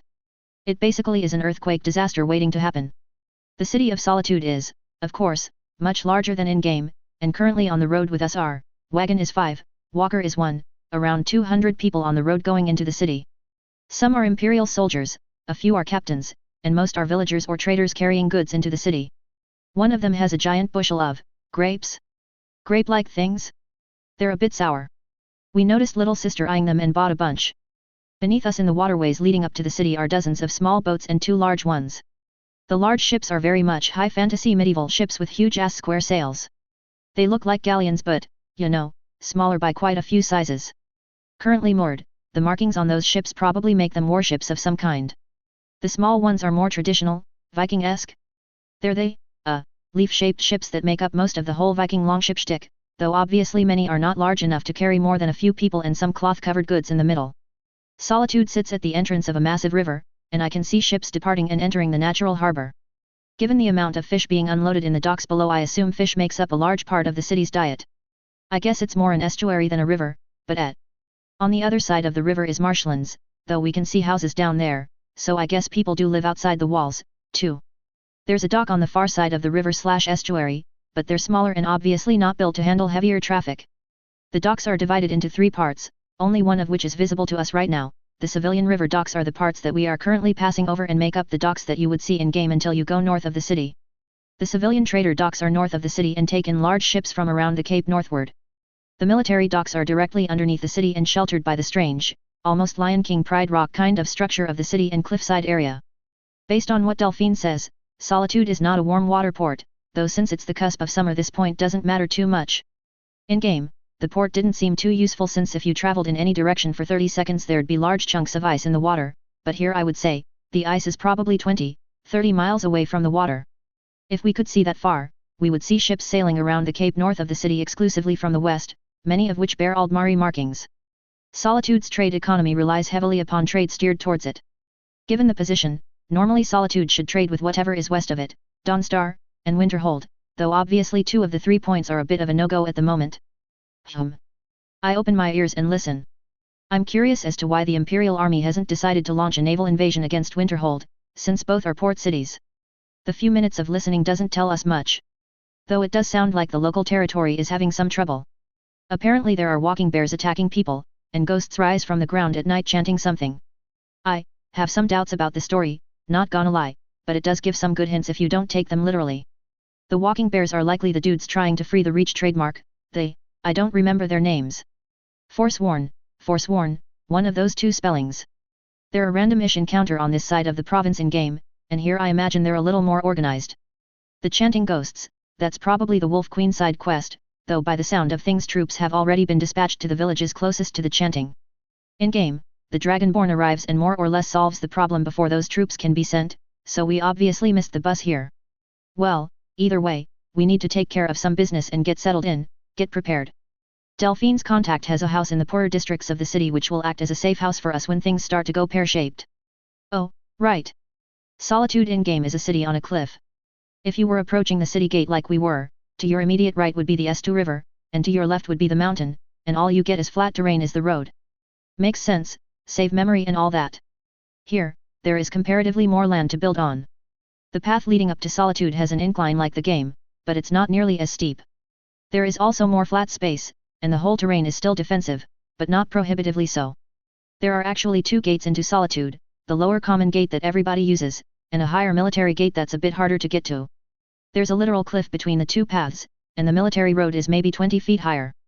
Between the military road and the more mountainous border is an Imperial war camp, with plenty of tents and semi-permanent structures that likely act as quarters for the lower troops. Between the common road and the water is another camp, it's smaller and populated almost entirely by Khajiit, so I assume this is the home base of the wandering traders. Solitude's internals are smushed together given the relative lack of open space to build, hence the overflow to the other side of the Estu River. The castle area is the highest at maybe 500 meters from the water, and the gate area is the lowest at maybe 10 meters. Its arrangement is kind of long. Let's say that, from the main gate, the city is arranged in a 4x2 grid, 4 rows of 2 columns. Let's say that the left column is 1 to 4, the right is 5 to 8, with 4 and 8 being the closest to the gates. 2 and 3 are the poor sections, 3, 4 and 8 make up the garrison area, taken by the Imperials, 5 is the palace, 1 is the palace, 5 is rich people, and 6 and 7 make up almost everyone else. Again, this is just a rough layout and areas obviously don't lay out so nicely. The part outside the city walls are not accounted for since they're, outside. Anyways, the dude has a house in 3, which has supplies, gear, and all the equipment necessary for a small strike force. We won't be staying there since, in order for Arya to appear to be a noble invited into the function, she would need to stay at an Imperial-supported inn for the next 2 weeks and basically mingle with the various smaller parties that will be thrown around because nobles I guess. So while they're doing that, we'll be off taking care of the beacon. This, of course, means that we're either 1, taking care of the beacon without Jake, Arya, and Delphine's support, or 2, we're waiting until after the raid to do this, while being hunted by the Aldmari. Or else 3, we turn around and chuck the beacon into the water, but I can't imagine that working out in our favor given, magic, and honestly if that were an option we would have done it before we got here. Or 4, we pack up and go home, but that's basically option 2 but without the upside of finishing the quest. So, yeah. I'm going to take 3 days or so to get the girls kitted out, and then we'll go. I don't like this, I mean I really, desperately don't like this, but it is the safest option. Also, your girls need names. Delphine says as we take to our rooms. Given the fact that we've arrived together and that Arya needs to maintain her minor royalty cover, your girls need names. Why? Because peasant children don't have names. Reason, our standard of hygiene and the quality of our attire means that we're basically considered to be the crustiest of the upper crust. Or else the upperest of the upper crust. Well, alright then. I've been chewing on this for a while and I'm shit at names, so let's see. Girls? Big and little sisters come up to me and they're still the cutest things ever. The biggest problem here is that if their names are too anime then it'll be hard for them to stay unnoticed, though I guess we're already kinda exposed as it is. Let's see here, fuck it, we're doing this. For now, big sister will be Atra. Little sister will be Alma. I have no reason to use these names beyond I'm basically stuck on one letter. They nod in return. Your naming sense is terrible. Delphine notes. But the Blades are magnanimous in their inability to judge stupidity. She grins. We've learned through the past 2 weeks that Delphine is very much so the snarky grand, archetype. Your blindness is appreciated. I reply. Now, girls, given that we'll be headed into some danger soon, make sure you're prepared, okay? They nod. Okay. I'm scared. Not gonna lie. Really scared. If it were by myself I would have no issues diving in and out. I would be reasonably okay with not making it out at all. But yeah, I have charges now. Can't just let them die in a place like this. 3 days pass. Given that Arya and Jake need to constantly attend parties to build their social credit, Delphine is therefore responsible for teaching the girls how to fight in what little free time she has. I also get some lessons because I really need it. 3 days isn't really a lot, and military experience basically dictates that the girls get spears. Anyways, since the spear requires the least amount of experience to learn to use, pointy and go that way, they'll get 1 each. Since Arya taught them a little swordplay and spears are inherently a bad idea in enclosed spaces, they'll also get a light sword, a dagger, a piece, along with armor. Given that they're both children, the available weight that I have to work with is minuscule. To that end, both girls get a 4-foot-long spear with a haft of reinforced and replaced wood, the lightest I could find. The tip is steel that I've played around a bit. I've embedded a gem on the fixing end of each spearhead that has increases strike force as their wish. The pointy end of the spear is also a bit more blunt than normal, given that we're very likely fighting undead. Sharp stabby objects are not as useful as blunt force trauma. In a nutshell, the girls are expected to play keep away with their spears when in melee combat as their last-ditch effort. Defense-wise, I've made them both a set of light spun metal shirts with embedded soulstones with end skin enchants placed into them. I'm making use of that guy's enchant method, where you just throw magic at the problem, but since I'm going to be nearby it works out fine. The same spun metal is also sewn into their pants, but at this point I still had a helmet to worry about, so the leg weight had to be minimized. Their shoes are also unarmored. I can put their legs together if things go poorly, but, yeah, hopefully we won't come to that. Their helmet is a stripped-down leather cap that covers basically the top of their head and the sides plus an enchanted circlet, plus skin. The sides are reinforced with strips of metal with a layer of crushed soulstones on the inside, plus skin.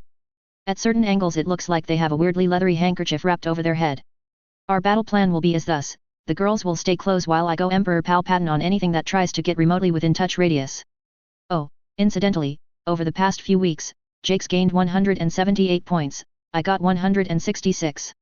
Jake's so powerful at this point that he's basically keeping points in reserve just to, break shit harder, so he's got like 400 points at this point. He gets the following skills to 100, Overwhelm, 1 HAND Mastery, 2 HAND Mastery, Missile Awareness. He also gets and immediately fully upgrades One-Handed Charging Strike for better immediate stab biness, I guess, and the last 11 points into Poison Resistance. He also has like a billion greater perk points to spend, but the ones that are the most important are the ones that are apparently repeatable: Natural Flight, which extends flying time, and Combat Presence, which instills fear. He took 10 ranks of Combat Presence and 4 of Natural Flight. Now, Instill Fear is pretty straightforward, probably, and I'm not sure what 10 ranks to do, but Natural Flight has us both confused, because after about 30 seconds of testing we can be very sure that Jake does not in fact fly. Maybe it's a dud, I dunno, but so far the perk tree has not given us any duds. In my case, I max out my good friend and buddy replacement, my new buddy Shock Mastery, and the rest goes into Fine better results for small objects. For graders, I take Greatest Materialist, because I can, 3 ranks of this Ambient Moonlight thing, Great Dress Tailor, and 4 ranks of this repeatable, quite possibly broken, Mana Canister. Dress Tailor because I want to make pretty dresses for my girls. I call Mana Canister possibly broken because, after some experimenting, it seems that I am able to store 1 full bar of mana per perk level. I have a lot of mana. I also have skills that spike damage in exchange for additional mana spent. I think you can see where I'm going with this. I will note that these canisters have a natural bleed rate. It takes me around 10 minutes of focus to actually fill one canister, and each one lasts for around 6 hours before they're totally empty.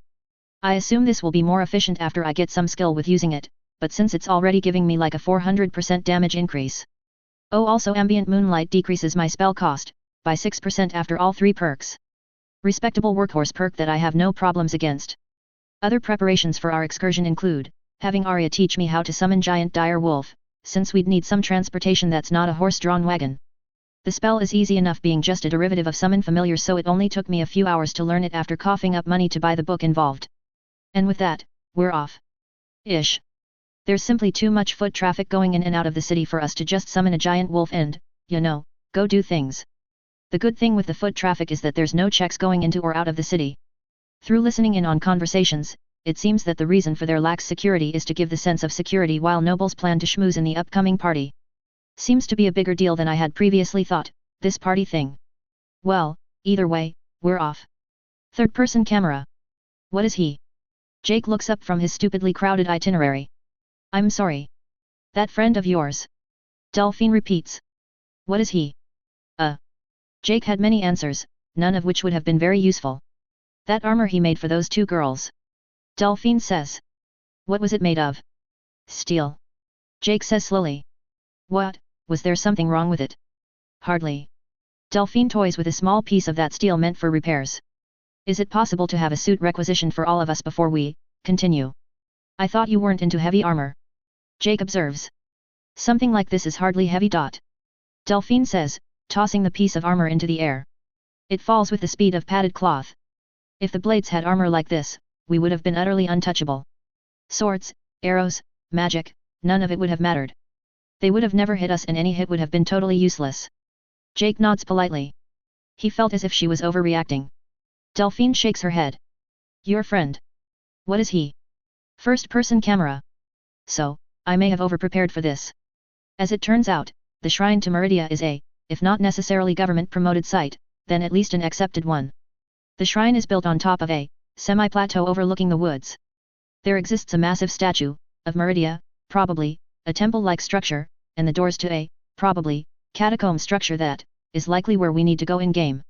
There are also a preacher in front of the statue talking about Meridia's boons to humanity, about a dozen of the Antidadra people standing guard, a few dozen worshippers and visitors, some sitting in open-air pews, others offering small tokens to an offerings box in front of the statue, and, last but not least, a mishmash of imperial and independent soldier folk. This is, like, infinitely more people than there would be in-game, and as a result certain precautions need to be taken. Atra. I get her attention. There's likely going to be attention given to the fact that you are showing up with the beacon. If anyone asks, you didn't hear any voices in your head that told you to come here. Okay. She nods. Why? Easy. Because there's probably at least one guy over there who believes in prophecies, and at least one guy who believes they're more special than others. The less unwanted attention to draw to yourself, the better.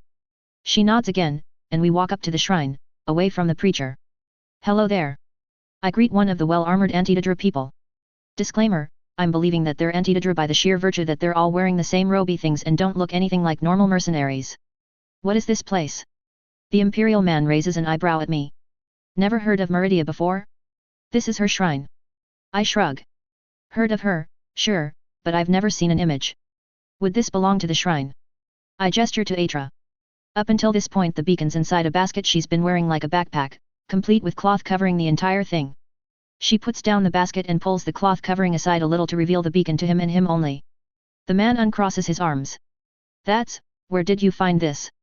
He leans in and asks Atra. She shrinks a little into my leg. Around our neighborhood. She says quietly. I was playing with my friends when one of them saw this weird glowing light. Nobody else wanted it so I took it. Atra is semi-lying, she was the only one who saw the glowing light and, after she was finished playing, listened to the voice in her head and doubled back to get it.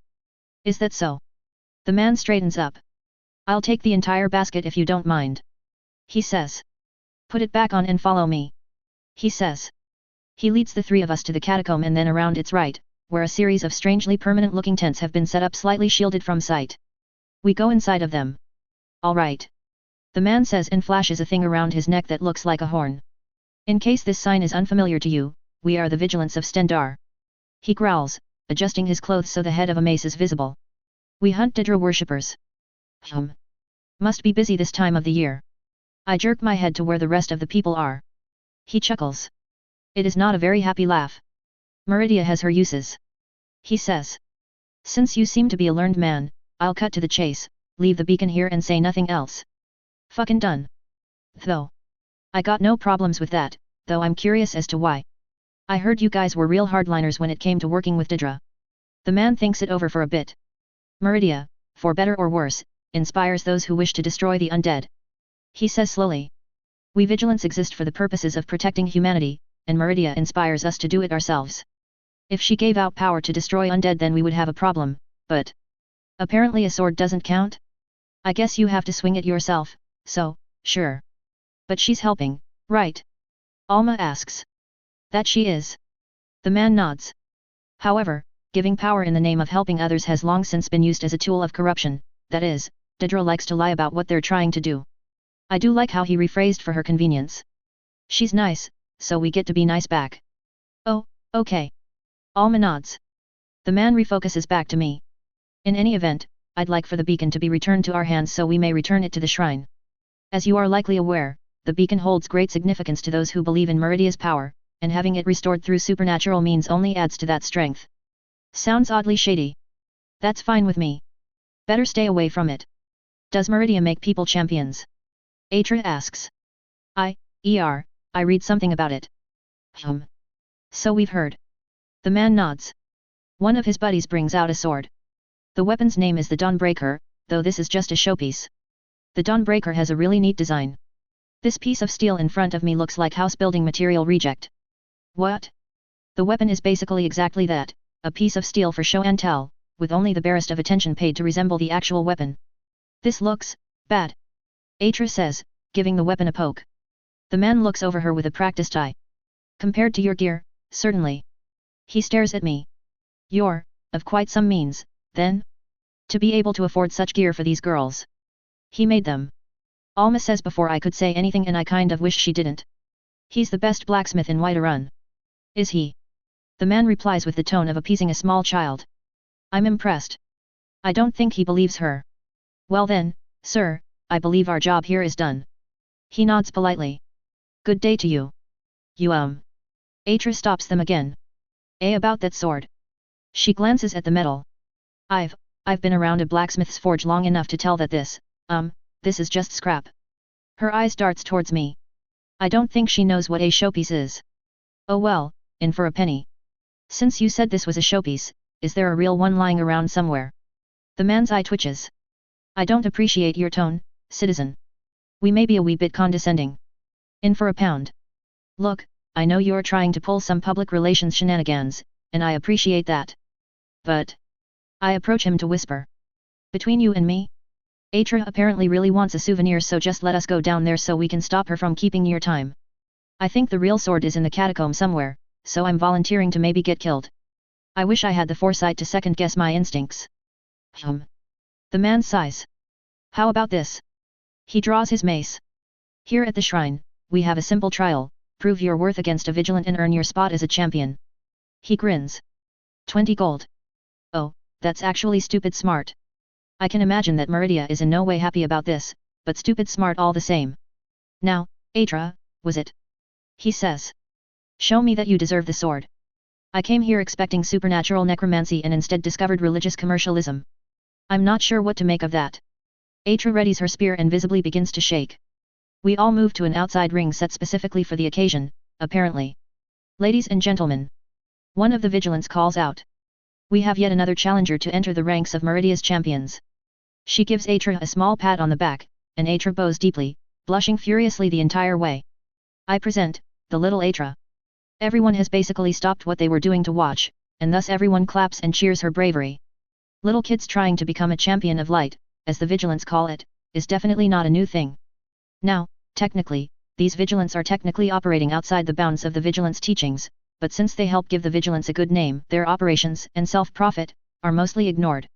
Now then, the man grins good-naturedly at the girl, though not without a twinge of annoyance. Show me what you can do. Atra, now practically having a panic attack, looks over to me. Dad time. I give her a hug. I'm here for you. Cheers and clapping on the hug, nobody heard words being exchanged. Now slightly calmer, she levels her quivering spear, then takes a deep breath like Jake would do, and charges forward. Third-person camera. Oh? The man blinks in surprise. The girl was obviously green, but her step-in was quite powerful. Unfortunately, the distance between the two negated any additional energy she had in her charge, and he sidesteps her attack with the barest of margins, to help her morale. With the girl off balance, he raises his mace and gives her a gentle tap on the back. Atra's wheel around was also superbly fast, but the utter lack of aim meant her spear tip zips high over his head, causing her to go off balance and totter back some steps. She's got good teachers. The man notes. But apparently not enough drilling on the basics. He waits until she gets back into position before making a very exaggerated attempt at a charge. Atra, being 11, loses her nerve and scurries away from his charge. Playing the part of the big strong bad guy, the man maintains his charge direction like a rhino and makes some exaggerated steps to stop himself, drawing a few laughs in the process. What's wrong, girl? He taunts/eggs her on. Is that all you've got? Atra, to his surprise, firmly shakes her head. She levels her spear again, takes another calming breath, and charges in. They go for about 5 more exchanges before Atra collapses from exhaustion. She's tried a grand total of 15 attacks and none of them hit. A little girl like that with that kind of armor, going on for 15 blows, half of them being charging ones. The man tallies with a wide grin on his face. You're telling me there's talent like this in the peasantry? He sheaths his mace and gives the sprawling Atra a deep bow to roaring applause. You've proven your worth, young lady. We would be glad to induct you into the honorable ranks of the Meridian Champions. Everyone roars their approval again. The ones who visit every other week know full well that the Meridian Champions moniker was just there to please the kids like a participation trophy, but watching the little ones try is always uplifting. Atra, gasping for air, lets herself be raised to a sitting position by Alma, takes a waterskin from Ash, and does her best to drain it. The man gives Ash an appraising eye. Still, given her equipment and the quality of her training, however sporadic, no way this blacksmith is her family. A servant, maybe? First-person camera. Well, all's well that ends well, I suppose. Atra gets an amulet of Stendar for her troubles, Alma gets one too because why not, and we're allowed to go into the catacombs, into what is basically a gift shop, to pick up a sword for Atra. And thus we're being escorted by Atra's ex-opponent. Was there some kind of problem here? I ask. I have no reason to ask beyond game knowledge. In game, this was a dungeon crawl involving weird undead shit. Obviously no such problems are here, since the catacombs are brightly lit, carefully partitioned with wood planks, 4 rooms, and house something around 40 people. To some extent. The man says. There was a necromancer making hell in here around 2 years ago. He's the reason why we're here, actually. Hey. I guess that's what happens when the 2 different parts of the quest can be completed by multiple people. You're pretty sharp to be able to see something like that. He says. I wave it off. Sometimes I get lucky. I do sense a little bit of strange magic from around us, but without game knowledge I would not have guessed. Anyways, the dungeon layout is drastically different from how it looks in game, as in, no dungeon run. The layout of the catacombs is basically a straight run from the door to the temple. Within the main chamber, where the true shrine to Meridia is being kept, there exists one hefty-looking metal door. Heavily barred and guarded at all times, this is the entrance to the rest of the dungeon proper. We do not go anywhere near that deep. Gift shop, as I'm calling it, is basically a partitioned section of the catacomb hallway, where barrels upon barrels of swords are kept. Usually this is kept from the eyes of children. The man says with a wink. But I think you're mature enough to know that a champion makes the sword, not the other way around. Disclaimer, he says that to all the kids. I see. Atris says, sounding a bit disheartened. Pick one that you like. The man laughs. You too, Alma. Yay. Alma doesn't mind getting free rewards. She picks a sword at random. It looks like a really half-hearted attempt at something that resembles a sword, to say nothing of the added requirement of needing to look like a unique sword. It's like if someone tried to sell like a Pikachu plushie by painting a mouse-type cat toy yellow and then going close enough. Atra takes her time, and eventually picks out something that looks eerily like the real Dawnbreaker, well, the real Dawnbreaker after it's been broken a few times, maybe. Given that Meridia is actually in her head I won't be surprised if that is actually the real thing. The man doesn't seem to care, and just nods with approval. After a little bit more chatting, some congratulations being piled on top of Atra for her performance, we party up with a group going back to Solitude and arrive a little before midnight. The girls are tired from the trip despite the summoned wolf that they rode on to get home, and we, me and Jake, tuck them in post-haste. Real proud of Atra, not gonna lie. With that out of the way, the next issue on the list. The letter. I gave the letter to the Imperial office in charge of communications some day after our trip to the shrine, and around a day later I received something akin to a royal summon to the garrison. Which is fun-ish. Nothing serious, they wanted to know where the letter came from and I told them everything I should know about it, which is that some old lady gave it to me when she heard we were headed to Solitude. And you did not know who it was? My interrogator, a lieutenant or something, asks suspiciously. It was an old woman who knew how to write, maybe, and the letter was sealed. I shrug. I figure it's somebody important but I honestly could not care. He scowls. You have no idea what's inside the letter. I frown. Should I? I'm asking the questions here. The black-haired lieutenant, Breton, snaps. The contents of this letter can amount to an act of bribery. Do you have any knowledge of that? That much I know.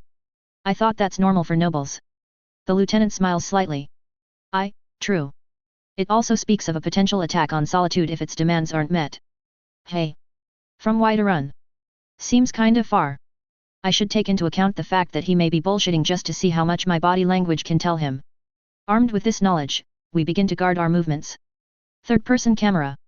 After some 30 minutes of questioning, Ash was allowed to go with no repercussions. What was that all about? The Imperial captain of the Breton lieutenant asks. That man delivered the letter from the Greymanes. The lieutenant replies after a snappy salute. I thought he might know something about the context of the letter. The captain's eyebrow goes up. And? What have you discovered? Little, considering how much of the letter we have yet to decipher. The lieutenant admits. However, we do know that the man who delivered it has some training in counter-espionage and has likely read the contents of the letter, even though he may not have fully understood it. Oh. The captain's eyebrow goes even higher up. How do you reckon? He stiffened when we asked him about specific parts of the letter, and his guard never dropped. The lieutenant says. He only started to be guarded after we asked him about the parts of the letter that could be easily read. I tried to bait him with false information and he saw through it, which means he at least has some knowledge of the truth. So he's close to Greymanes, right? The captain asks. You said the letter showed no signs of tampering. The lieutenant nods. Correct. Unless he can perfectly recreate their seal, he's probably close enough to the Greymanes to be of some service. The captain gets a gleam in his eye. Interesting. That Aldmiri function is in a few days, is it not? If there's the chance of a third faction getting involved, then it may be of some help to us. Advise our infiltration party to be a little rowdier than usual when things get going. First-person camera. So, that's that. I have no specific reason to go and kill a fortress full of people just to rescue some guy I don't know about, so as far as my personal involvement goes, this is it. In the meantime, I need to make more dresses for Arya, and spare outfits for Jake. See, Delphine's plan is as thus: on the days leading up to the big elf party, there are plenty of smaller parties being held by the nobility of Solitude to, basically take advantage of the nobles arriving in the city and do some networking. Aristocracy by default tend to have small but thorough social circles, so it's a situation where everyone knows someone, and if Arya and Jake show up to the BEP and nobody knows them, then awkward questions will be asked. As such, the two of them are therefore tasked to just go to parties and have fun, which, you know, sounds like it would be a great idea if Arya didn't look like she would rather be doing anything else. A secondary reason for going party hopping is because Arya's cover story is that she is, in effect, a visiting noble of minor repute. It is, rather common, for visiting nobles to basically play suck-up. Arya's, and to a lesser extent Jake, will therefore be 1, being rather proactive when it comes to talking to people, and 2, be very proactive when it comes to getting lost in the houses of these practice parties. Either way, Arya is surprisingly not okay with the whole talking to people thing. I mean, I figured the Dragonborn was shit at small talk, but... Third-person camera. Subtitle, Arya and Jake's first party. The two stand before a set of mahogany doors in front of a small house, for the neighborhood. Oh gods, I want to not to do this. Arya grouses. I don't see why I can't just murder my way through the building when the time comes. Jake was rather used to her bloodthirstiness. Because that would be wrong, for some reason. He gives her a reassuring pat on the shoulder. You'll definitely be the center of attention, so it won't be that bad. Arya narrows her eyes. I will shank you. Jake chuckles. Good, just keep your spirits up. He pulls on the large brass ring and knocks it against the door. Immediately the door opens in response. Do you have an invitation? The aged butler, Orc, asks politely, but rather loftily. Of course. Arya extends it out with a winning smile. She wasn't good at winning smiles. The butler looks over the invitation, gives Arya a "what do you think you're trying to do" look, gives Jake a "I think you should have gone a bit deeper than looks" look, and then gives the invitation one "this seems legit" look. Welcome to the function, Lord and Lady Fairwind. Arya barely succeeded in maintaining an eye roll-less poker face. Jake vaguely regrets letting Delphine pick the noble last name. Their cover story is somewhere along the lines of "we're cousins." The two enter the brightly lit main hall. Jake takes a moment to marvel at the chandeliers and ornate torch racks and wonders slightly at the integrity of the Solitude's building safety code. Arya notes that the chandelier was exceptionally bright and deduces that mage light must be in use somehow. Their entrance draws a few looks, and some of those looks develop into longer stares. Ash had, taking in the idea that Arya was a lesser noble looking to fit in, decided be a bit fucking extravagant. Paying attention to the weather, and having basically no knowledge in designing high-function dresses, Ash basically made a near-glowing sundress and added frills and a nice-looking sash. The materials were replaced to be as light as possible, giving her a bit of a floaty appearance. In severe contrast, Jake was basically just in the closest approximation to a tuxedo that Ash was able to make in roughly 40 minutes. Ash did not allocate his time in a very efficient manner. Regardless, Arya is immediately swamped by a half-dozen young nobles immediately attracted by her immense looks. I hate everything about this. Arya thinks while her acting gets progressively better through practice. This is why I kill things. Jake, wanting to intervene but finding no good way to do so, simply goes around and tries to emulate some of the older patrons. Due to his terrible acting, and very non-noble vocabulary, interactions were scant, and he found no time to slink away and practice the desired goal of the infiltration due to the fact that he basically never fell out of sight. He makes notes on how the others behave, and tallies how a man of his station, mostly a warrior, and age, quite young for a noble, should act. The party ultimately ends with neither of them being able to do what they were sent for. So? Delphine asks with a wide grin upon Arya and Jake's return to the inn. I really think we should just go in and kill everyone. Arya says. I echo that sentiment. Fuck infiltration missions. Jake says. Delphine laughs for a solid minute before collecting herself. Good. But you don't get to make enemies out of two separate nations in order to lie about your own shortcomings. Learn to blend in, children, and it pays handsomely in the future. Why can't Ash go in my place and I go around killing everyone? Arya asks again. Because he's even worse than the two of you. Delphine says again. When was the last time you saw him approach someone when it's not for business? I've known him for years and I know for a fact he can survive an entire day without speaking an entire word. Jake says. Arya sees no problem with it. Yeah? I do that too. I would love to be doing that too. Give it up. Delphine says cheerily. The sooner you learn to expertly fend off the boys looking at only your body, the easier you'll see the ones looking deeper. Better if they don't look at all. Arya huffs. Should have brought Mel with us. A slight, imperceptible change crept into Delphine's smile and vanished without a trace. So you can shift your duty onto her? You're quite a bit less dedicated than I thought. Arya growls. I'll figure it out. Just give me a few days. The two continue to participate in parties and practice how to best orient their behavior, and soon enough Arya was being ignored at the parties by those who matter. She had learned that a woman of her background, a good-looking minor noble looking to dig into the solitude aristocracy, was expected to be just a little too gaudy, a little too loud, and a little too affectionate for attention. In a nutshell, her job was to be the desperate beginner that the other nobles thought she would be. Of course, this did mean that occasionally a minor noble's son would take her acting seriously and try his luck at getting underneath her skirt, which worked in her favor as, around 5 minutes later, the noble would be half naked and knocked the fuck out as Arya practiced snooping around the building without a backwards glance. Jake, once it became clear who he was, he lost all ability to disappear from the party. As the mountain and, apparently, actual nobility, all party-goers focused their attention upon him, and he found himself either swamped by young men trying to be, or be better than, him, and young women who hoped to pull him from, or be pulled into, his house. Older patrons simply keep him in their sights, largely to protect the young men or young women from being pulled away from their circles for various reasons. Ergo, he switched roles to be a bit more bombastic and friendly, to draw all eyes to make Arya's job easier. First-person camera, day of the party. By the time of the party, the two of them are prepared enough that they know what they want to do. I've also had the time to tweak their final outfits, and my god did they need outfits. I kind of expected that it would take more investment for a girl to be accepted into society, but I didn't think that applied to Jake, too. Having to make essentially 2 sets of outfits every day is a pain in the neck. Arya's final dress is pretty similar to her starting one, except it's a bit heavier with a half-sized coat thingy. It's big and light and fluffy, thank you cheating, and is cut to approximately her elbows. The dress itself is more of a formal dress with more rigidity than a sundress, cause it's armored. It meshes well with her bracers, plus hidden knife, and the skirt part can be detached if she needs to bolt.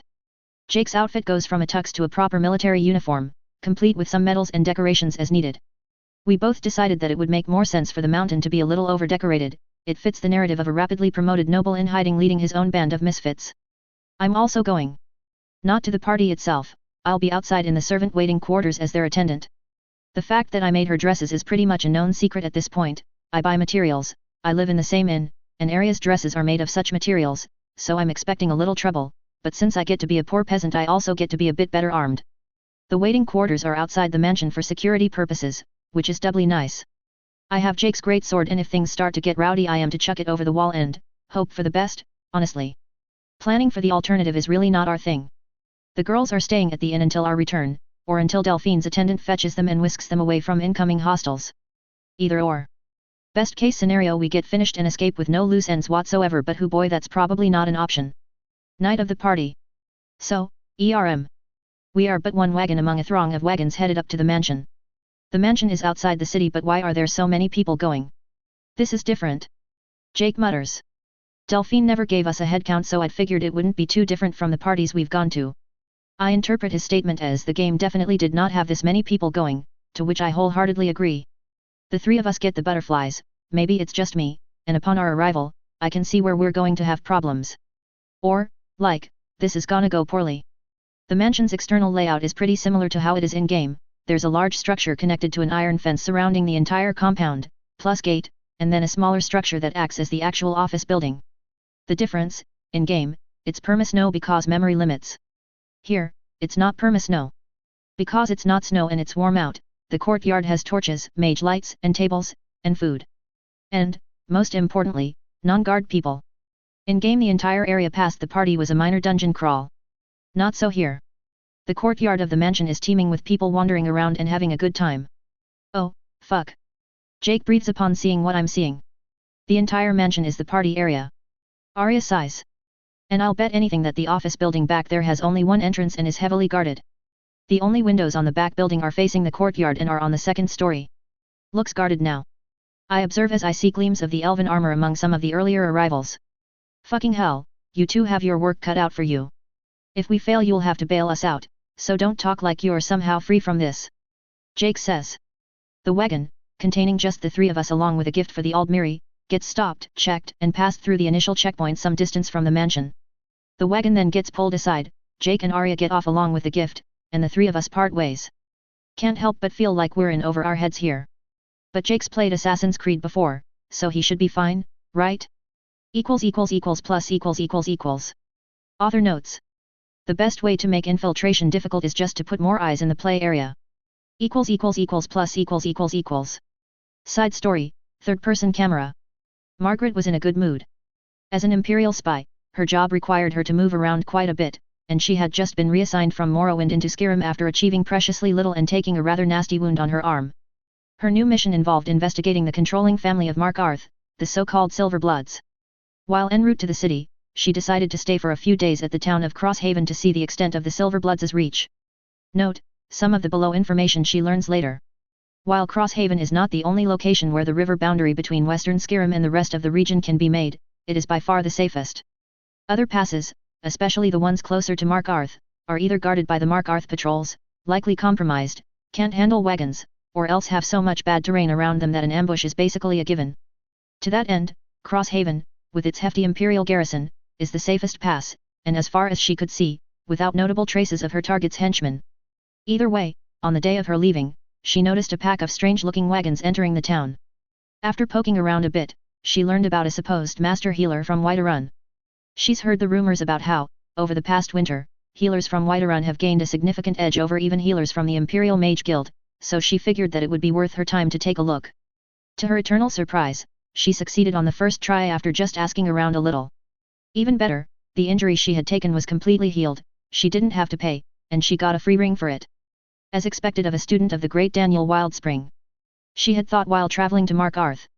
She's not great at remembering names. Now, having spent a day getting used to moving around Markarth's unusual topography, she finally decided to do what she was supposed to do. The ring given to her was a useful little into the metalwork trade of the city and of the family that controls it. To that end, she decides to visit the largest market yard of Markarth, and see if the little gem can get her into some doors. Time-wise, this is roughly in the middle of the main party's party preparations. One jewelry seller grabs her attention within the bustling square. "Hello there, little lady. You look like a woman of fine tastes," he says with a charming smile. Margaret was one of the older agents, but nothing that dressing carefully can't mask. "You look like you have your share of fine stuff," she says, looking over the tray of rings, circlets, and necklaces while keeping her ring in prominent view. The seller's practiced eye analyzed the ring per her expectations. "Well, I have a few things that I think would strike your fancy." He moves his display boxes expertly to orient the jewelry that best matches her ring into her line of sight. A practiced peddler. Margaret notes. "I like the look of this." She picks up a simply decorated silver locket. "I think it'll make a great gift for my sister." Oh. The seller was a little bit disappointed that his little skewing didn't help him much. "A fine choice. Good silver with no unneeded furnishing. If I may, perhaps something that's a little more fitting for the family of a lady of your standing." He picks out a finer locket. "Well, I think that would be more for me." Margaret replies with a playful wink, earning a laugh from the seller. "By the way." She shows her ring. "A friend of mine gave this to me. It's the first item of fine jewelry he's made, and would like to have a professional's opinion on his workmanship." "Well, you must think very highly of him to wear a first ring like this," the seller says, taking her hand and staring intently at the ring. "I heard that first jewels tend to cut like knives." He frowns. "His first?" Margaret caught the doubt in his eyes. "So he says." She nods. "Would you like a closer look?" He nods, and she takes off the ring for him to examine closer. A first-time jeweler is able to make something like this? The seller analyzes the ring through the use of a small magnifying glass. "What is this incredibly complex pattern?" The pattern, incidentally, is solely due to replace being difficult to control for something as minute as making jewelry. Ash not looking also didn't help things. As such, it has a natural kind of look that, by sheer luck, had a level of sharpness which tweaked the look from a natural disaster to that of the works by a genius. The seller in particular seems to be taken by the ring. "Your friend has exceptional talent." His mind had already deluded itself into seeing the random patterns on the rings as something akin to a nature motif of roaring rivers and wandering forests. The gem, though. Ash had used a rather substandard ruby for the ring and had also cut it with replace, and the luck that graced the ring did not bleed into the gem. He should leave the cutting process to someone else. He hands the ring back and leans in conspiratorially. My shop's not big enough, but I'm sure you can get at least 5 figures for this ring if you play your cards right. Besides, he wasn't about to become a silver-blood target by hawking something like that. Margaret took his advice in stride. I'll be sure to pass the good news, she says and buys both lockets shown to her. As she puts the better one around her neck, she hears a strange shuffling behind her. Suddenly, an arm reaches around her mouth, and her combat training kicks in just enough to stop it. Her other training, the one to be undercover, kicks in soon after with the argument that she would compromise her cover if she went any further. Which is why, even as her brain screams alarms at her, she did not move to defend herself as a knife gently pushes into her back. Even while in danger she could not help but roll her eyes. What an amateur assassin! Can't even keep his knives sharp. She shifts slightly so the knife avoids hitting anything critical regardless, and upon feeling it being drawn out she collapses rather realistically, if she could say so herself. The reach belonged to the Forsworn. The man shouts and starts slashing at other nearby walkers. One Imperial man, alarmed, backs away and his movement draws the man's attention. He charges forward and stabs his knife into the Imperial's hand, and the two brawls. Some seconds later, the guards posted at the edges of the market wades into the fight and beats the man senseless with the blunt ends of their spears before taking him away. He dies due to blunt force trauma several hours later, no healers for the imprisoned. You all right, lady? The seller asks as Margaret picks herself up from the ground. Do you need a healer? I'm fine, I was lucky, Margaret says with the perfect amount of quiver in her voice. What was that? She had been briefed on the issues surrounding Markarth but did not remember much of it. There are no Forsworn in the city. The guard closest to them yells. Disperse. Not much dispersion happens. It may be better to be a bit scarce for today, the seller says, packing up his cart. Set up shop in a different center, maybe. Margaret nods absent-mindedly, her hand going up to her face as she ponders on how to make use of this Forsworn information. As she does so, the seller notices that the ruby on the ring is missing. Lady, it looks like that man's done some damage to your ring, it fell out, he says helpfully. If you don't mind, I can introduce you to a jeweler who can give that ring the shine it deserves. Margaret figures this wouldn't hurt. That would be very helpful, thank you. Chapter 17, The Party Crashing Experience. =+=+===. Third-person camera. Arya and Jake enter the mansion and, predictably, Jake is immediately swarmed. Ah! Sir and Madam Fairwind. Some other noble says with a flamboyant bow. I'm glad to have made your acquaintance this evening, he says specifically to Arya. Indeed. Arya replies to his bow with a polite but curt one of her own. I did not anticipate this attendance. The noble had a hunch Arya didn't remember him. Everything for the past few weeks was simply preparations for this moment. He sneaks a look into her eyes. As I'm sure you're aware. It was rather obvious. Arya shrugs. She did indeed fail to remember him. The two trade some more small talk before the noble catches the face of someone else more important and hastily excuses herself. Looks like she really was just training for an infiltration. The noble muses as he meets this someone else. Much too obvious to be an imperial spy. He converses for a little with his contact, and then ducks back into the party. His contact, one Thalmor agent, marks Arya's appearance and disappears along the wall. Another man, wearing an outfit that seems a bit too immaculate for someone who had to travel to get to this mansion, also marks Arya's position to his group of 3 friends. Another group. Arya makes note of the 4 new guys. Given how uncomfortable they are to the environment, I suppose that means they're not aligned with the guy from before. While she didn't peg the first noble as being party with the Aldmiri, she did see how quickly his contact vanished and thought it was unusual. As the party progresses, Arya finds a good time to drag Jake out of the 3 rings of women he found himself in and the two melt into the crowds of the courtyard. For a given value of melt. I really need to cut down on my heroism intake, apparently. Jake sighs when they have a moment to breathe. Being surrounded like that sucks. You could use more training. Arya giggles. Maybe with a good distraction or something, like a bigger or a braver man. Is that how it works? Jake laughs. I can't just go look a distraction and do that. Might work if they trust you enough. Arya shrugs. Speaking of which, see that. She nods towards the small building on the far end of the courtyard. There are no windows into the building, and the only door has a guard standing in front. Hey! Jake muses. The two watch one slightly tipsy patron approach the door and be gently but firmly rebuffed by the guard. Can we draw him away somehow? Arya frowns. Not likely. Going by his gear he's not staff for the party, so I don't think he would be called for anything other than a literal frontal attack, And that has its own problems. Jake finishes her sentence in his head. Makes sense. The two stay and watch for an opportunity. Meanwhile, back in Solitude, Delphine was busy packing. Running a long-term operation such as this one directly against the Aldmiri Dominion meant a certain level of risk, and one of those risks has been realized. At the moment, Thalmor agents were busy scouring the houses for her and her helper accomplice. With her, incidentally, were Atra and Alma. Ain't this something? The helper grumbles. I figured things would go wrong but didn't think it'd happen this fast. He glances at Delphine. You've gotten rusty. Delphine shrugs.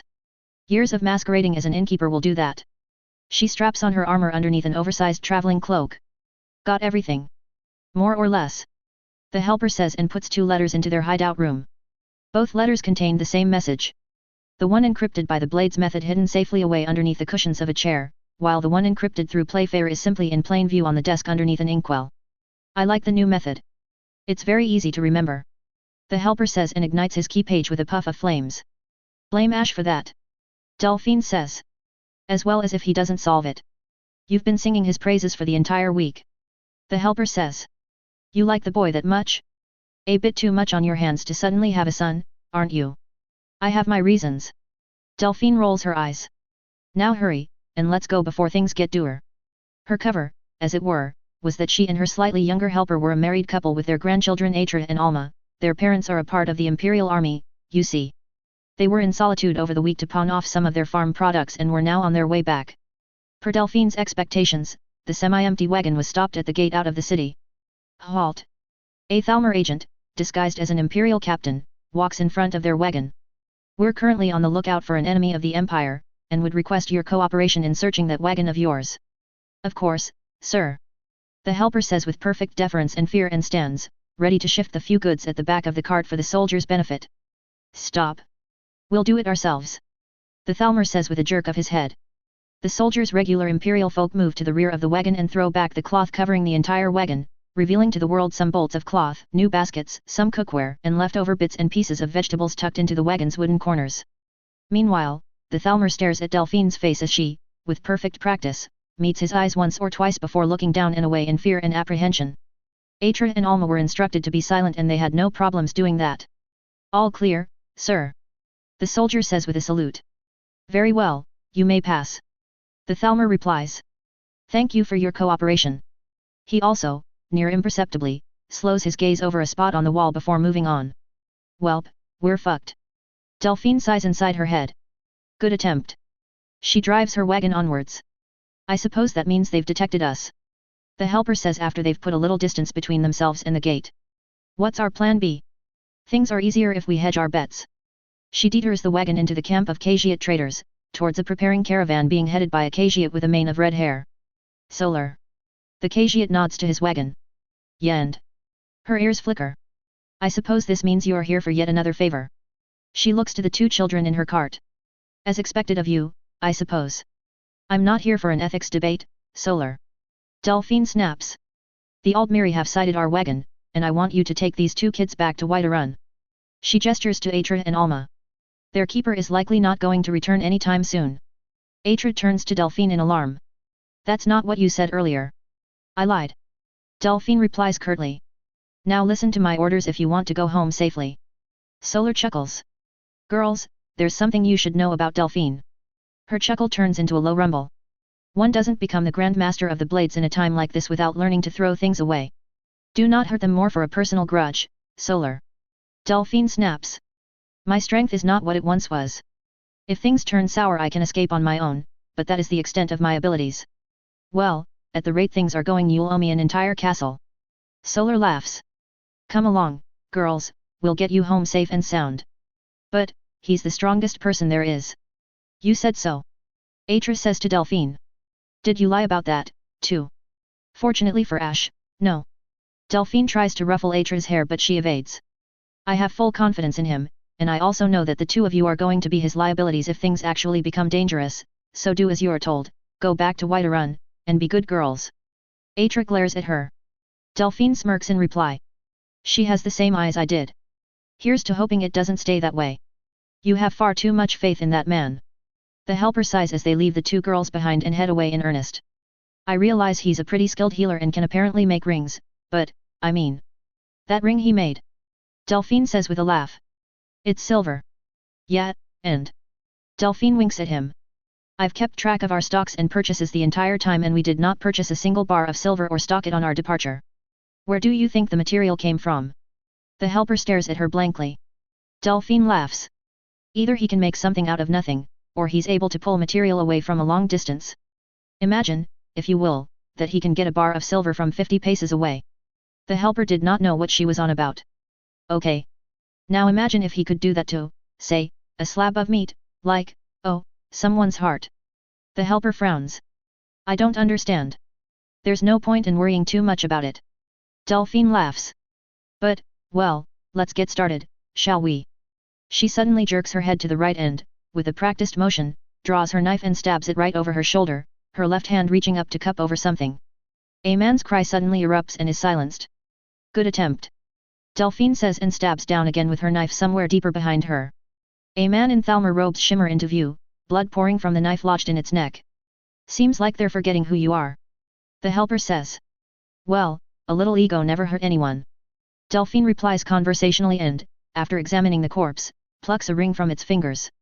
She slips it on her own, and shimmer out of sight. Mind if I borrow you for a few days? She says. The helper shrugs. Won't be the first time. The wagon shifts as Delphine, now chameleoned, moves to the back of the wagon. The helper moves to the center, driving the wagon by himself. Incidentally, that ring of chameleon, being a very well-crafted enchanted item with a 95% chameleon rate, would lose its effectiveness after about 3 hours of being constantly active, earning a well, that sucks from a Jake language borrowing Delphine. Since Delphine's the only one who knew, while the wagon was being examined, one of the soldiers stepped onto the wagon.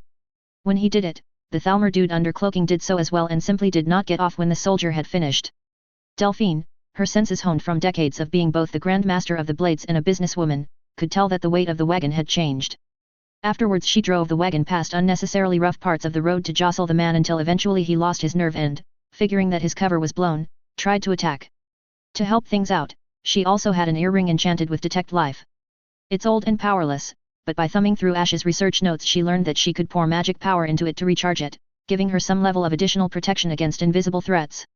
As a side effect, if she wants to use that earring she basically can't cast any spells. Recharging magic items via pouring in magic isn't new, but up to now Delphine had no success with the other methods that were taught to her, so this was a definite blessing. First-person camera. It's kinda boring to just wait here. I wish I was as smart as some of the other folk and bought a deck of cards or something. I'm currently just sitting in the waiting room, at a small desk with my back to the wall and my eyes on the door. I've scoped out the building as well, and as far as I know this is the only available entrance. Anyways, I'm bored. And worried. And bored. Bored because I have nothing to do, and worried because I think my vision is degrading again. I say again because this is legitimately not something I realized even back when I was in mid to high school. Looking back now it was kind of obvious that my eyesight was trash, but at the time, I wasn't the sharpest tool in a lot of sheds. Right now, I think, well, I started with my glasses eyesight but without said glasses, so, now, my range is about half. My research is always done during sundown, so it makes sense. I'm using mage light, but it still makes sense. For reference, Ash can see clearly at 20 feet what Arya can see at 60. Jake's around 30. Well, I think I can probably fix that at some point. We take out some paper, toss a mage light into the air, and begin jotting down notes about our replacement skill. Looking back at the ring I made for that lady, I realized something kind of important. I made it out of silver, which I didn't have a lot of. I mean, I could have made the silver out of another material, but I can tell when the relative cost is there, and, well, it wasn't that time. Which means that I stole somebody's silver. Sorry whoever it was. Now, this is important because it means the range on the perk is longer than I had originally thought. It may be growing or changing or whatever, but... well, cutting to the chase here. I've tested the perk over the 2 weeks rather sporadically, and it seems like my maximum range is either visual range or about 50 feet. The cost of doing it at range rises exponentially. Still, this means that, for literally all my mana, I can point to someone about 50 feet away and go you are already dead and have them keel over immediately because their heart is now a loaf of bread. In theory. I haven't been pushed far enough to actually try something like that and I honestly hope that continues to be the case. Incidentally, the cost of the perk at maximum range is about 100% of my mana, so that's, you know, accurate. Initially I was like, well, look at what special skill I just got that lets me stash away 1 bar of mana, but after testing I can't actually use cartridge mana with replace, which makes me a little sad. In practice it just means that I have to stash away cartridge mana before using replace as an attack action so that if I need to make a quick escape I can use that stored mana for spells despite being entirely spent. I have a lot of ways of using mana, it's kind of bullshit. Third person camera, the party. It is now dusk, and Arya was getting impatient. Sneaking in was never the Dragonborn's forte, and being told to wait and sneak was definitely wearing on her nerves. Fortunately for her, she wasn't the only one. 4 men, dressed alike in imperial regalia, purple robes everywhere trademark, were busy staring at the lone guard in front of the rear building. Looks like the party's hitting its high point. The leader of the group murmurs to the rest. And that woman is getting antsy. Amateur. Lackey A says. But it's better her than us. He takes an exaggerated swig from a wine bottle. Shall we? The contents of the bottle is merely water. Yab. Lackey B makes a hidden sign. About 5 seconds later, a glass bottle flies into his face from the second floor of the mansion. What the hell? He exclaims and jumps onto a nearby table, conspicuously raising a fist. The loud noises draw the attention of nearby staff, some of which are Thalmor agents in disguise. Those agents immediately see through his acting as a feint and let the true domestic servants handle the problem. Incidentally, the problem involves the man throwing a bottle up at the window, where it shatters uselessly, dousing the walls and the sides of the window in mead. Things start to get rowdy as more bottles start flying. To the credit of the noble onlookers, they immediately back away from the commotion. Lackey A plays the part of an offended but level-headed friend. Moral. He didn't mean it. Like hell he didn't. Moral throws a loaf of bread at the window. I don't know who's up there, but that drunk waste of space up there needs to come down here, and stand and deliver. Per their plans, the rest of the audience was now backing away more, unconsciously increasing the body density near the lone guard and building. Said guard, frowning, starts to back away from the crowd, in order to keep distance and be wary of any possible knives going his way. The leader slips a ring onto his finger and rushes along the outside of the crowd. With trained speed, he puts a hand around the guard's mouth while Lackey C takes a bracer from a pouch and forcibly clips it around the man's wrist. The man starts to go limp, so the leader now slips the ring off of his finger and onto the guard's while slowly setting him down onto the ground. Arya, in the middle of the commotion but nevertheless still focused on the door, noticed that the guard seemed to limp, then suddenly go missing. Recognizing the opportunity, she immediately darts to the door and, taking out a lockpick hidden inside the seams of her dress, picks the door, opens it, and slips in. She had Ash Taylor pockets for her outfit so she could hide lockpicks in the dress's sleeves. As good as she was, however, she did not realize, nor care, that the door was still being watched from at least 5 different angles. Of those 5 angles, 3 were per the Imperial spy's distraction obscured properly. The last 2 involved agents wearing items enchanted with invisibility and, while the spies had plans to cover them too, to some effect, Arya had moved too fast for them to do so. Well, shit. The leader mutters. It's now no longer our problem. Let's go. Lackey B, Moral, continues to make a scene until Lackey A, seeing that their job is done, slaps him over the head with a candlestick. They profusely apologize to the staff and voluntarily escort themselves out of the premises, along with the 5th person on the 2nd story responsible for throwing things. The Thalmor patrol around the mansion would send a detachment after the group and, following a running battle, kill 3 of them in exchange for 4 of their own. The remaining 2 vanish south into the rugged terrain of the Reach. Inside, Arya immediately finds a place to hide and sheds the more flamboyantly useless pieces of her dress, another thing she requested from Ash. The noise outside, not entirely blocked by the door, helped mask her footsteps as she quickly scanned the first floor for anything unusual. Before the noise outside subsides, she finds a trapdoor clumsily hidden underneath a rug. Without any attention to detail, she flings away the rug, throws open the trapdoor, and jumps down into the basement. The basement is a 2-story affair, much wider and more well lit than she would have expected. She lands essentially on something resembling a foyer, which looks down upon a set of 6 prison cells.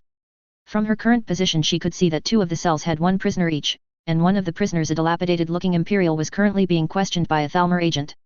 Wasting no time, Arya jumps down from the 2nd story, landing loudly enough to draw the agent's attention. The agent turned around just in time for Arya to sink her hidden blade into his throat. While normally a throat-struck enemy would gargle, Arya solved the problem for him by pulling the agent's own blade against him and separating his head from his body. "Sweet Mara, who are you?" the man hisses. "What are you doing down here? I should be asking you the same question." Arya replies, wiping the blade on its owner's robes. "Who are you, and what are you doing in a place like this?" "Hell, what is this place?" "The Aldmiri are using this place as a prison." The man says rather obviously. I got thrown in here because I had one too many and couldn't keep my mouth shut. He blinks. Say, I think I've seen you before. What were they trying to get from you? Arya asks. Only the gods know that. The man sighs. I work in solitude as a courier, not an official. This treatment isn't for me. I don't do this depraved noble shit. Arya frowns. You and many others. She examines his chains and, after a moment, forces the manacles open with her hidden blade. Do you have a way to get out of here? There's a chute they use to dispose of things. The man says slowly. That probably has a way out. He takes a moment before standing up. Those guys were very focused on something about dragons and the World Eater and what the Empire had to do about it. He adds. It was real strange. Arya raises an eyebrow. Oh yeah. The man nods. Yeah, I heard M talk about how if the situation doesn't improve, they're going to go after this Esbern bloke. Apparently he's some big Imperial person working for some hidden guard or something. He scratches his face. They said he's hiding out in Riften somewhere. Well, if he's affiliated with the Blades, then Delphine should have an inkling of who he is and what he does. Arya muses. Good to know, so the Thalmor knew nothing about the dragons either. Last I heard their boss was bending over backwards trying to figure shit out. The man says. He finds the trapdoor hidden underneath layers of blood-crusted straw and mice droppings. The Dominion's scrambling, since apparently at least one dragon's been sighted over their turf as well. They're scrambling resources to find some dragonborn in all their land, or something. He taps his knuckles against a small jewelry box fixed underneath the table. I saw the asshole keep some of his stuff in here, it's probably got more than I can tell you. Appreciate it. Arya says and begins to examine the jewelry box while the man examines the trapdoor. Can you get out from there? She asks him. The man opens the door and then immediately retches. Doesn't smell like it. He shuts it again. It probably doesn't lead outside. He looks around. There's probably a way to get back up to that level. He starts to look around some more. Arya, realizing that she doesn't have the time to properly crack the jewelry box open, especially if it's trapped in any way, decides to opt for a second approach. She musters all of her strength, coats her arms in layers of oatskin, and then punches the mercifully wooden table. The table snaps and shatters under her dragonborn fists, and she picks up the jewel box with a piece of table nailed to it without trouble. So how do I hide this? She wonders and frowns at the box the size of her head. Cripes, you're stronger than you look. The prisoner mutters. The staircase up is here. He holds a door open. Let's go. The two of them head up the staircase. As soon as they land on the second floor, the hair on Arya's neck stands up and she immediately raises the jewel case as a shield. Almost as suddenly, there is the sound of metal on metal as something flashes before her. What in the hell's the man starts to say before he suddenly doubles over as if something was thrust into his torso. There was, indeed, something thrust into his torso. Arya immediately shoots a heel in the man's direction before charging up an obscenely powerful-looking ball of magical electricity in her hands. She lets loose a super wide-range blast of shock. The damage output was practically non-existent, but her eyes could catch the faint silhouettes framed by the energy of the spell. The agents under Charm Leon froze for a moment to guard against the perceived strength of the spell, and were also frozen in confusion at how little damage the spell seemed to do. This freeze lasted for less than a second, but was more than enough time for Arya to handle. She hurls her jewelry box at the one near the ex-prisoner while shanking the one in front of her with her hidden blade. Both strikes find their mark, though apparently without fatal damage. Oh, gods! That hurt! The man groans, on all fours and clutching his stomach. What was that? Stealthed assassins? Arya says, a bit annoyed that stabbing a man in the throat was apparently not a fatal maneuver, and apparently neither was beating someone over the head with a jewelry box. We should move quickly. She picks up the jewelry box, trips over a writhing invisible body, she kicks him for good measure, and then hustles the ex-prisoner back up the trap door. Her heel, done quickly, did not stop the man from continuing to bleed through his progressively worsening wound. It's poisoned. She realizes after taking a closer look. I don't have the time. As soon as she pulls him up, she scours around the room for something she can use to make the situation better with the least possible time. She didn't have a spell to heal poisons because her innately strong constitution never made any of those things necessary. Suddenly, she finds 2 suits of Thalmor robes, and her eyes light up. Meanwhile, outside, the rowdiness of the party drops back to its normal, if muted, levels as the conversation turns to discussing the drunk assholes that crashed the party. And, of course, that the door to the otherwise secure back room was flung wide open before a guard shut it closed. Some 3 minutes pass and nothing serious happens, so all eyes float away from that room, just in time for the door to be flung open again. 2 people in Thalmor robes emerge, staggering. One of them seems to be trailing blood. Upon seeing this sight, the murmurs of the crowd rise again. The guard, not expecting someone to actually come back out, whirls and draws his sword. The not bleeding robed Thalmor points hurriedly to the insides of the room while supporting the wounded one. Inside. Still. She says with a raspy, tired breath and an extended hand. The guard Thalmor, swept by the moment, disobeys his training for a moment and touches her hand. Instantly he feels something hot rush into his body, and he charges into the room with a booming "I will have order. Please clear away." The Thalmor woman calls out raspily, but the commanding tone of her voice couldn't be missed. "Thalmor business." From the second floor of the mansion, a woman looks over the courtyard with a faint sneer. "I don't know who she is, but she gets my respect for attempting such an audacious maneuver." The woman says. "Well, this gives us an opportunity as well." She turns to her second in command. "Let's take advantage of this Thalmor business," she says. "Have her detained, them two." She meant, of course, Jake and Ash. She knew from the Thalmor's extensive spy network that Jake was a champion of unparalleled power, and a not insignificant amount of lust. Ash, on the other hand, was more of an enigma, but all signs pointed to him being unnaturally perceptive in the ways of magic, as well as being a bit of a soft-hearted idiot who could probably be manipulated without problems.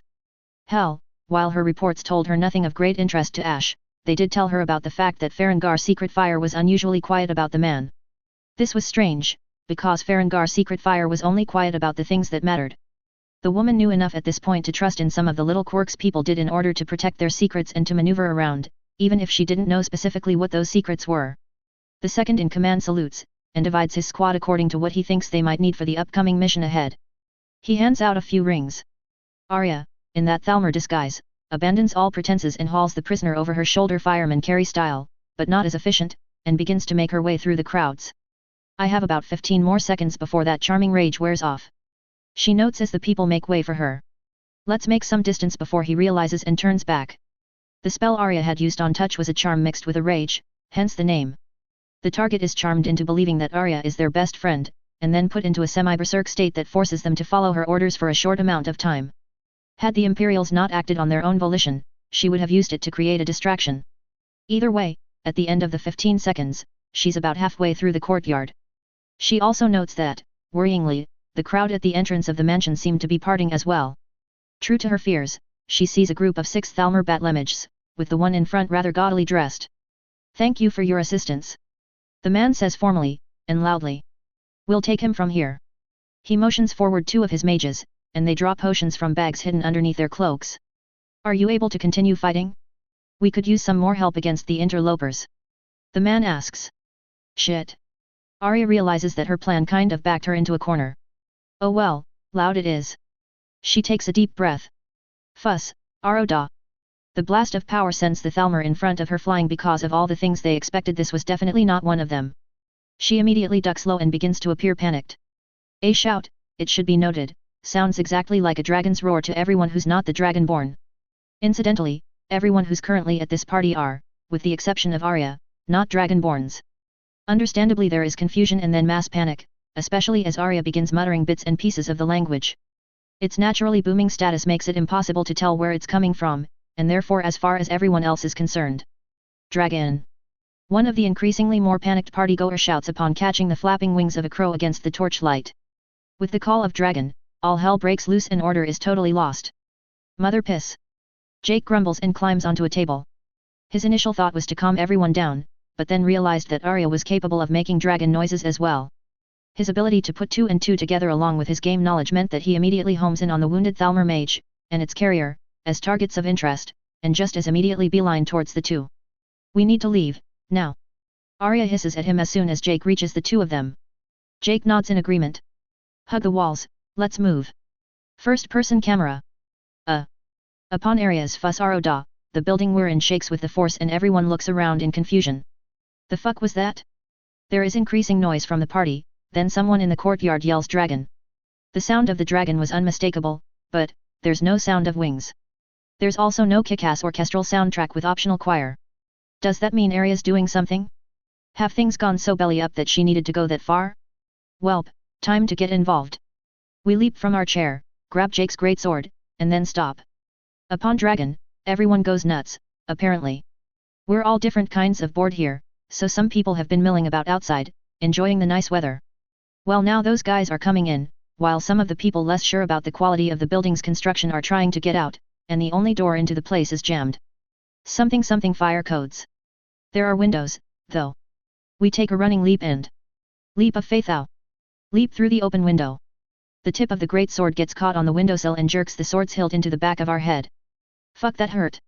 We sit and feel the pain for a second before continuing to rush to the mansion. The courtyard is in fucking chaos, but if you're on the outside looking in, the lack of a threat is extremely obvious. Mass panic's a bitch, yet. Getting closer, I can see what looks like Jake and two people in Thalmor robes on the edge of the chaos, with just the metal fence between our two groups. Judging by the build of the person standing, I assume that's Arya. Jake. I call out. He hears me and turns my way. I raise the great sword over my head so he could confirm that it's me. I hit the fence soon enough, going at full speed. I also hit the wall and it kinda hurt. Things are bad. Jake says simply as if I can't see what's going on. He takes his great sword, steps back, takes a deep breath, and ching. I know I made it, but wow, that thing is sharp. The great sword cuts through the metal bars like they're not even there. He makes another swing, and cuts lower to make an exit. Arya hands over the corpse and climbs through. Going by the groaning, it is either a zombie or still alive.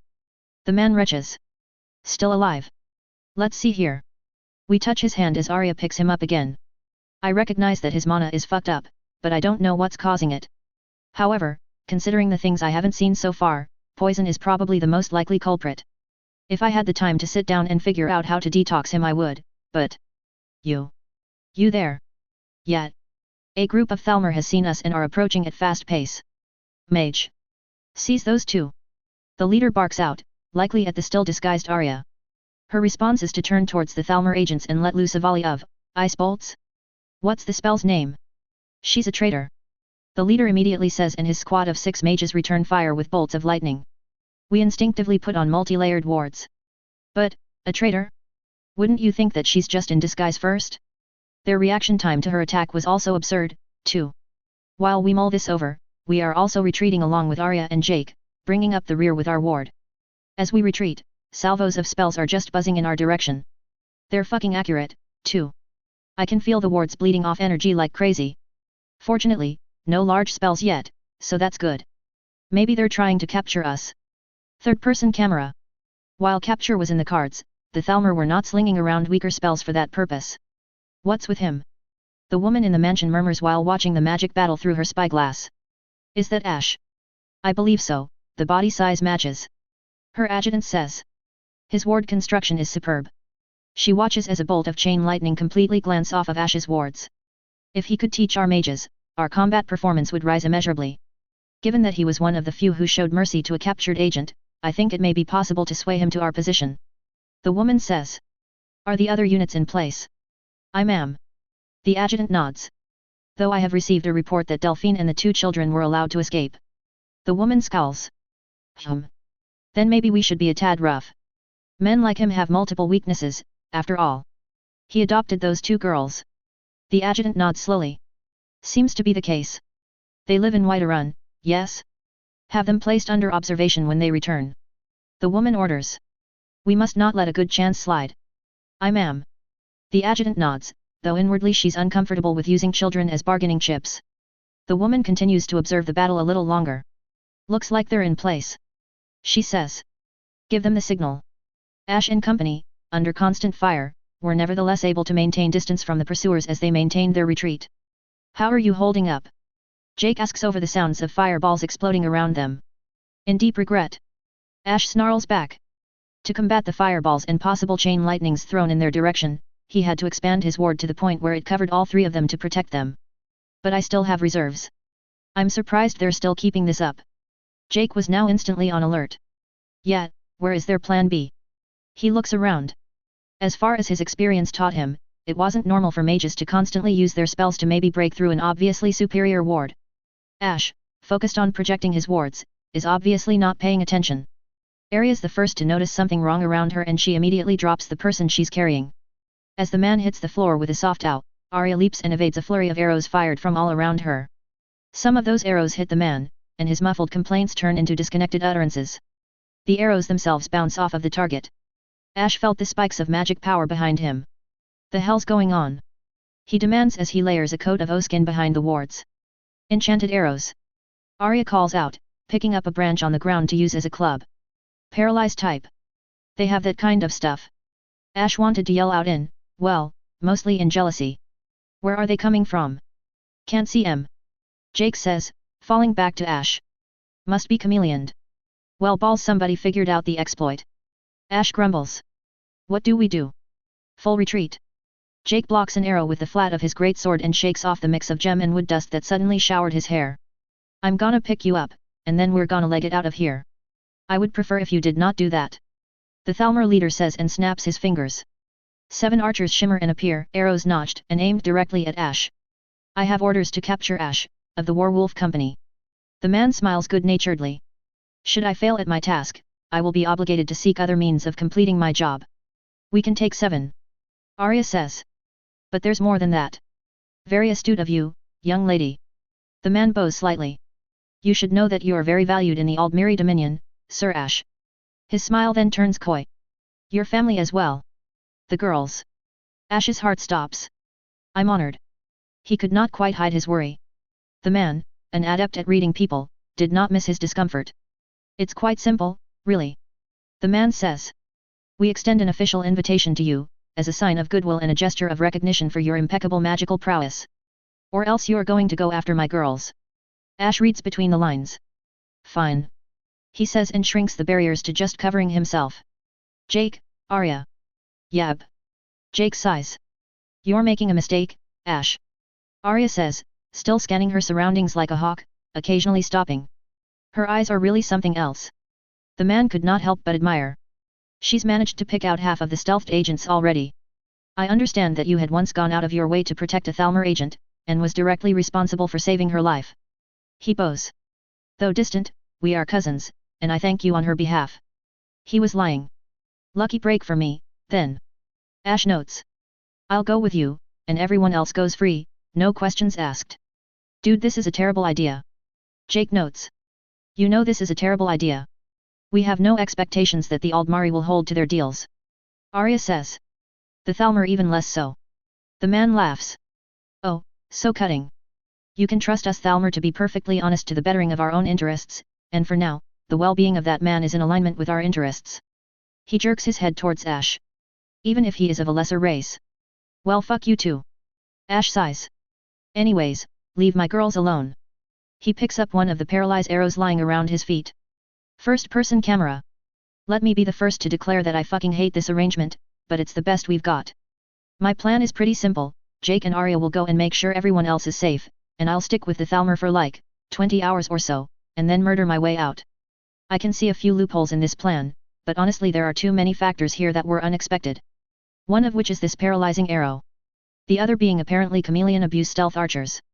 Like fuck, we're the Ice-Gaiad people with godlike knowledge here. I was supposed to be the first rule breaker, damn it.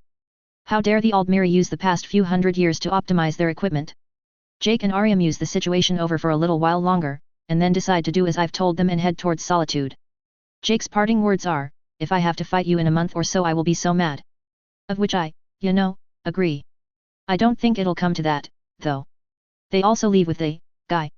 I guess he's not that important. The Thalmor dude makes a noise after the two are out of sight. I can't tell if you're brave or stupid. He remarks. But I guess having weaknesses do hinder a person's judgment. Well. I'm not a smart man. I shrug. So, what do you need me to do? They take me back to the mansion. In the meantime, I take the time to analyze the paralyzed arrow and, it's pretty neat. It's basically the shards of a petty soul gem strapped to the shaft of an arrow. The head is fixed onto this little, scone thing, a metal sconce, like a torch sconce, that is then wedged into the arrow. It doesn't look like it needs to be super duper strong, since the one in my hand seems to have deformed after one use. The spell itself, well, I can't recognize it based on its pattern, but I'll refer to it as paralyze until I can properly test it. Through reverse engineering, I think I can cast it without too much trouble. The version of the spell available within the gem has some superficial similarities to Calm, so learning it by copycatting its signature shouldn't be too hard. Note, learning a spell after analyzing it is what happens when a person reads a spellbook, so that in itself is not rare. Learning a spell for battle use after pulling it from an enchanted item, however. As we enter the mansion, one of the agents in front is limping. On one hand, no Hippocratic oath. On the other, God damn it. You there, show me your leg. I say to the limping agent. To be fair, if they wanted to shank me they would have done it already, and having one cured enemy doesn't mean much when I'm already facing 30 of them. The limping Thalmor looks to me, then looks to his team lead. Humor him. The man says, not caring. Well, nothing really wrong with the leg per se, the dude's muscles are just weirdly shaped. I don't know why. Some things are broken in weird places. Old injury that didn't heal well, maybe? We spend a little time reconnecting them. I guess it might be healing that didn't finish properly. He tests his newly repaired leg a little and seems to feel no, or at least less, pain, since he gives me a curt nod and then returns to his post. As expected of a student of pure spring. The lead man remarks. Is that what they think about me? Whiterun healers are really leading the pack nowadays. Though this does mean that Whiterun may be permeated with spies. Need to find a way around that. We are led up to the second floor and into a sitting room. The guests that used to be panicking about a dragon have now calmed down after no dragon was found. Maybe the magic that was slung just past the wall refocused their attention. Welcome to the Thalmor. The lady in front of me says. I don't think I've joined. I am happy to see that you, at least, lack the murderous edge shared by your former compatriots. For better or worse their murderous edge has kept me alive. What do you want? She smiles thinly. No manners at all, young man. What, should I have asked about her name? No offense, but I don't really care who you are and I'm liable to forget, so I'm just cutting out the chatter. Which is entirely true. Also I feel like I may be being a little too aggressive for my own good. She reaches into her robes? Robe-ish? Really fancy thing with a Y collar. She reaches behind the Y, and pulls out a letter. Was it you who delivered this? I don't recognize that letter. What is it? It's probably the Greymane letter but I can't tell from this distance. It's a letter. She stuffs it back into her Y robes.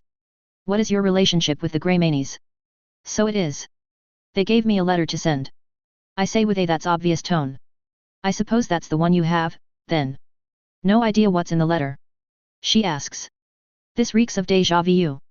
I shrug. Not my problem. She seems to accept my argument. What's your relationship with Delphine Yend? In retrospect I should have anticipated this question. I heard she runs an inn in Riverwood. Well, used to. She doesn't react to the fact that I had to take a second to rather obviously construct my answer. There was a unit of our agents sent to investigate the fire, but they never came back. She says neutrally. Do you know anything about that? Maybe they got eaten by wolves. Her eyes scream disbelief. Really? I met a huge wolf between Riverwood and Whiterun. I say. Pretty sure it's still out there somewhere. She stares at me for a solid minute. I'm worried. Third-person camera. Ash doesn't feel or hear the silent paralysis spell shot at his head, and upon the spell's contact he immediately goes limp. As expected, an amateur. The woman sighs. Regrettable, but take him away and have him interrogated. She says to the man who dragged him in. The man nods. Of course, but if I may ask, what's wrong with him? He was genuinely curious. You look like you've been slighted. The woman sighs. I've been hitting him with charm spells the entire time and none of it worked. She says, puzzled. Either he's far too powerful for me to contain, or else his reasoning is too complex for me to ascertain. Regardless, he's a dangerous treasure trove, and it's simply easier to treat him that way. The reason why her spells haven't worked so far was pretty simple. Ash was, by reflex, keeping himself wrapped in a ward. Her invisible charms, by virtue of being illusion spells, couldn't go past the barriers. The paralyze, stuck as it was on top of an arrow, had no such issues. Solitude, about 4 hours later. Arya barges into the inn, learns that the girls and Delphine left earlier in the day, and barges right back out in under a minute. As the room had been thoroughly scoured by the Thalmor in the hours before, there was no existence of a note anywhere to be seen, both the real blade note and the fake Playfair one had been taken. Gone, but it looks like she did it on purpose. Arya says quickly to Jake. The two of them did not feel safe in solitude given the knowledge of stealth archers that are totally hidden from view. Jake was just a little bit relieved. All right, then let's hurry. The two immediately head right back out of the city's walls, where Arya summons her giant wolf and the two start riding towards Whiterun. What do we do about Ash? Arya asks. I think we all know he's in a dangerous position. Yeah, but I know Ash is going to skin me alive if I pick him up and then tell him I don't know where his kids are. Jake says. Besides, I've known him forever, dude is cold when he's pissed. I don't know what that means. Arya says. It doesn't matter how dangerous he is if the Thalmor kills him before he realizes it. I know. Jake deflates. I'm really worried. Let's split. Arya says. You know how to summon a riding wolf too, right? Jake nods yes. More or less, can't use any spells after I do it, though. He shakes his head. Look, I fucking hate this current situation, but I know going in to rescue him is a bad idea. We both know Ash is a bag of mysteries, and if they want to poke his brain they'll have to keep him alive somehow. If they get the idea that we'll rush in and save him, and get the idea that he's valuable. He makes a slicing motion across his neck. Arya grumbles a little at this. Fine. I can see your argument and I don't necessarily agree, but fine. We go to secure Atra and Alma first. The two regroup with Delphine at Crosshaven the next day, with Arya arriving first due to her wolf being functionally impossible to tire, and Jake nearly has a heart attack at Delphine's revelation that she sent the two girls along a different route. Ash had done his job of reintegrating them into society a little too well. Delphine says coldly. It's better that they go home through a different way. She conspicuously glances at her surroundings, an action both Jake and Arya took as we're still being watched. What do we do, then? Arya asks with a sigh.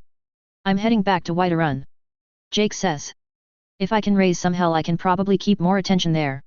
He would very much so like to rush to Ash's rescue, but knew, rather keenly, that against an enemy abusing chameleon shenanigans he probably wasn't going to last for very long. Not much I can do at this point.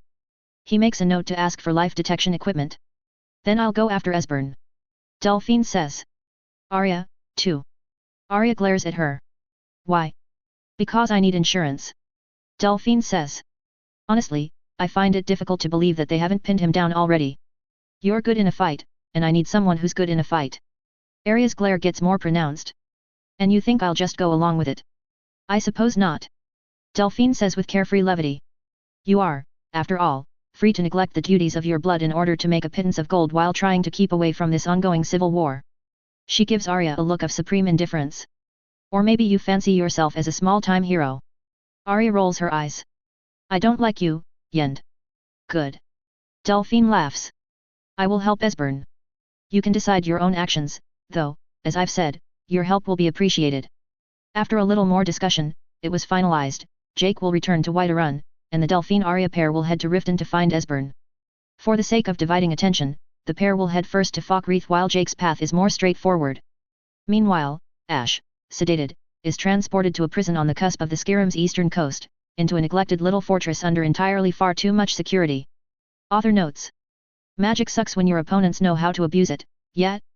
Chapter 18, The Escape Experience. =+=+===. First-person camera. What?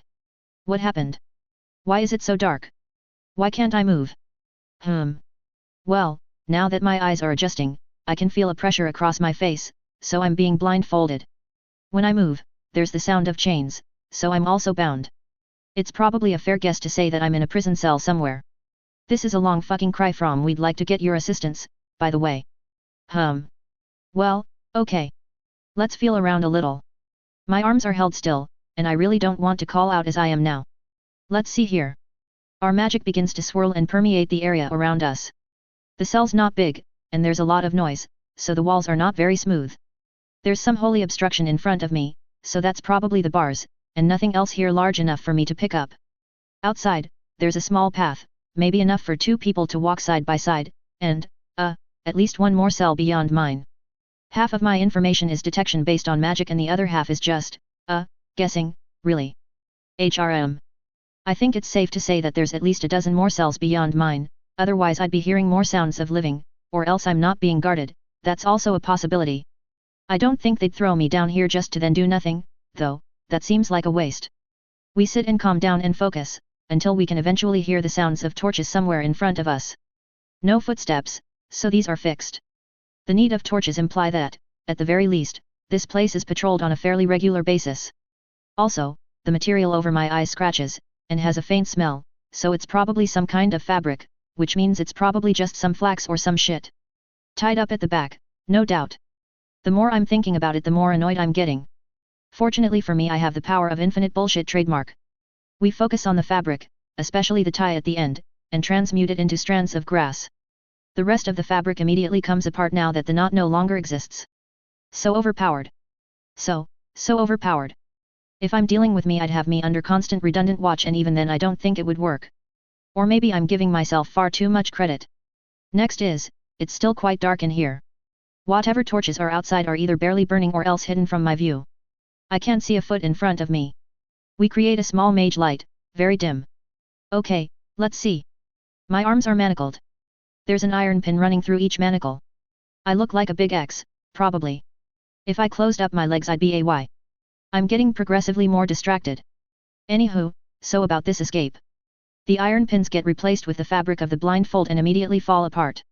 I love the smell of folding physics over my knee in the morning. What does that smell like? I dunno, rejected papers and the tears of those who can't get grant money? Anyways, loose now. I realize that the mana I stored for the fight against the woman is completely gone, so it's been at least 6 hours since I was knocked out. Probably more. Given that people don't stay knocked out unless they're in a coma, and I don't think I'm in a coma, magic is probably involved. My body state, I'm starting to feel hungry, but I'm not murderously dehydrated, so it can't be longer than a few days since I was last active. I should make securing food and water to be my priority, since restoring calories and water through replace is a losing proposition. First things first, let's get out of here. We crawl slowly up to the bars. The wall is extremely heavy, and the lock looks nigh undefeatable. Built to last. Extremely solid. We transmute the bars, about the bottom 2 feet or so, into dirt. They immediately collapse and create a hole we can crawl through without difficulty. No comment. Alright, let's take a moment to keep track of my surroundings. So, first off, to no surprise to anyone, I no longer have any of my gear. It would be nice if I can get them back, but I'm not holding my breath on that. I also lost all my books, and that's several orders of magnitudes worse, since they're fucking expensive to replace. Silver lining, transmutation is sitting at home, and the only books that were lost were the relatively cheap ones. Still expensive, though. Fortunately, I've mastered all of the spells I frequently use, so from a firepower standpoint there is no loss. We at this point can cast, Forget Flame / Healing Shock, Frost, Ward, Oskin, Calm, Hero, Transmute, Mage Light. For context, a high-class Imperial Batlemage can reliably switch between 3 spells with no book, one of them being Healing. Boo-hoo-hoo on my material loss, really, but getting out of here comes first. Illuminate my path with a little dim mage light and we start sneaking down the hallway. Where am I, anyways? It's a wee bit cold down here, though I don't know if that's because of the location or the, location, but just downwards. We continue to skulk through the hallways until there's a hard turn, left, in front, and there's a dull, flickering light. Brighter than the nearly burnt out torches that lined the path I just took. Somebody needs to audit their dungeon budget. Let's see here. We stay close to the wall and peek past. There's a big room that's still a bit further off, but I can see 3 shapes in the torchlight. Way out of my visual range though, so they're just shiny blurs. I don't see any objects that resemble a strongbox anywhere, though. Sad. So, what now? Option 1, hit them with literally all the fire. Pro, no survivors. Con, no survivors. Also, loud. Option 2, try to sneak past. Pro, no fighting. Con, I can't sneak. Option 3, lure them in. Pro, easier to control. Con, will likely spiral into option 1. Looks like my decision's being made for me. One of the 3 has stood up and is headed down the hallway. I need a place to hide. Let's see. Third-person camera. The prison guard, henceforth Guard B, yawns as he heads down the patrol path. They were told, in no uncertain terms, to keep watch on the man hidden beneath the dungeons and to keep him in their sights around the clock, without any break in their patrols. Obviously, they've been slacking for the past 72 hours. Still, they needed to make good on having a show of it, and therefore Guard B heads down the hallway, completely missing how the jail cell to his right seems to have bars that were far less shiny than usual. Suddenly, he feels extremely cold. A layer of frost forms over his armor almost immediately, and he starts to shiver. He wants to yell out for help, but his lungs would not respond, for there was now something in his throat. After 30 seconds, he collapses, choking silently. First-person camera. That worked out better than it had any right to be, but he hit the ground kinda hard and I'm sure everybody heard that, so. Frostbite, needed to be as powerful as I can get it, along with a replace to the man's vocal folds, with layers of ice because why the fuck not? Alright, that's one, the other 2 are coming. What was that? I hear one of the guards say. Go up and get some help. Oh sure, force my hand, why don't you? We charge out from the hallway and sprint forward. Almost immediately, we begin to feel winded. Fuck me, I haven't eaten in a long while. Oh shit. The guard on my right shouts loudly, on purpose, probably, and draws his sword. Get help. He calls out. Help! The guard on my left draws his sword as well, looks around in surprise, and turns to run up the staircase on the opposite side of the room. No, you're not. A layer of ice coats the stairs, and the guard slips, trips, and falls. The right guard, guard C, charges towards us at roughly the same time. Need my fire, and a small beam of fire flies towards the guard and strikes him in the chest. The impact doesn't go through the armor but it knocks him spinning. No fire, got it. Freeze. Stop. In the name of the law.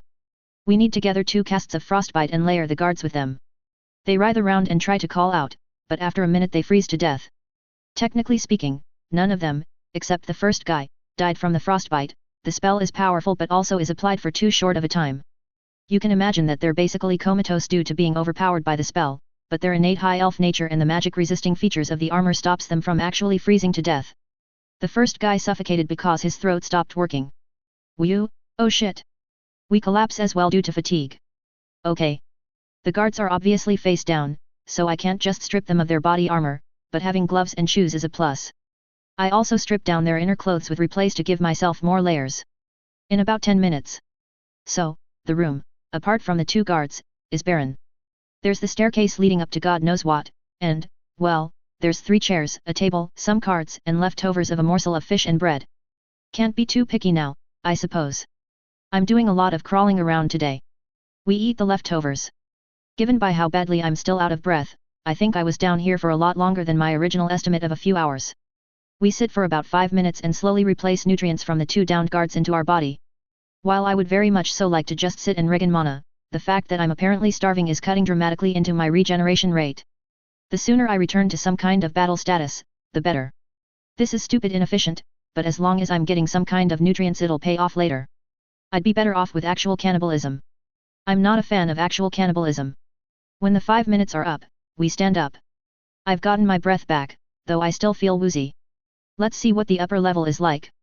The staircase leads to what I think is another level in this prison/dungeon, except this one is better lit. I will have to pass this level in order to continue, since I don't see any other way forward, and, going by the torchlight, I can see at least 4 guards patrolling down this hallway. It's hard to tell, but, the hallway itself is, 10, 15 cells long, and each cell is however large it may be. So what do? I almost certainly don't have the energy for a long-term battle, and if this place is so well lit, then we're now close enough to reinforcements that slowing down and taking them out one by one is almost certainly guaranteed to critically fail at some point. It might be safer to wait for a better opportunity, but, I don't have a healthy enough body to make that worthwhile. Either I do this now or I become too weak to do anything. To that end, let's get Calm and its variant up and running. We take a few minutes to remember the spell Calm variant. Alright, let's do this. Sucks that the first field trial is in such a high-stakes situation. Third-person camera, Whiterun. Alma and Atra found themselves home after a period of 3 days of hard but surprisingly comfortable travel. Time is money. Solar rumbles contentedly. Now stay put while we go and get an adult. The 2 girls were tired from the trip. Solar had driven the caravan hard, for their sakes, and as a result there wasn't much time to rest. Also Solar's kind of imposing, never mind being a Kajiat, and the girls are a bit scared of being eaten. They wait for about 20 minutes before T-Mare shows up. After a short exchange with Solar, the girls are hustled into Whiterun and into the Warwolf Guild. She hurriedly ushers them into a side room with her sisters and Eric in tow. What happened? T-Mare demands as gently as she can after they made sure they were about as alone as they can be. Now in a friendly environment, the girls' stress finally unbottles, and they both break down and bawl their eyes out. It is another 2 hours of calming them down and piecing together fragments of information before T-Mare finally gets something resembling an idea of the situation. At the end of those 2 hours, she lets Tiana, who gets along the best with the girls, lead them by the hand to her bedroom so they can sleep while under supervision. What kind of story is that? Eric says after he and T-Mare share a moment of uncomfortable silence. It doesn't even make any sense. I suspect we'll get a clearer picture when the captain returns. T-Mare says. Let's just make sure they're well looked after for now.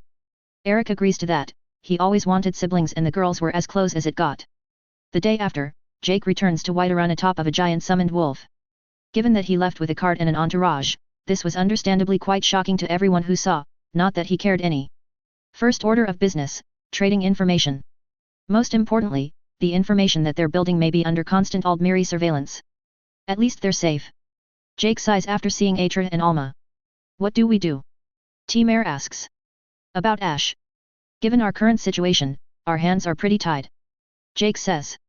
I can't say I'm not worried, but there's not much we can do in our current position. He felt terrible even saying that, regardless of how true it is. Then let's focus our efforts elsewhere. T-Mare says, pulling out some contract papers. While you were gone, the war situation has developed. Jake takes the first paper and scans it with a vaguely dazed expression on his face. Really? The Stormcloaks had made several incursions into Whiterun over the month. Some of those incursions hit upon strokes of good luck and dug in caves, mines, sympathetic villages, and so on. The Imperial forces stationed at Whiterun as well as the remnants of the Whiterun Guard did not have the manpower to root out these pockets of Stormcloaks, hence, mercenaries. Here's to hoping Riften actually goes down like a chump. Jake sighs. Alright, I assume we're already on these missions. T-Mare nods. Without you, Captain, our power is greatly limited, but it's not like we can't handle a few soldiers in the dark. Jake tries his best to give a friendly grin. Yeah? That's awesome. Without quite having his heart in it, he prepares to whittle away his waiting time. About the same time, the Aldmiri mansion. Report. The Thalmor lady, entertaining a Thalmor officer, waves the messenger in. The messenger sees the officer and makes a brief salute. Update on the condition of the package in Northwatch Keep. He says. The officer frowns. I believe that is beyond my pay grade. He stands, gives the lady a courteous bow, and hurriedly vacates the room. He's already received his gift, anyway, though he's not quite sure why it was a shirt.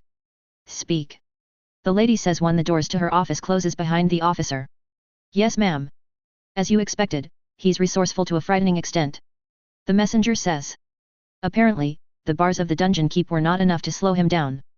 The lady nods. Where is he now? The messenger looks uncomfortable. We lost track of him around 2 hours after his escape. He hopes she wouldn't pick up on his slight manipulation of the facts. The lady scowls. Explain. With all due respect, there's nothing to explain. The messenger says with a bit of panic. One moment he was dually visible, and the next he was not. The lady's scowl deepens. It was a Thalmor practice to place prisoners under what's internally referred to as a dual vision. The outside vision involves standard observation by a mage and a detect life spell, while the inside vision involves a specially enchanted food fed to the prisoner. The magic imbued in, say, a piece of fruit, inherently unstable, would dissipate into the prisoner's magicka and essentially make him glow like a lamp to all who had some knowledge in magic. And they were the Thalmor, and all Thalmor has some knowledge in magic. I suppose this means we underestimated him. The lady growls. How long ago did he escape? The messenger shuffles his feet. Northwatch Keep, about 2 days ago. The keep was in an uproar. Around 20 minutes ago, the entire lower dungeon area of the keep had mysteriously sprung open, and all the prisoners held there around 30 or so broke free, stole weapons, and killed their way through the fortress. How is this possible? The keep's captain demands. Some of those prisoners have been there for years. They're in no physical condition to piss, much less fight. The lieutenant has no explanation, not that her captain wanted one. We're losing men left and right, this kind of damage isn't normal. Do we know why? The captain asks. He was situated in the highest point of the fortress, and his mage was busy looking at the situation through detect life. His safety let him calmly react to the situation. Do we have a counter? We're using shield wall tactics. The lieutenant says. It's not great, but since none of the prisoners are mages, we're able to push them back to a degree. That we can only push them back is in itself concerning. The captain mutters. What about the rest of the fortress? They should have heard the uproar. The lieutenant nods. But loud noises and sounds of struggle are normal for our prison. Unless a messenger gets out, nobody will move to assist us.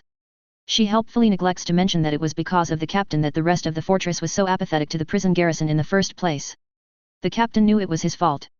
Then send for a messenger. He snaps. As if on cue, there is a knock on the door. Messenger. The person beyond the door says. Bless that man. The captain quips as the lieutenant goes to open the door. She opens the door a crack, and sees a man she doesn't recognize pointing a finger at her. The captain jumps to his feet and draws his sword as the lieutenant crumples to the floor. Who goes there? Sup? Ash says with a wry grin and a partially eaten apple in his left hand. He strides into the room, full of confidence. No mages my foot. The captain snarls in his head and conjures a bolt of lightning, ready to throw. The observing mage, caught flat-footed, spins together a fireball. Ash snaps his finger at the captain as an arrow zips from the door behind him into the mage's arm.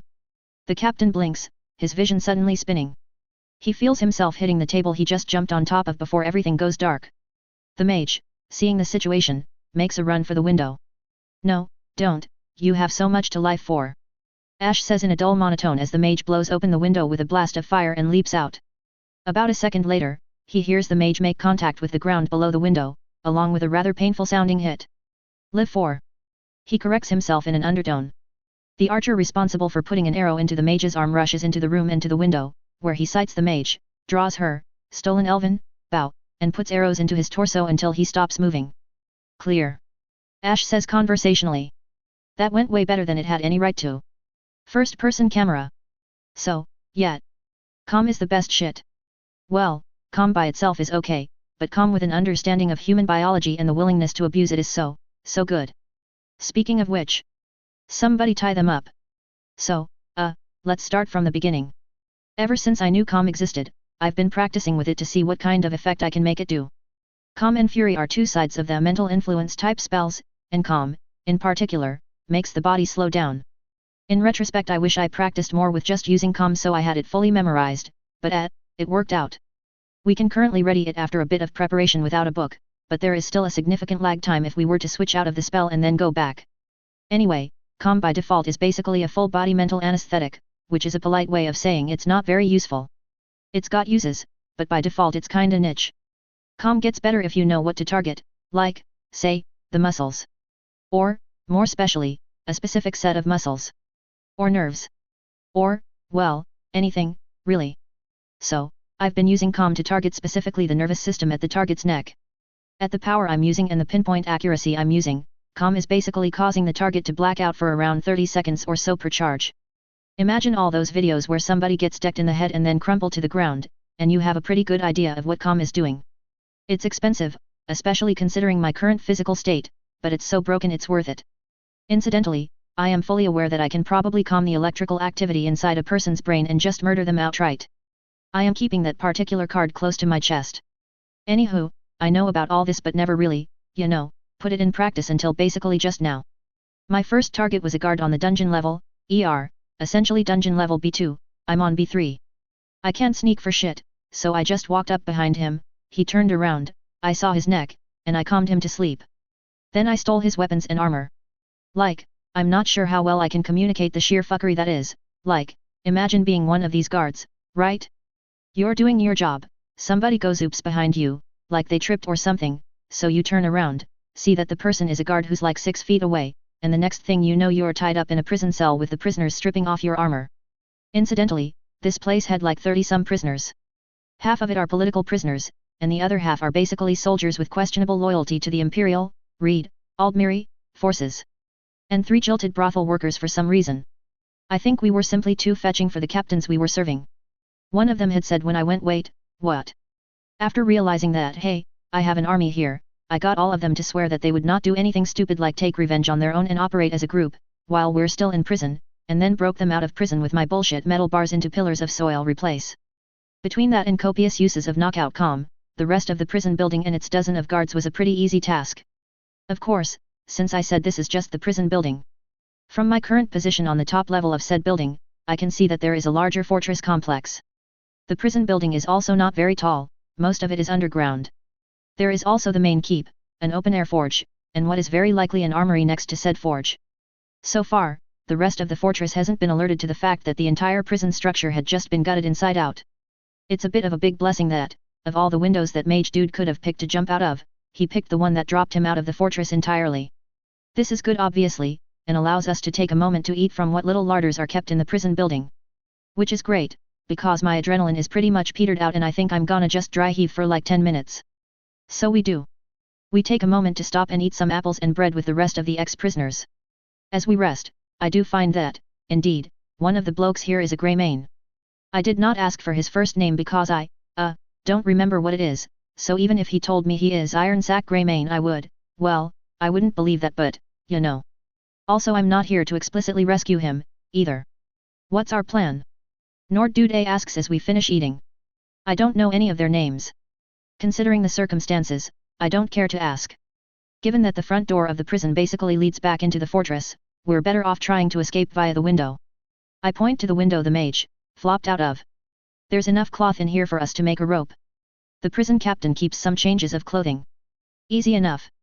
Orc Guy B says, takes and rips some of the captain's clothes, makes a rope, and then ties one end to the table.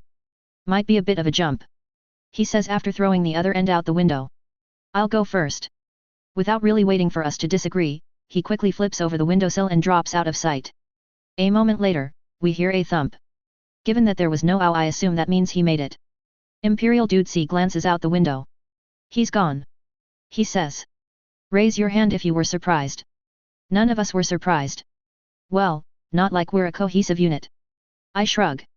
If you wanna run, by all means. As expected, most everybody bugs out from the window. I'm staying back for no other reason than to catch my breath and recover my mana. With me are the brothel workers, the grey mane, and two burly orc dudes. What's holding you back? I ask them in general. Hey, you broke us out of a prison. Orc Bro A grins, revealing his tiny tusks. I figure that staying with you is probably safer for the time being. We're slaves. Brothel worker A, Breton, says, scratching his head. Nobody in Skyrim will help us. Hey. Why's that? I don't remember my last dealing with slavery in detail, but I remember that it was more of a professional thing than a racial thing. We'd likely get more help in Stormcloak territory. Worker A says. Here, it's too hard to find someone who's also willing to make enemies with the Thalmor. Makes sense. Alright, but understand that I'm here for myself. I say. If I need to drop you for my own safety, I will. I will try not to, but sometimes you need to shoot your friend in the ankle when being chased by bears. Sounds fair. Brothel worker B, Breton, says with a small bow. Our lives are in your hands. After I consider myself to be rested enough, we descend down the rope and leave the fortress. It will be roughly 3 hours before a dutiful guard, a friend of the prison captain, is relieved of his shift and enters the prison. At that point, they know something's wrong. The entire reason for why the reaction was so slow was because, well, there was no sound of battle. Loud noises and steel is surprisingly common for a Thalmor prison. First-person camera, present time. As in, roughly when the Thalmor lady received the bad news. These shoes were definitely not made for walking. Oh god, my feet. For the record, no giant dire wolf because the notes were stolen. It's been 2 days since we've fled from the fortress. Going to Solitude is right out, so we've headed south into the mountains. On the even of day 1 we, raided a farmhouse for all of its food. In exchange for the theft, I offered to repair the tools of the farmer and its family. No smithy, but it worked pretty okay. I think that stops being theft. That's the point, yet? Anyways, the foraging of leaves and the rampant abuse of replacement means we, the 7 of us, have shoes that more or less fit the occasion, and sharpened sticks. One of the brothel workers, Reguard woman C, used to be a tailor, so she helped sew together the pieces of fabric my replace/transmutation makes. At this point, we're wading knee-deep in a small creek, heading upwards and southwards, so we can throw off scent, in case we're being tracked. Incidentally, using shock to fish in a body of water is a very, very good idea. Standing in said body of water while doing so is less of a good idea. Day 3. We've made good progress, ish, and are better fed. Killed a tiger today and skinned it. Good times. What is less good times is the fact that I'm starting to feel mana. Well, I guess that's not entirely true. There's a nagging in the back of my neck that's constantly making me want to look over my shoulder. I'm kinda paranoid to begin with, so I'm assuming we are being tracked somehow. I mean, magic is a thing, so. Our sense is because we're picking up on a long-range detect life spell that's being thrown in our general direction. For an idea of how useful this is, imagine if the stealth detection available in-game only told you that you were detected after you started to take damage. My jumpiness is making the rest of the group jumpy too. Won't hurt to assume we're being tracked somehow. Orc Bro B agrees when I explain why I'm getting progressively more gloomy. We should consider finding a road. We've been more or less heading south. Wouldn't it be better to avoid the roads? Breton worker A asks. Harder to find us. That may be, but we don't know the terrain. Orc Bro B replies. So it's better that we stick to the roads to avoid getting lost. Well, I think we're kinda already lost, so, yeah. For the record, we've essentially been following creeks upriver, since down is Solitude. It's not a very good plan, but it seems to work for us so far, so. Anyways, we find a road and follow it more or less in the southerly direction. About 2 hours later. End patrol. We run pretty much headfirst into an Imperial patrol. I would have liked to negotiate or at least just move along, but the first word out of their captain's mouth is bandits, so that's right out. We murder them in cold blood. Well, knock out calm for all of them, lift their wallets, and then leg it out of there. If bandits are routine enough that the patrol assumes the worst immediately, then they're not going to be too interested in chasing down individual groups. That's how I think of it anyway. The patrol, incidentally, eventually wakes back up and makes a report that they were robbed by members of the Forsworn. 3 days later. Eventually, the sense of being detected vanishes. I'm a bit confused as to why that's the case. I mean, obviously it's because we're no longer being tracked, but I'm confused as to why we're no longer being tracked. In these 3 days, we've followed the path down to Markarth, stopping at some villages to trade clothing for our leftover tiger bits, easier to blend in, you see. The end effect being that we're just considered to be travelers by the patrol rather than, you know, the poor. Well, we're still poor, but not danger poor. Anyways, at the end of these 3 days, we've arrived at Markarth. I hope we don't meet any courtyard stabbers around. I'd like to quickly get back to Whiterun, too. Why haven't we been going in that direction so far? Is it not obvious? The only paths that I know about are the ones that lead from Slash to Solitude. There is virtually zero chance that I'd make it to Whiterun unharassed. Anyway, we're here now. We need to make a bit of money so we can stock on supplies before we leave for Whiterun. Shouldn't be too hard. Markarth, incidentally, is huge. I don't know if it's because of the fact that it's built into a mountain, or if it is actually just that large, but the sheer verticality of Markarth makes it feel scales larger than Whiterun or even Solitude. I imagine the actual population might be smaller than the scale of the city, but my god, this place is scarily awe-inspiring. So anyways, I break all sense of physics and progression. I have scroll making, so I badgered a shop that sells magic trinkets to let me duplicate a scroll for 10% of the value of that scroll, gotta make the deal worth it, and I transcribed 3 working skin scrolls for about 200 gold. Afterwards, since it's proven that the scrolls worked, I transcribed a set of 6 fireballs for 1000 gold, which gave me enough gold to get everyone outfitted so we look better. Also food. A lot of food.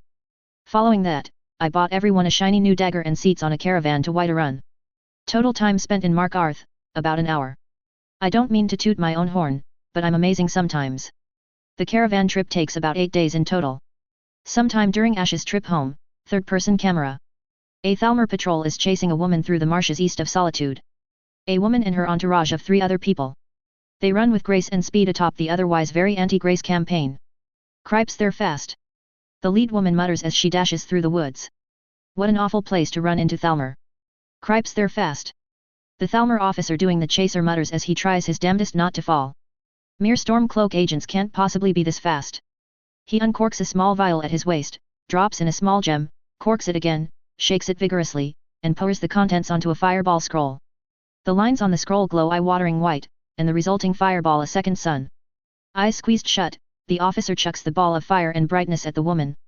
The woman, sensing that something was up when the otherwise twilight marshes lit up like a sunny day in the market, immediately went, "Yep, that's a fireball," and threw herself onto the muddy floor for cover. Given that the officer couldn't see where he was throwing the thing, the fireball sails some distance away from the 2 parties, going in roughly the right direction, before impacting a tree and exploding with resounding force. Damn! A Thalmorian fireball really is something. The woman snarls inwardly before scrambling to her feet again. She hears the footsteps behind her and quickly regain her pace, just as another whistling sound stops her in her tracks again. One of the Thalmor officer's underlings had tossed out her own fireball, and it impacts the ground much closer to her than his did. The woman, making a split-second decision, leaps into the air just as the spell explodes, allowing the force of the explosion to propel her outwards. Good shooting. The officer commends. Stop where you are. He shouts to the woman. Drop your weapons. The woman had no such intentions. With her feet back under her and not nearly enough room or time to make distance again, she quickly draws 3 daggers from her belt and tosses one at the man while backing up. The officer didn't miss the toss action, and makes a haphazard step to his left, slipping in the mud but avoiding the dagger. The woman, capitalizing on his broken balance, throws another knife at his head. Anticipating the dagger to an extent, the officer straightens up as much as possible, since a knife to the chest was, somewhat, less fatal than one to the head. The knife impacts his chest and, like striking a wall of stone, bounces off with a plink and sinks into the mud. The woman, expecting the officer to stand up against her second knife, threw her third knife right after the second had left her hand, aimed slightly higher to capitalize on the fact that the second knife hit would cause him to bow forward, making the third likely to hit either his head or his shoulder on a miss. Instead, the officer didn't seem to respond at all. As far as the woman was concerned, she missed all 3 throws. I must be losing my touch. She snarls in her head and draws her dagger. While she dueled at range with the officer's subordinates had approached with furious speed. The officer's underling readies her sword for a stab and follows through. The woman twists in a near-inhuman fashion and the stab zips right over her head. Capitalizing on the evade, she rams her dagger into the underling's torso, immediately pulls out, and then makes another stab into her neck. The officer, at this point, had regained his footing and was barreling towards the woman. The woman, unable to break away fast enough from the underling after those 2 stabs, has no choice but to stay and fight. Comparatively, the woman was better with a blade, but the officer's longer reach and the now caught-up party of 7 proves to be too much for the woman after a few exchanges. Bleeding from several cuts, the woman was ultimately saved by a flurry of extremely bright mage lights thrown by her more successfully escaping compatriots, and by the time the officer's eyes cleared the woman was nowhere to be seen. Damn and blast! The officer spits. How is she? He asks out of courtesy as their team healer examines the double-stabbed underling. On the plus side, she's a very intact corpse. The healer sighs. Saves us the money of repairing her before we send her home. He looks around. So that was the Dark Brotherhood. The officer nods. A high-ranking member of it, if our intel is to be understood. He puts a hand on his chest, feeling the several dagger hits that he took, or, rather, should have taken. My thanks to the lady, if it were not for this gift, I'd be dead several times over. Though he wasn't about to question a gift, especially one that saved his life, he was curious as to how this armor was made. Apart from a line from the gift giver to beware of fire when wearing it, he received no other information. Either way, we've let our target go. He says, unhappy about failing the mission but otherwise thankful to be alive. We're returning. On the other side, the Dark Brotherhood woman and her party, after making a little more distance and arriving at a drier spot in the marshes, decide to stop. Immediately upon stopping, the party breaks out first aid equipment and healing spells. While the woman was the most severely wounded due to exchanging blows, the entire reason why she was caught in the first place was because she had been, up until that point, the least wounded in their escape. A small girl was the first to speak up. What the hell was that man? She stomps her feet. How was he still standing? Her keen vision had caught the fact that the woman had stabbed him to the point where, by all rights, he should have been leaking blood everywhere. I don't know. The woman says. But whatever armor he had, it had to have been highly enchanted. She pulls out her now chipped ebony dagger. I couldn't even make a dent. She now vaguely regrets forging a slashing weapon, as her dagger was basically built specifically for the purpose of stabbing. Where's the safe house from here? She asks. The girl points deeper into the marshes. About 5 minutes that way. She expertly dresses the remaining of the woman's wounds. This'll hold you up for now. As they move, one of the other party members pipes up. I think I've heard of an armor like that. One that basically blocks all damage. Outside of a myth. The woman rolls her eyes. Well, no, I suppose. The man admits. But there was talk in Solitude of an invincible giant from Whiterun. Maybe he knows. The woman laughs at that. And the Dark Brotherhood is a nightmare that no one wakes from. As the group that uses it the most, we should be aware of failing to draw the line between information and hearsay. The man bows his head. That said, it might be worth looking into. She adds. The girl mulls the idea over.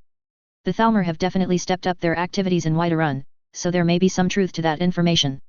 Ever since the war started, our presence in Whiterun has been strained, may be worth it to increase our manpower there. The woman nods in agreement. Plus, I'd like to look into why the listener and our dear mother have missed their arrival date.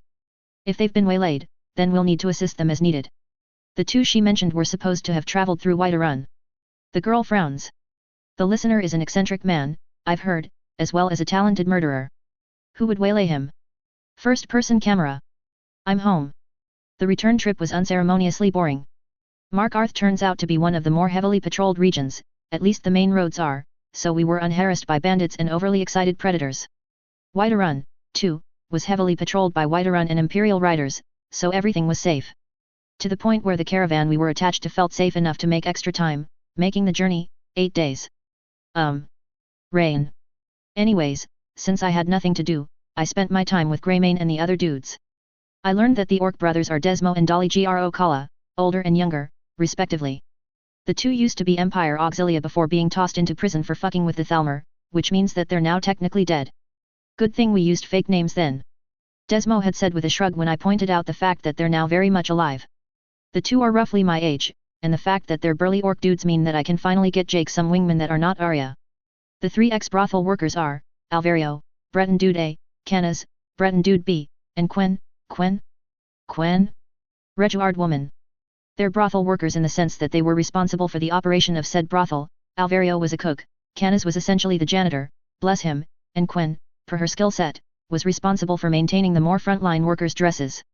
They were thrown in Thalmor prison because one of the workers of their brothel was an imperial spy and was not of the pro-Thalmor faction, and the three of them were basically implicated by virtue of being said spy's friend. It sounds less interesting when you put it that way. Alvario had laughed when I summarized it to them. But don't worry, we know better than to shoot our mouths without merit.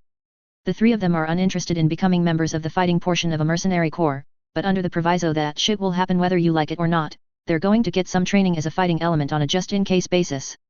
Anywho, hitting home was a bit weird, because nobody was home, so I got to get my party squared away in the guild quarters with the help of the maid and then, open the forge for about half a day until the home team came back, to no small amounts of confusion, no doubt.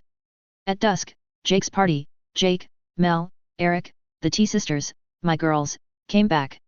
There was a brief moment of confusion as they walked into the guild hall to see the six of us taking our meal, followed by some rather intense staring. We break the silence first with a rather nonchalant sup and then go back to our chicken. Well, shit, man. Jake, meaningfully, breaks the silence first. Call me when you get out of jail, man.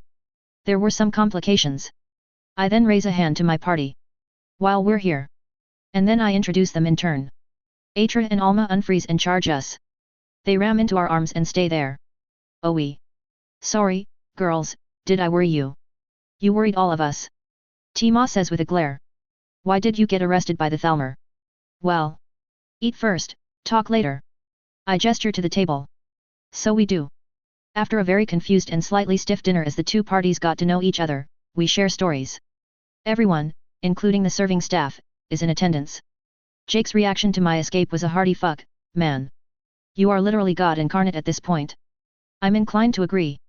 I think the reason why the Thalmor stopped giving chase was because they knew you'd come back here. T-Mare points out, rightfully. No point spending resources on a chase if the target's just going to go back to where he can be observed.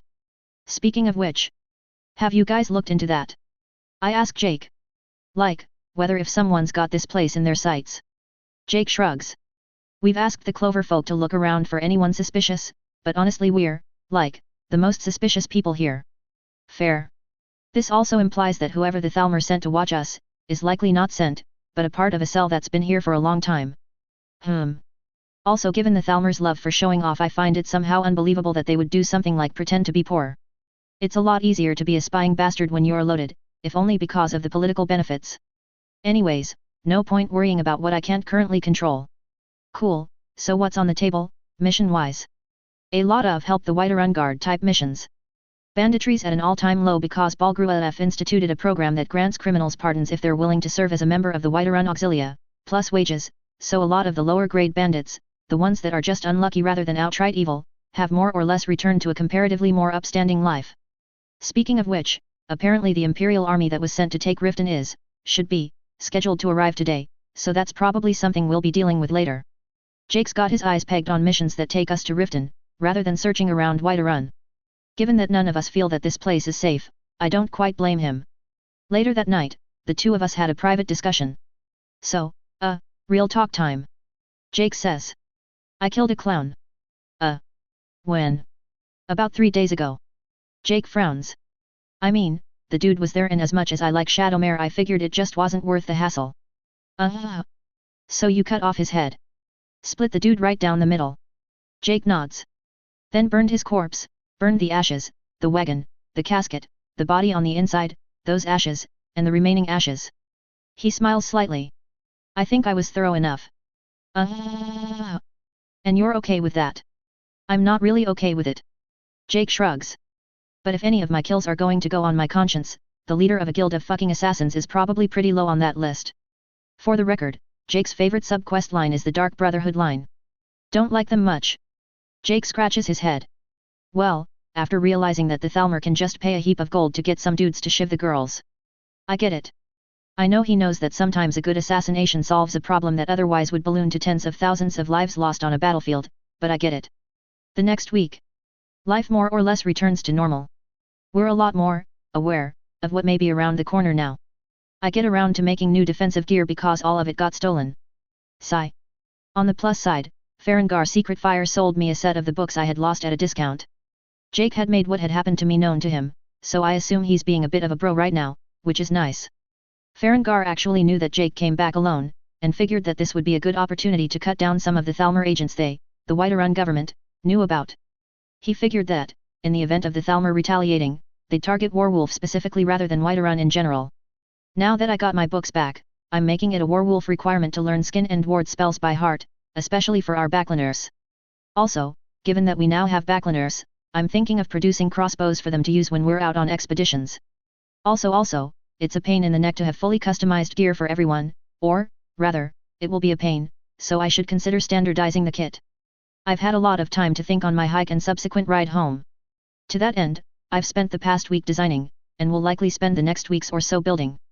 Incidentally, Jake's patrols have earned him 76 points in total. My great escape netted me, 9. I call bullshit. I totally call bullshit. Jake spent, all of his on Defender. I spent all of mine on tailoring. Oh well. Roughly 6 hours later. Fuck standardization. Or, rather, since I want to get the most out of everyone, I'm pretty much forced to not standardize. Well, for now, I'm just going to replace what I've lost. Next 2 weeks. Over this time frame, I replace my armor with the Spider Steel Type 2, made of crisscrossing layers of wired steel with something stronger than steel mixed in, maybe. Since steel is iron and carbon, I figured I'd experiment with iron and carbon and something else to see what happens, and the current material yielded the best results in terms of defensive strength without an appreciable gain in weight. The steel is also mixed in with strands of silver for good measure. This is the topmost layer of the armor, not counting plates. Underneath is a layer of leather spun into balls, arrayed to help cushion bludgeoning blows with their bounciness. A set number of balls are contained within one box, which is then attached to other boxes in a pseudo-Kobam armor kind of setup. The entire armor is reasonably supple until it takes a hit, at which point the metallic hinges between the armor pieces will snap to take on more of the force. I can replace broken hinges out of combat, so this is nice. The innermost layer is a layer of finely spun cotton, so it's nice and comfy. I should have also made a helmet, come to think of it. Considering my experience with the Thalmor, a helmet, lined with aluminum, would likely have been a better investment. Oh well. Weapon-wise, I just have a traditional sword. Good build but nothing interesting otherwise. Enchanting-wise, I've built like 20 iron armbands for experimentation. They're all engraved with what I'm dubbing the barrier enchant, which is just a skin spell mixed with a ward spell. Half are full body barriers, while the other half are more shield-like. In other words, one uses the skin spell as a base, while the other uses the ward. Now that I know you can just low effort the enchant, I figured I might as well go big and go home. Now, skin/ward spells have a unique property of being magically lossy. Well, unique in that they're like that no matter how skilled you are in those spells, the magic required to keep a skin/ward spell active are too concentrated and always bleeds off. I guess in that sense, all spells are lossy. I never really noticed it for anything other than a skin/ward spell, though. Anyways, the armbands have 4 enchantments placed on them, owing to the fact that the construction, despite being outwardly iron, is a layer cake of iron/copper/steel bands, each with its own soul stone. The soul stone is flat against the armband to avoid taking up too much space. The enchants are, from the topmost layer, sub/cover/main/cover, with sub and cover being either ward or skin, depending on the role of the armband. The covers are there to help reduce the bleeding from the enchant. There is also a 5th layer, though it's technically not a layer. The armbands have an armguard that extends slightly back, like a leaf. This thing also has an enchant attached to it, and is arguably the reason why the entire thing works at all. The 5th layer is enchanted with null. As in, the thing I do when I'm practicing magic. The thing that kids are eventually told not to do, because it serves little purpose. That thing. My reasoning is pretty straightforward, that kind of practice concentrates magic into one point. When enchanting, I want to have magic that is concentrated into one point. Ergo. This means that, in effect, I have an armband that's essentially being juiced by a mini magic compressor, and the best part is, it works. Kinda. Sorta. The compressors adds only a smidge of power to the enchant as a whole, when accounting for how much power it takes to maintain itself, so the overall increase is pretty negligible. I've experimented with it a little and I think the effectiveness scales with its relative size, but I don't have any solid data to back it up. Still, the first pair of armbands lasted for 8 days before running out of juice, and they can be used in tandem with each other, so I consider that to be a win. Game-wise, the 2 equipment would have 3 levels of effects, detailed at the end of this chapter. At the end of these 2 weeks, though, we have a problem. You know how the Imperial Army is, like, in Riften? Well, the Stormcloak Army isn't. Like. At the end of the 2 weeks, the main Stormcloak Army, led by Ulfric's most trusted general, probably, parks itself outside Whiterun's gates. Yet. That. I hope Arya's doing alright. =+=+===. Author notes. Considering the tools at Ash's disposal and his willingness to find loopholes in problems, as well as how little the Thalmor knew about him, I didn't think it would be reasonable for him to stay locked up for any longer than he was unconscious. New enchanted items, and their levels of activation. Armor band, skin-based. 1 while worn, +2 defense, +1 magic resistance. 2 while fighting, x5 defense, x5 magic resistance. 3 while max mana 50, x5 defense, x5 magic resistance, max mana -50. Stacks with the above 2 conditions. Shield band, ward-based. 1 while worn, +10 defense, +5 magic resistance over a localized area, near the armband. Conditions 2 and 3 are the same as the armor band, except, over a localized area. Both items last for 8 days without needing to be specifically recharged, and will recharge in areas of high magic density, i.e. in the middle of a battle with people slinging spells. As mentioned, they also stack with each other, so a wearer with both would, theoretically, have +120 defense and +60 magic resistance and be completely unable to cast any spells. By this story's standards, that's functionally a second set of armor. It is worth noting that, since this is reality and not video gamey, the body is not just going to toss away 100 of its max mana, meaning that the actual defense offered by the bands are anywhere between 25 to 50% of their expected value. Can use at full power, Ash, Oodles of Magic, Arya, Dragonborn, Jake, full faith in Ash's crafting shenanigans. Chapter 19, The Siege of Whiterun Experience. ==+===. Third-person camera, Riften. About a week before the Stormcloak army arrives at Whiterun, Arya and Delphine arrive at the siege of Riften. Standing on top of a small hill overlooking the city, they could see the ladders and nets thrown over the city's relatively low walls. Every so often, they could see a volley of magic fired from the Imperial Battlemages and the sporadic return fire that is the Stormcloak's own cadre of mages. Delphine huffs as she sees a volley of fireballs hit the walls. Much as I hate to admit it, Thalmor mages really are the cream of the crop. You'd never get firepower like that from Battlemages nowadays. Good thing they're on our side, then. Arya laughs. However temporary. What do we do next? First, we need to find a way into the city. Delphine frowns. Despite all that mess. While it would be safer to wait until this siege resolves one way or the other, accidents do happen. Arya thinks it over. Given the violence, sneaking in shouldn't be too difficult. Let's go. The two of them then wait for an opening.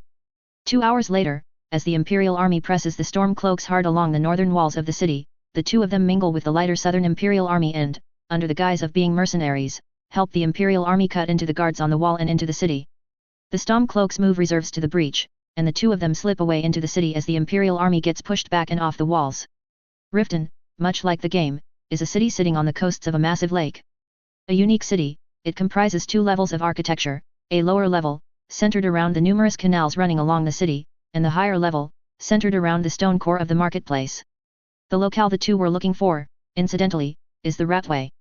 The Ratway is the local nickname for the slums of Riften, which makes up the unacknowledged third level of the city. A mix of sewers, opportunistic low-income housing, abandoned mine shafts, and repurposed mausoleums, it makes for some hard traveling. Unlike the game, there is no door to the Ratway. It is more a part of Riften rather than dungeon. Arya's first introduction to said Ratway was the smell. Stinks like the high heavens down here. She says and gags. Cripes. Riften slums are famous for being undesirable. Delphine replies, a cloth covering her mouth and nose. I see that the rumors do not do the real thing justice. How do we search this place? Arya says. It's not like the Clover. Her innate senses weren't pointing her to anywhere specific. Delphine had some ideas. Let's talk to the Thieves Guild first. They should have a better idea of who's in the Ratway. Arya was vaguely aware of the existence of a Thieves Guild, each city tended to have one. Thus, she frowned slightly at the fact that this seems to be the Thieves Guild. Skyrim's Thief Guild has that much reach. Delphine shrugs. Riften's a bit of a special case. In every other major city, the local Thieves Guild is effectively either non-existent or a shriveled arm of the local lord. Here, they actually have a certain level of clout. Arya, not very well versed in things that doesn't require things dying, didn't push the point further. So how do we make contact? She asks instead. Delphine has no idea. That's going to be the first step. First-person camera, present time. We are currently on the walls, staring at the incoming Stormcloak army like every other curious citizen and town guard. On one hand, I feel like somebody deserves to be fired for failing to discover the movements of an army this size. On the other, I don't see any siege equipment, so I guess it's plausible. I wonder how many there are? Alright, you lot, off the walls. The guard captain says gruffly. As you can see, we've a problem.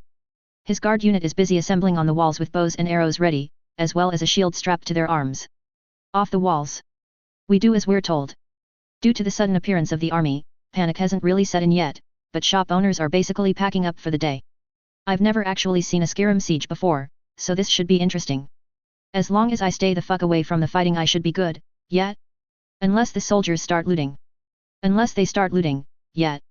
Well, realistically, we'll probably be drafted for defense, as mercenaries based in the city, after all. Thus, we go back to our forge. Currently, there is nothing, beyond more customers looking to get themselves equipped as needed. Next day. So I have learned rather quickly that sieges in Skyrim are hot. Like, stupid hot. We sit at the base of the tree of Kynareth and watch as fireballs get shot at the Whiterun wall guards. I guess this gets around the whole no siege weapons thing? But it's not like fireballs can hit hard enough to break through walls. Or maybe they could. I just had a weird thought that I should follow up on. Either way, from a raw damage standpoint, the Whiterun guards are giving as good as they take, despite having not nearly enough fireballs of their own to hurl at the enemies. No signs of the defenders breaking or anything. Some of the guards do get their bows burned to ashes due to fireballs. Overall casualties, minimal on both sides.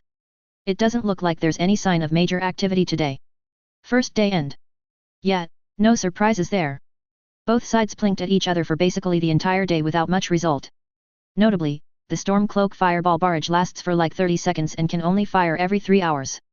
Now, it's entirely possible that they're trying to trick us with their barrage timing, which boils down to them either 1, having more fireballs than it looks, or 2, having less. I'm inclined to believe that they're trying to get us to believe that they have less, just because the additional firepower would be useful once the actual fighting starts. The T-Sisters kicked ass today, their archery skills were pretty good, especially Narum. Even if we're just comparing them to Jake and Eric, whose archery is really nothing to write home about. Also Jake broke like 3 bows just trying to draw them, and that kinda sucks. Day 2. More of the same. The Stormcloak accuracy has improved some, so anybody that can heal is being called up into the base camps to help patch up the wounds. Just so we're clear, when the Stormcloaks stop using fireballs, they're still using arrows. Day 3. More of the same, though the guys on the walls are now reporting that the Stormcloak siege equipment have indeed arrived and they're assembling them on the far side of the river. This is a problem because nothing we have can reach that far. Not even fireballs? Magic does have maximum range, spell efficiency / cost etc., and none of us can cast up that far. Scrolls also inherit that max range, but it's more, let's see, the crafter's expertise and the user's magical power. Magic does have a maximum range, and it's dependent on the amount of mana being used. There's more nuance than this, but it more or less boils down to efficiency and cost. Spell scrolls, incidentally, also have a max range, and it's more dependent on how well a user knows the spell written on the scroll-ish. Think of it like, a mage's fireball is heavily dependent on that mage for its range and power, while a scroll-led fireball's damage is based on the scribe, while the range is dependent on the user. Which, brings up an interesting point. According to Farengar, yet average soldier isn't all that interested in the magical arts, and doesn't get a whole lot of range out of them, and yet he's constantly seeing Stormcloaks sling magic from well beyond easy pick-off range. So, who's helping them? I mean, it's probably the College of Winterhold, but I don't want to make that assumption right now with literally no evidence. Day 4. The Stormcloaks, now with their siege equipment assembled, drop away from the walls and focus their efforts almost exclusively on the main gate. Whiterun, it would seem, does not have a sally gate or a back door of any kind. I think they're trying to stop us from sniping the stone thrower they have. A stone thrower. The only way we know that a siege weapon is being built is through the materials being carried in. The actual completed product is hidden from view. I mean, the Stormcloaks literally put up poles and a cloth to obstruct it from sight. So how do we know it's finished? Well, Bree's home got leveled this morning by a skyrock, so I just assumed. Either way, we need a way to get rid of that thing, so. Day 5. On the Stormcloaks do not have siege engineers with them, cause of all the rocks they fired the only one that actually hit anything was the one that boffed Bree's home. Every other shot was pretty much short of the wall.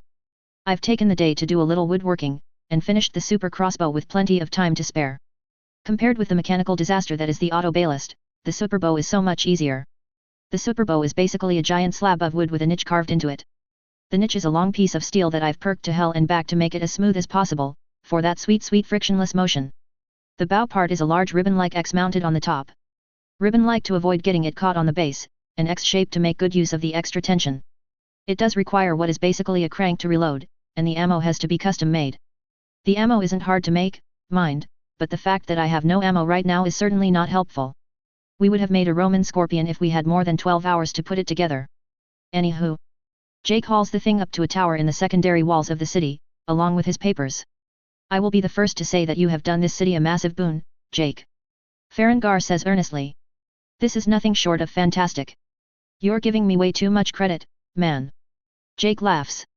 If Ash didn't ask I would not have remembered. Jake, through the powers of physics, math, and a little geometry, calculated the rough position of the stone thrower. He basically used a piece of wood, aligned it to the wall of Whiterun, and then developed that into a series of marks on the wood that allowed him to mark targets.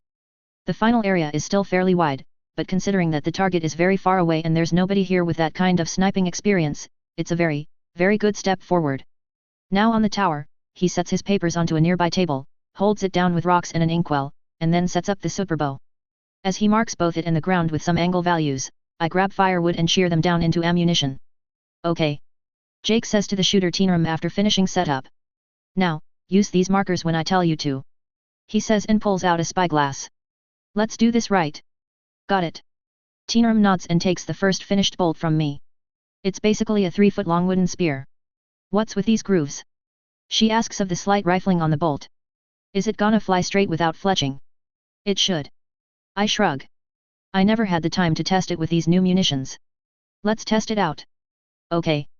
Jake looks around in his spyglass. Alright, 37 left, 24 up. He says. Teenram orients the superbow to be somewhere between 30 and 40 and angles it up, frequently checking the markings on the bow side to make sure she's near 24. And then 2 guards load a bolt and wind the bigger crank until it's in position. Per Jake's request, the superbow has a circular base and a crank for angling. The base is circular because I couldn't get gears to work right on the horizontal, so it basically has to be hand moved for left/right aiming, and a circle base is easier to ensure that it's mounted on the same spot after it gets moved. Farengar, upon hearing of our plight, laughed and told Jake to tear a wagon's wheel and axle and use that as a base, so the superbow's mounted on a barely rotating wagon wheel. It's all very haphazard, but it works, so. Okay. Teenram says, peering out at the battlefield in front of her. I have no idea where I'm aiming this. She observes. See that huge ass tent over there? He points for her benefit. We're gonna use that to check our range. Teenram nods. Okay, I see it. Her eyes are hella sharp cause I don't see anything but a blur at this distance. Ready. She double hands the trigger. Loose. Snap. The bolt fires, with no issue, but the recoil snaps the 2 pieces of wood designed specifically for the purpose of taking recoil. Think like the legs of a piece of modern artillery, only obviously not nearly as good. They get replaced in good order. Also you never actually described how the thing looks in detail. Well, yes, after setup, the superbow is basically used kneeling. The base is about a foot off of the ground, with the front section mounted up on a thick-ass metal and wood pillar on a circle, which is on a wagon wheel. The base, being like 6 feet long, then extends back outwards. At the end of the base is a bunch of things, like the loading mechanism, which is a crank attached to a rope that pulls back the ribbon X's strings. Next are the pair of shock absorber arms, which flank the shooter on the left and right, but mostly the right. The loader more or less cranks it, and then gets out of the way for Teenram to pull the trigger. Up/down adjustment is basically done by raising/lowering the shock-absorbing arms, which is probably why they'll break like nobody's business. I did good for a day's work. Don't judge. Jake and Teenram both observe the shot. Judging by their lack of an immediate reaction I dare say that was a miss. Well, fuck, I guess. Jake sighs, then writes down some numbers on a piece of paper. We all then wait for like 5 minutes as he reassesses his range table. In those 5 minutes, the Stormcloak camp was in a state of utter confusion about the spear that just came out of nowhere and struck a good 15 meters to the right of the general's tent. Alright, learning experience, learning experience. Jake mutters. Load second round, adjust horizontal to 33 left. They do, taking care to move the superbow very little, and load the second round that I just finished. The second round hits about 3 meters to the left of the tent. The combined shockwave of the strike and Ash's less than stellar bolt construction techniques cause the bolt to shatter. The wood chips shear the left side of the tent, and it goes down. Alright, probably not the cleanest hit, but we got somewhere. Teenram mutters, squinting. So where's our target? Jake confirms his notes. These numbers are probably wrong now. He sighs. 17 right, 43 up. He checks his notes. Should be around there. Counter-sniping with siege equipment is a bitch. The third round is ready after another 5 minutes, and, I don't know. I can only judge by Jake and Teenram's reactions. Her tail does the little angry cat twitch when she's pissed, so I assume there wasn't a hit. Over in the Stormcloak camp, the stone thrower team stops upon hearing the sound of branches being torn off over their heads and cautiously looks up. Jake's estimate would have put the bolt about a good 50 meters behind where the machine actually is. To add to that, the Stormcloaks figured they were undershooting anyway and moved their siege equipment forward, meaning that Jake's shot was easily 200 meters too long. On the plus side. I think I see them. Teenram says suddenly, peering through a spyglass of her own. Farengar brought it over. You know, I don't really know the range of medieval siege weapons, but I feel like, slightly beyond visual range is probably not normal. Then again, nobody here seems to find that weird, so maybe this is just how Elder Scrolls siege equipment works? Either way, Jake's less enthusiastic about the potential location as he scouts it with his own spyglass. I don't know. He goes over to his tables and makes some corrections. Still, worth a shot. Shot 4. In his haste, Ash fucks up the rifling on the bolt, so it flies far short of expectations and hits the river. Whoa. I can see that plume of water from here. Third-person camera. The plume of water drew the general's attention, and his head snapped towards the river. Probably what took out the tent, sir. One of his retinue says. Makes sense for someone like Balgruev to have some new toys. His general was never one to stay at his tent, and would rather spend his time accompanying his men. Too much reliance on magic and its ilk. The general says with disdain. That's good for us. Up. His men toss ropes onto the walls. With reflexes that spoke of hard practice, the biggest men in each of the 5 lines place themselves into position, and each one of the climbing team use them as a boost to help them get onto the walls. The difference in having that boost meant that each man practically flew up the walls, to the point where the Whiterun guards on the walls had barely drawn their swords before being cut down. His training paid off, it seems. The general's lieutenant remarks. Truly, these men define the term cream of the crop. If only 50 men could turn the tide of a siege. The general huffs. Let's go, we have a gate to tear down. First-person camera. Is it just me, or do the walls seem a bit rowdy? Yeah, that doesn't look good. Jake mutters as he trains his spyglass towards where I'm starting, ish. Shit, that really doesn't look good. He gives me the spyglass. Warwolf. We're going in. That seems a bit. And he's gone. Along with literally everybody else. It's literally just me and my girls since Farengar went off to do something. I can't fire this thing by myself. Welp. We run after Jake. Also, why are your girls here? They're getting more independent, but honestly I'm uncomfortable leaving them out of my line of sight in a wartime environment. Like if they get hit by a falling rock I can heal them if I can get to them. If I leave them at the temple and it gets bouldered then there's really nothing I can do about it. From a distance, I can see Jake. Wow, he's fast. Jake's already at the walls while we, at a full sprint, have only barely reached halfway. It's not like we're super duper far to begin with, but good God, the man's got legs. We watch as Jake clears the stairs, draws his sword, and stops the Stormcloaks like a wall. That kind of stopping power is honestly bullshit, though I have to say. We watch as the Stormcloaks on the wall immediately reform into something that looks very much so like a phalanx, but with axes. It's a little hard to tell from down here, but it looks like a loose halberd formation, but it's not very tight. We watch for a few more exchanges. Yeah, what's with them? These guys are definitely cut from a different cloth than the others. 3 of them have put Jake on the back foot with their teamwork, and the rest of them, oh shit, he's getting surrounded. Lightning. We shoot lightning from our fingers at the Stormcloaks. One of the soldiers is hit in the back and staggers forward. Jake, taking the advantage, shanks the dude with his claymore. Fuck you and the horse you rode in on. Also Jake is still badly surrounded and oh lordy. Jake, pressed hard against the wall, takes a blade to his sides.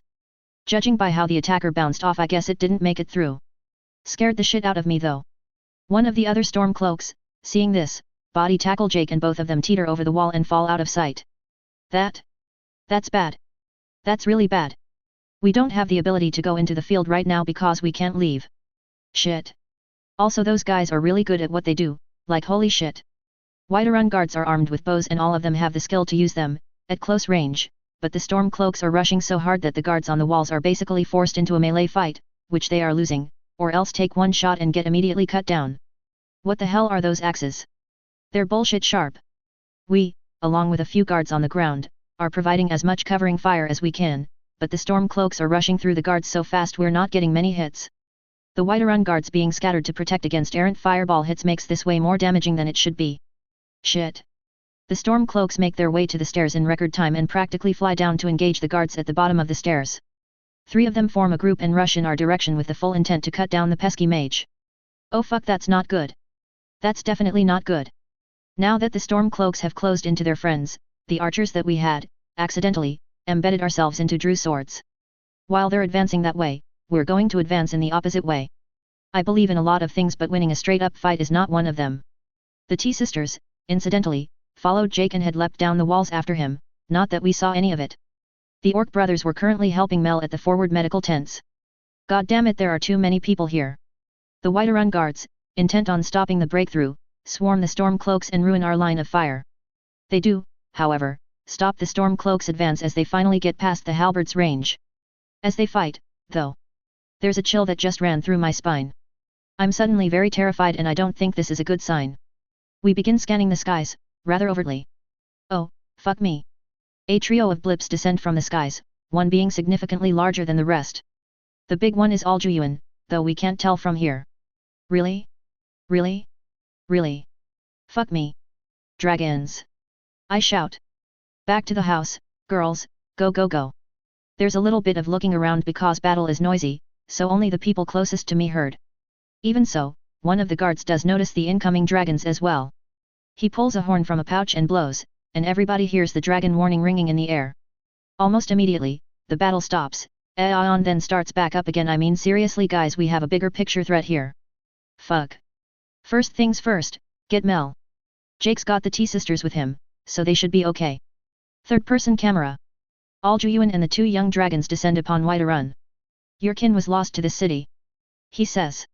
Demonstrate upon them the fury of your vengeance. The 2 young dragons, being young, did not quite have the ability to make sentences, and instead unleash packets of flames onto the city. The packets strike among the houses in the clover and those houses begin to catch. The young dragons, being young dragons, immediately roar in triumph, alerting everybody on the ground that, yes, there are indeed dragons in the sky. Aljuyuan inwardly groused at the impetuous nature of young dragons. Good, now teach them the might of your lineage. The 2 young dragons roar in response and dive deep towards Whiterun. By Talos. One of the Stormcloak elites mutters. Truce. He calls to a Whiterun guard. Truce. The guard replies and draws his bow. All right, lads. Eyes upwards. We've done this once, we can do this again. Hearing the call, the rest of the guards cheer, half-heartedly, and draw bows, aiming at the incoming dragons. The incoming dragons, having zero sense of danger, slam into the largest buildings they see and roar among the scattered thatch roofing. Kill them both. The guard roars, and the Whiterun guards fire, using nearby houses for cover. The dragons don't seem to care too much about the arrows, and instead burn down said houses with their packets of flame. The battle between the 2 parties continues for a few more exchanges, and very quickly many buildings are on fire. Aljuyuan, for his part, noted how quickly the humans seem to shake off the natural terror that dragons inflict against lesser beings. Granted, the ones inflicting that terror were young dragons, not revived ancients, but the complete lack of inflicted terror was surprising. Interesting. He rumbles. So humans are capable of learning. He watches as the 2 young dragons, despite their firepower, get steadily pushed back due to their inexperience. After 10 minutes of fighting, the dragons lose heart and take off into the sky, leaving below them a steadily burning city hellscape and its contingent of cheering humans. Aljuyuan laughs. Young, but driven. He calls upon the 2 young dragons. Watch. This is how a dragon lives. First-person camera. Oh my god, I hate dragons with a burning passion. We have made it home. What should we do? Atra asks. What are you going to do, sir? Fuck me, I have no idea. I'll need to get Mel. I say. Gotta recover the split-up team. Go into the bunker and hide unt. No. Atra yells and it makes me jump. No, we. She looks frustrated. PTSD. Got it. Shit. The bunker is basically a cellar that I dug underneath the magic lab. Both the lab and the cellar are protected with layers of cold enchantments, plus a reinforced door that blasts cold, to protect against dragons. To be honest, I never really thought about using it to shelter the girls. I'm a bit panicked. Shit. I don't want these girls to die, but if I force them to go into the bunker they might never trust me again. I understand. I crouch to pat their heads. At any rate, hide in the lab, okay? And please hide in the bunker if things get dangerous. I love both of you and it'll make my life easier if I know you're safe. April looks literally pained by my statement. Dad said something like that too. Ooh, ouch, whoops. Sorry. I'll be honest, this is probably the safest place in Whiterun beyond the castle, and if you hide in the bunker then the enchants will keep you as safe as possible. I won't say there's no risk, but I need to make sure Mel and the others are safe. You saw Jake go over the wall. Atra nods slowly. Yeah, I want to make sure they come out of this alive too. Atra nods slowly. I understand, it's just, I'm scared. She starts to sob and oh my god my heart. I give both of them hugs. Have faith in us. And rush out, because I'm starting to cry. So we do. We hurriedly charge down the main street and run for a good 30 seconds. Mel is currently at the temporary field hospital. Roar above the sky. That's probably not good. We create multi-layered wards above our head and mix it with layers of ice for good measure. Whoa. The blast of Aljuyuan's fire hits like an incinerating train and the house next to ours almost immediately turns into ashes. And I'm on the ground. Jesus. That's absurd. One blast of fire and all of my wards are fucked. I'm otherwise alive and my reserves are fine, but hell. Alright, let's keep going. As we run towards the hospital, Aljuyuan fires off selective blasts of fire. One of which hits a particularly clustered group of guards and practically melts them into a puddle of metal instantly. Another one hits Warm Aiden and scorches it to ashes. Ulfberth Warbear and Adrienne Avenici, helping out at the guards' forward base camp, were mercifully spared. Phew, that looks like it hit something important. I can feel the heat from here. More wards, I guess. Alduin's next blast hits the tree of Kynareth. The nearby structures start to catch, but the tree itself is more or less unharmed. Christ, each hit sounds like it hits so hard. Good God, if that's Alduin up there, that damage is miles away from that Whiterun hitting dragon. Terrifying. Utterly terrifying. Stay focused, don't think about anything else. We reach the medical ward. The guards are helping evacuate the wounded into the brick and mortar building that is the primary guardhouse on the account of shit burning down nearby. Ash. What the hell's going on? Mel demands of me as she sees me round the corner. Where's Jake? What do we do? Fuck me if I knew. For now, indoors. So we do. I quickly tell her what the hell's going on while the Warwolf gang gets together. So you think he's going to be okay? Mel asks. He fell from the wall. She glares at me. I mean. Between the two of us he's the one who's most likely to survive a fall like that, never mind the T-sisters showing up. Besides. I need to enchant the bejesus out of this building. Mel looks startled. What? Why? Come in, really? Because you're here, Day. Alright, let's see here. Over the course of the next minute we put up a series of high-powered wards and concentrated ice spells across the roof of the building. I don't need this to last more than a few minutes, so I don't care about longevity. While you're here, boss, we have some guys who need help. One of the orc brothers says. Dude's got his arm burned off. I don't think I can do anything about that. I can repair things, but I don't think I can regrow arms. The knowledge base needed to make it work and the mana needed is too much for a situation like this. Yeah, his arms basically, burned to nothingness. Like I'm kind of surprised Aljuyuan's flames have such an obscenely high burn rate, despite, I dunno, not burning as much. Like if it takes out an arm it should also take the rest of his body, but the rest of his body is functional. Dude's not dead or anything. Also I can't heal him for shit since the burn also cauterized the wound. Fuck, let's stay focused. Third-person camera. Jake was a little dazed, but otherwise okay. Landing in the middle of a Stormcloak army who wanted to shoot him with arrows? Slightly less okay. Immediately upon landing outside the walls, he tosses the man bodily away from him with such force that the man lands on the roof of a nearby house. That's the mountain. Shoot him. Lose. A Stormcloak captain roars. Oh fuck me. Jake crosses his arms in front of him and soaks the incoming barrage of shots. The arrows, those that hit, bounces off. Jake. T-Mare calls out as she lands in front of him with her shield. Oh, I regret my decisions. Tinaram grouses, immediately firing back with her bow. Really should have stayed on the wall. Jake makes a split-second decision. Take cover there. He points to a nearby wagon. The T-sisters not armed with a shield bolt for the wagon, with Jake bringing up the rear. Sorry, we kind of panicked. T-Mare says as soon as Jake enters into the wagon's cover. We saw you go over the wall. Nah, I get it. Jake pacifies her and creates a ball of fire in his hand and tosses it out.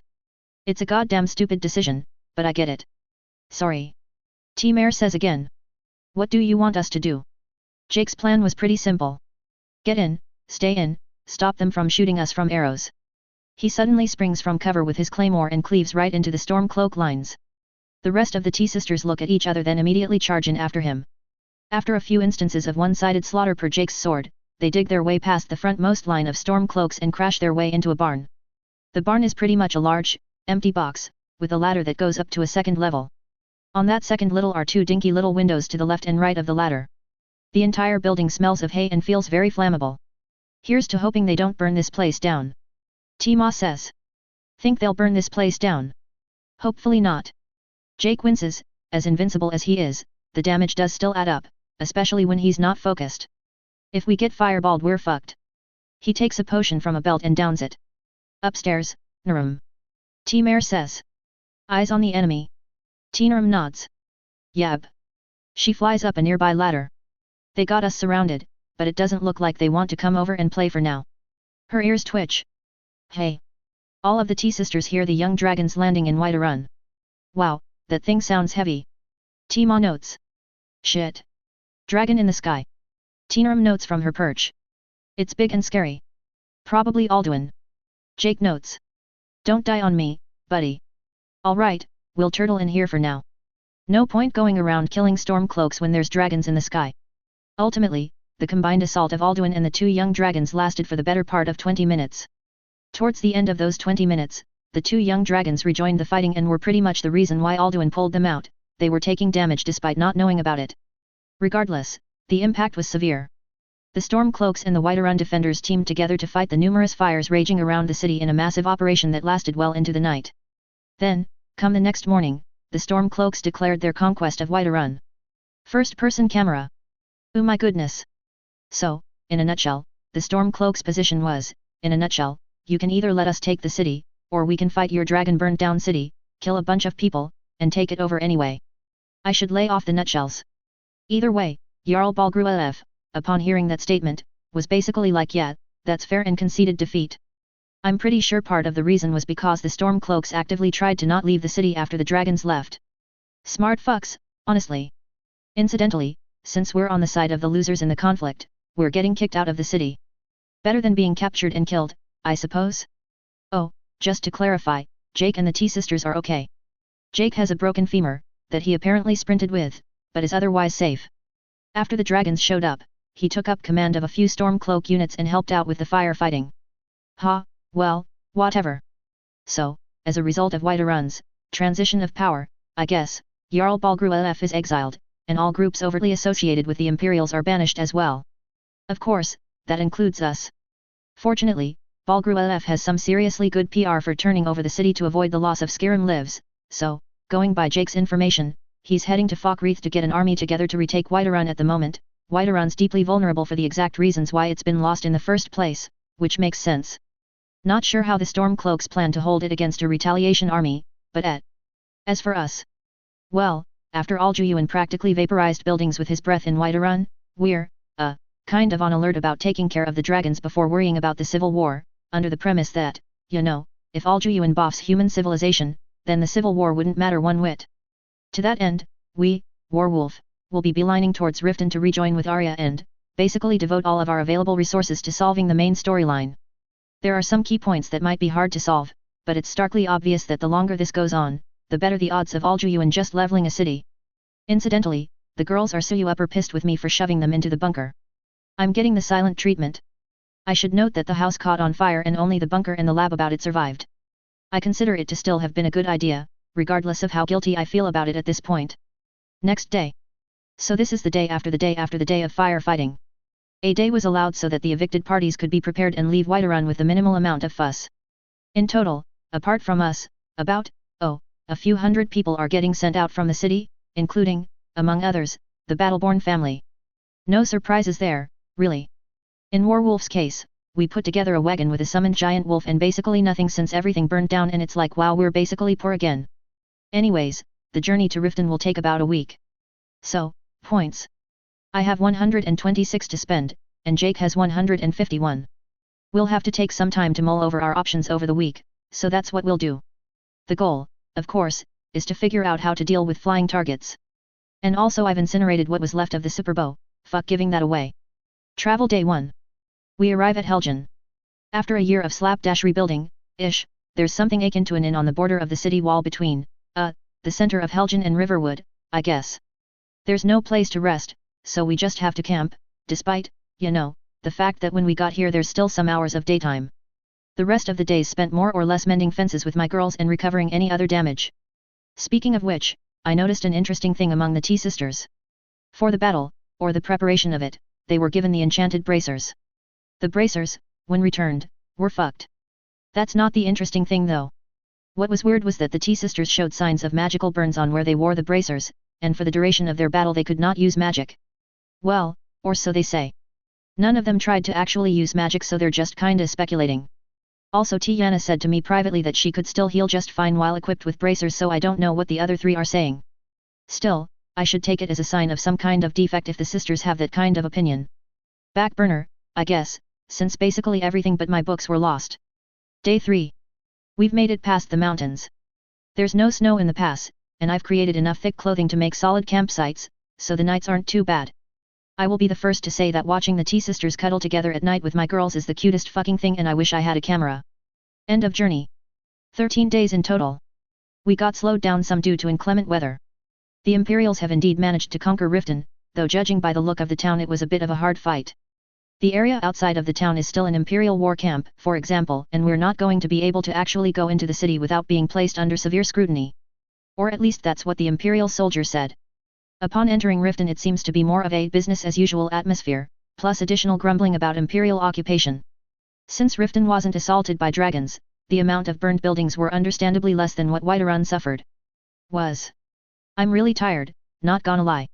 Anyways, Riften.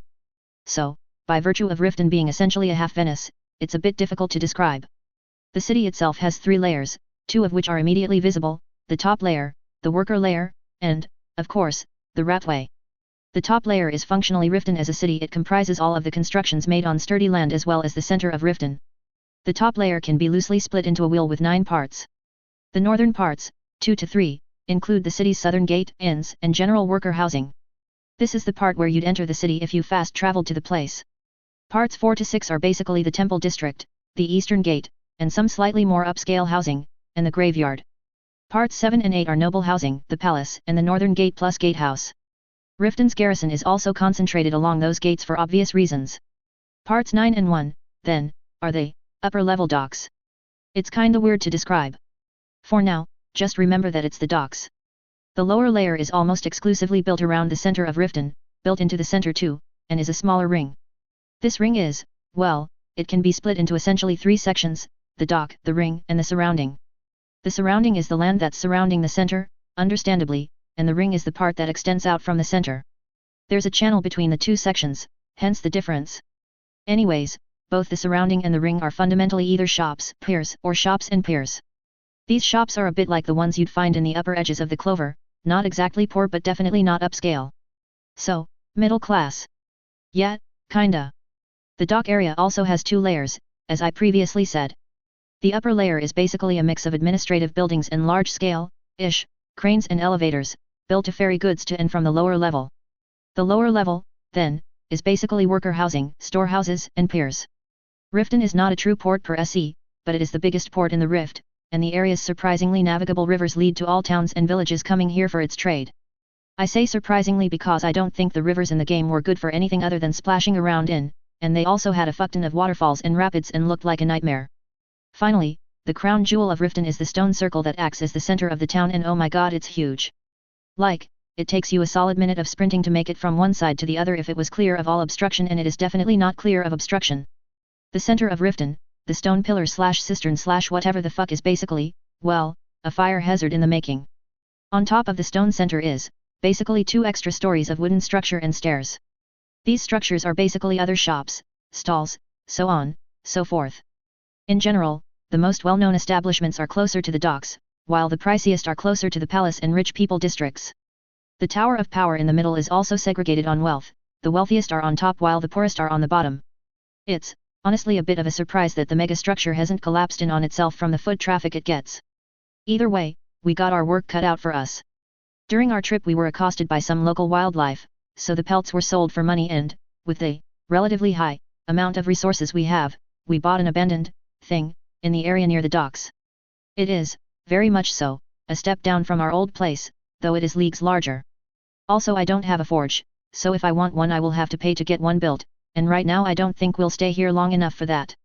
It's a bit cramped for a group of, like, a dozen people, but so, our primary objective at the moment is, in no particular order, rendezvous with Arya and find what's his face in the ratway. Preferably both. Actually, now that I think about it, there is no guarantee that Arya will still be here after 2 weeks. Well, not like we could stay in Whiterun anyway. Besides, the news of Whiterun falling to a 1-2 combo of Dragon and Stormcloak opportunism was already the talk of Riften by the time we got here, so I assume she'd know. Anywho, me and Jake, talked at length about dragons and counter-dragon action, as well as what caused Alduin to hit Whiterun. It's our consensus, upon reviewing the dragon's behavior, that it was somehow training the 2 younger dragons. This seems odd, because Alduin doesn't seem like the teaching type, and I don't know how young dragons come to be in the first place. Second, we're going to go ahead on the assumption that Alduin hitting Whiterun was not a coincidence, since the timing was just way too perfect. We don't know why he went there, but it seems reasonable to assume that Alduin was acting on some kind of information that he had that we did not. Not gonna lie, he makes me jumpy. I've caught myself staring into the sky on many occasions at this point, and I'm usually the type of person to look at my feet. Scares me. From a points perspective, I put mine into maxing out Tailor Mastery and Fine Eye, more as a response to our current situation rather than a concerted effort to go dragon hunting. For my 7 greater perks, I took Greatest Dress Tailor, Great/ER/EST Minute Detailing, better results when working with small objects, and 3 ranks of alteration efficiency to better abuse transmutation. I gained the finishing effect Magic Weaver as a result, which lets me weave magic into thread. Sadly, once I stop using magic the threads vanish, so it's not as obscenely broken as I had hoped upon getting it. Jake finishes off Defender, only 3 points, Combat Healing, and dumps everything left into Jump Mastery, which makes him jump higher. Right now, if he puts his mind to it, he has a jump height of about 6 meters. He can't change direction when he's jumping though, so it's really damn cool, but not all that useful by itself. Which is why Jake took Great/ER/EST Aerial Step, which effectively gives him 3 midair jumps. Jake is now able to propel himself into the and hit the impressive altitude of 20 meters, roughly 60 feet, rounding down. He also has natural flight and aerobatics, so once he learns to work all the perks together he'll practically be flying by himself. The fact that he has to learn to keep them all active is what's stopping him from being a literal flying murder tank. Mind, when he's jumping, he's not focused on fighting, which means he takes normal damage from attacks, and if he refocuses on combat while jumping, he stops being able to do midair jumps. It's quite a finicky system. He also takes Weapon Thrower, Great/ER/EST, Defense Master, Great/ER/EST, and 2 ranks of Natural Order, which seems to act as a small buff to all of his abilities. No new finishing effects, weirdly enough. This basically just continues Jake's path to becoming the walking apocalypse, though the weakness of perks not activating when he's not focusing is all the more apparent. Day after moving in. So, the structure we purchased was, I had thought, a warehouse, but in reality it's an abandoned, I was about to say hotel but a hostel. Apartment? Terrible business decision? Workhouse? Workhouse. Workhouse seems to make sense.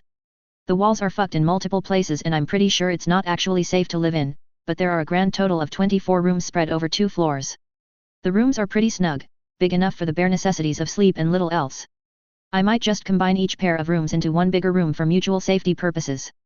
We talk around and get the verdict that private rooms, even if small, are desired. Well, fuck that then. Either way, today's goal, have a structure that doesn't look like it's likely to be blown the fuck away by a stiff breeze.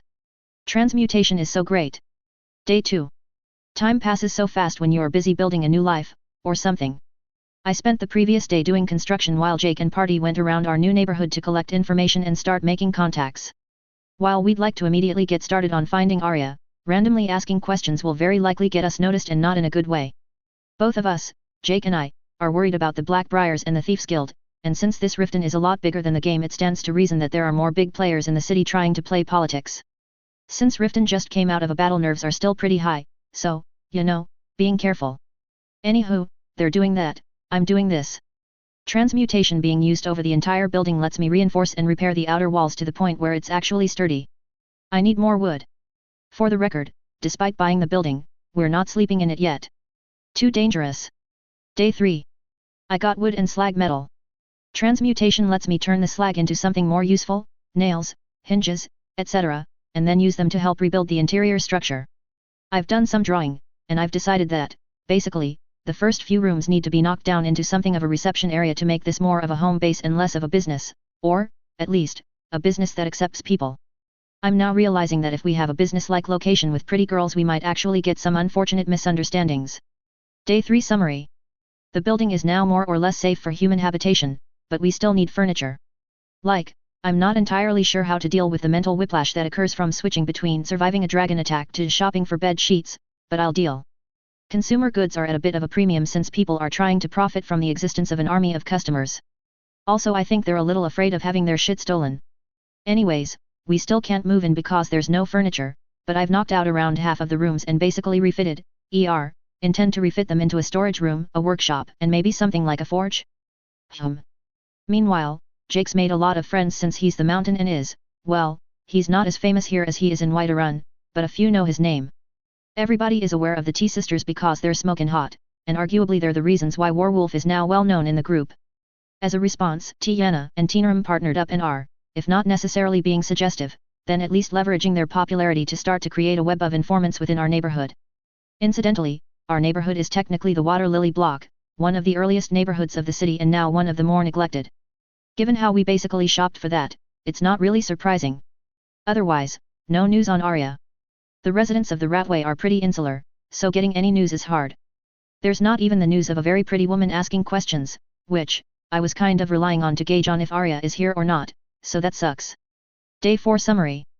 The need for raw materials is pretty much a necessity at this point, so Jake's party switched gears for the day and instead went out to the forested turf south of the city and cobbled together a lot of wood. Jake himself brought in what I think is a literal tree, which, good for us. Most of the house repair is done, so the materials go into furniture. By the time the day is done, we have enough bed frames for all of us. Each room, I should note, is small, and I'm not doing it any favors, with a floor space of about 4 square meters, half of it is taken up by the bed frame. I like my beds huge, and the rest by a cabinet.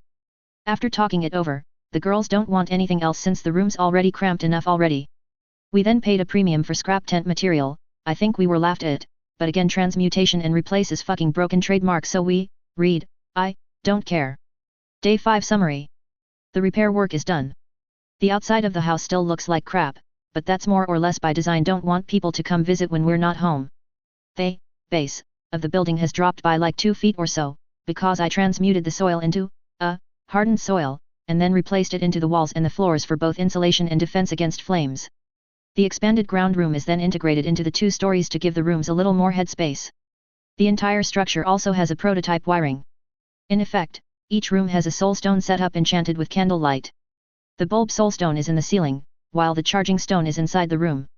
The efficiency is kinda bad, but in general you can get something like 5 minutes of light after a full charge. On average, the T-sisters can get more, the sisters get less. Normally there is only about 60 seconds of light though. It's very nice, if I do say so myself. I also have a magic workshop again, though I can't buy a new table. Kinda pissed about that, not gonna lie. I also have a new forge and a tailoring bench. The new forge is built, I built it, so, it's built according to the fact that I'm almost constantly using magic with my forging. Instead of a big open pit fire, it's instead a small steel box insulated with wards to help conserve energy, and enchanted on the inside with flames to help bring it up to heat faster.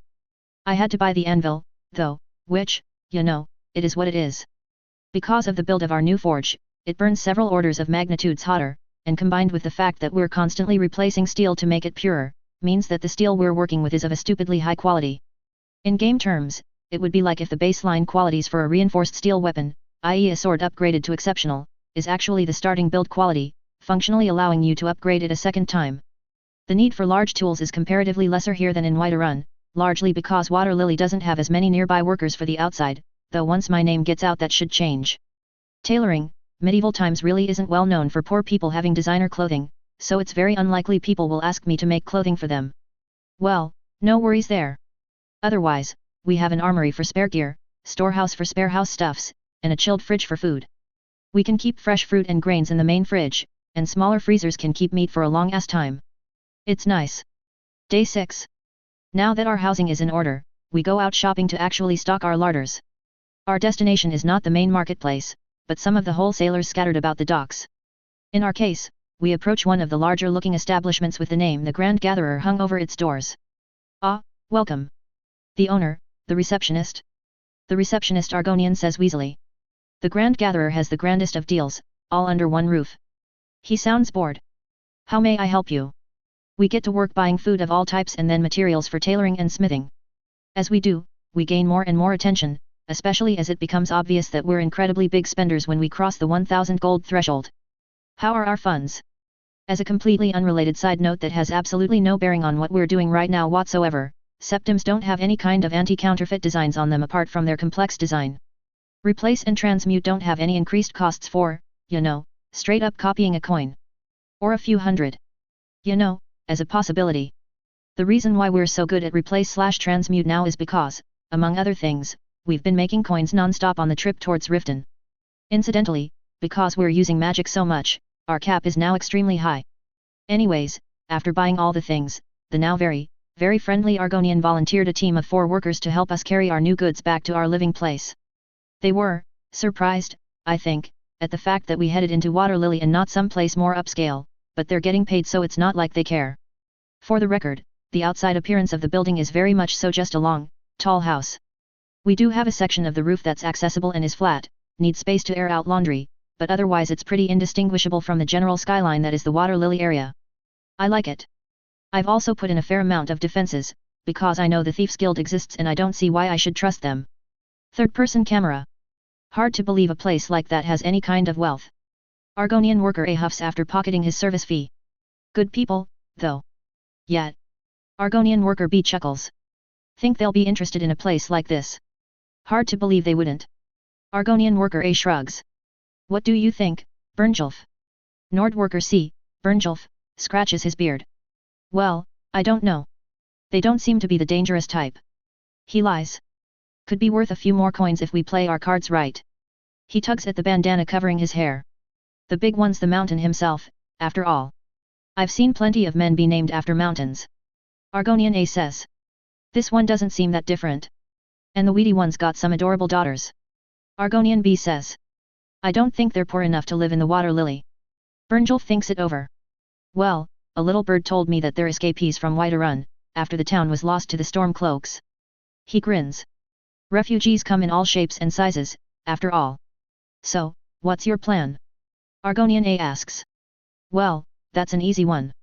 Bernjulf says. Next day. The fact that a newcomer to a poor neighborhood bought a large house and did not immediately try to use it as a business was lost on nobody, least of all the second-in-command of the Thieves Guild himself. Almost as quickly as Ash had started to work, Bernjulf had pulled strings to ensure that his every step was watched and every purchase was catalogued, part of the reason why Ash was able to find some things much faster than he had expected.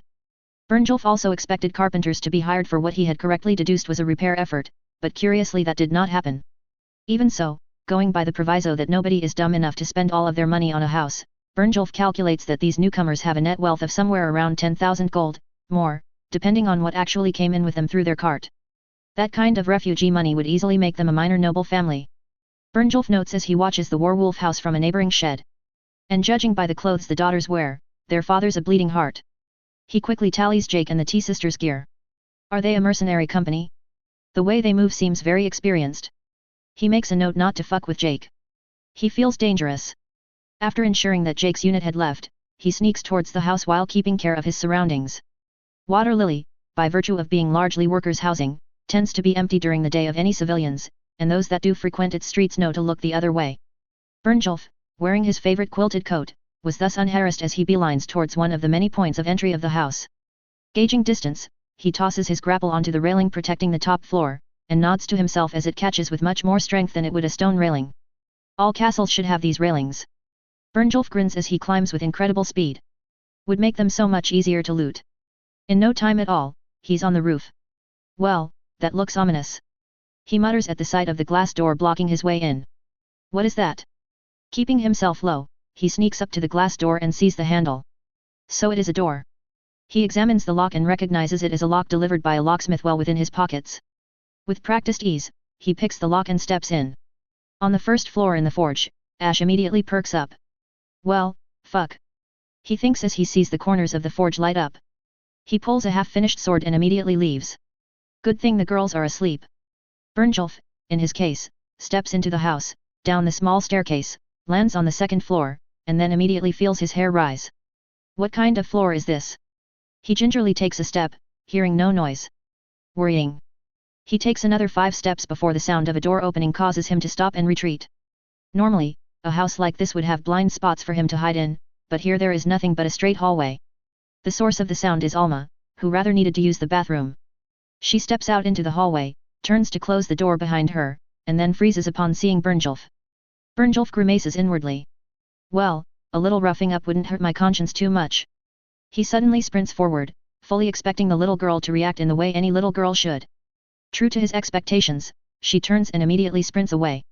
Being better trained and faster, Brynjolf reaches Alma immediately and, with a firm tap of his sheathed dagger, sends her staggering onto the ground just as Ash climbs the staircase with his blunt sword in hand. Ash, seeing this, is immediately pissed off. Brynjolf feels the prickle of magic power and immediately guards the best he could against whatever was going to come his way. That whatever, as it turns out, happens to be a bolt of shock with so much power that Brynjolf was blown away and onto his back, numb and stunned. All right, you little shit. Ash snarls. You got balls. He stomps towards Brynjolf, crackling electricity dancing around his fist. Shit. Brynjolf gasps for breath. What the hell was that? He struggles to get to his feet as Ash stomps towards him. Wait. He coughs as he puts up a stopping hand to distract his attacker from his other fumbling one. The electricity, however, made fine motor actions very difficult, and the health potion he was hoping to swallow rolled out from his pouch, out of his grasp. Ash, brought to his senses by the sound of the rolling bottle, takes a deep breath. Alma, are you okay? Yes, sir. Alma stands. That surprised me. She rubs her bruised face. Who is he? A thief. By now, Atra has opened the door and is also in view. She, being a little bit less surprised than Alma, readies her shock spells just in case the weird man on the floor in front of her tries anything funny. Ash, for his part, saw the rolling bottle and was immediately surprised, which, in turn, surprised Brynjolf. Is he worried about that? He wonders as Ash closely examines the bottle with the curious wolf insignia. First-person camera. So, this is a bottle that I made. For Arya. Obviously, there are some questions that I need to ask. To start with, who are you? Chapter 20, The Move-In in Riften Experience.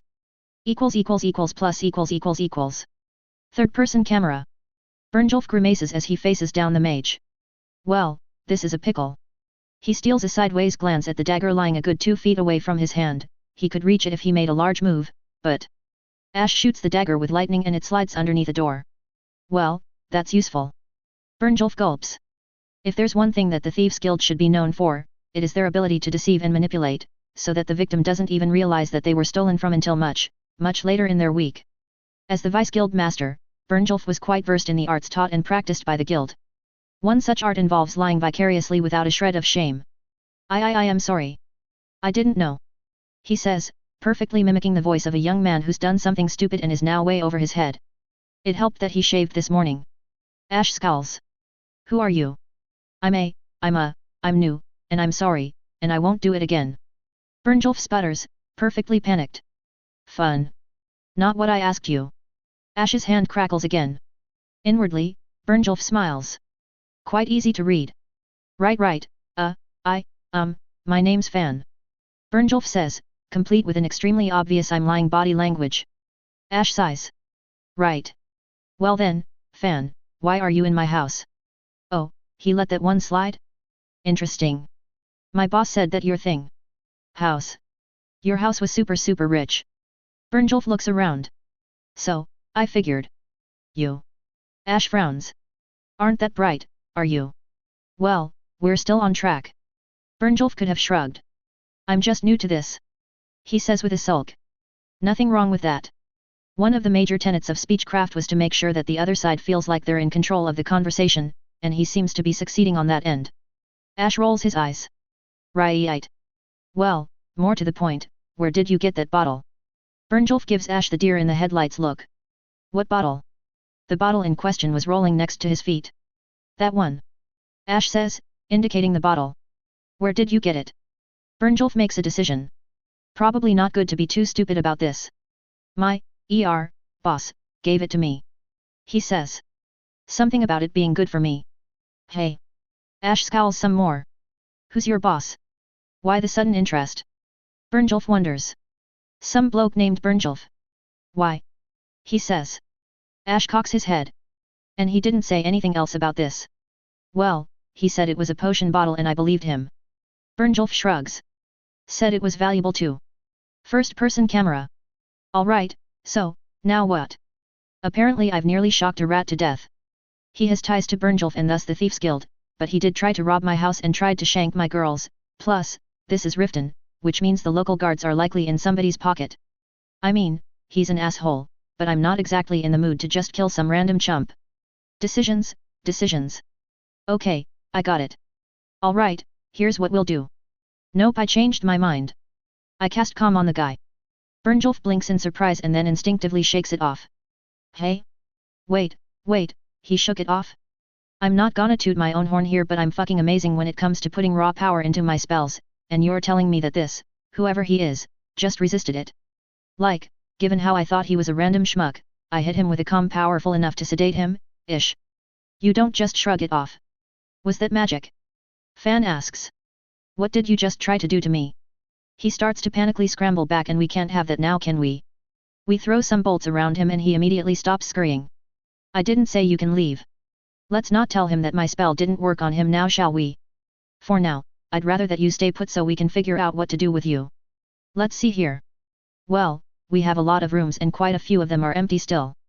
I really don't trust him to just get up and bolt, so let's use this one. We open the door closest to us.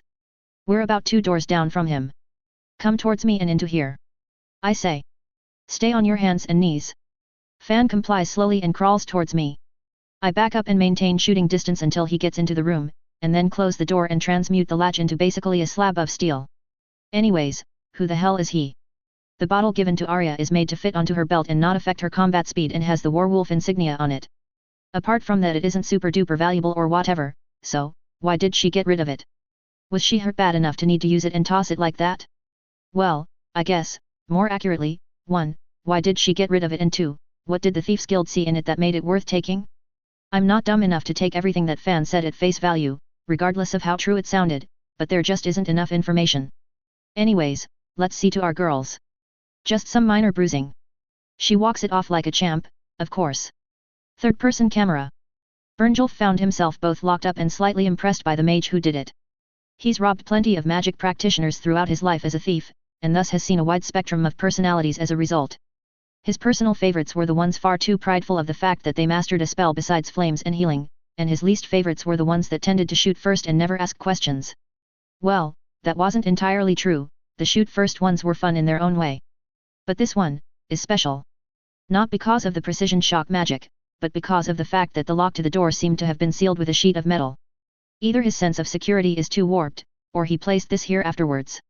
Bernjulf muses, surveying the small room with even smaller standing space. A house built for those who work, eh? The door was obviously unpickable, and the window, well, sneaking out of the window is in the cards, but considering the circumstances it might be better to wait around and see what this group is like.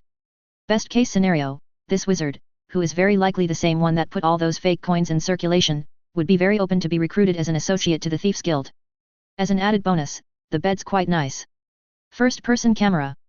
Jake and company returned about an hour before things got dark. I briefed them and then we all had dinner. Afterwards, me and Jake, have some time to compare notes on figuring out how to deal with Fan.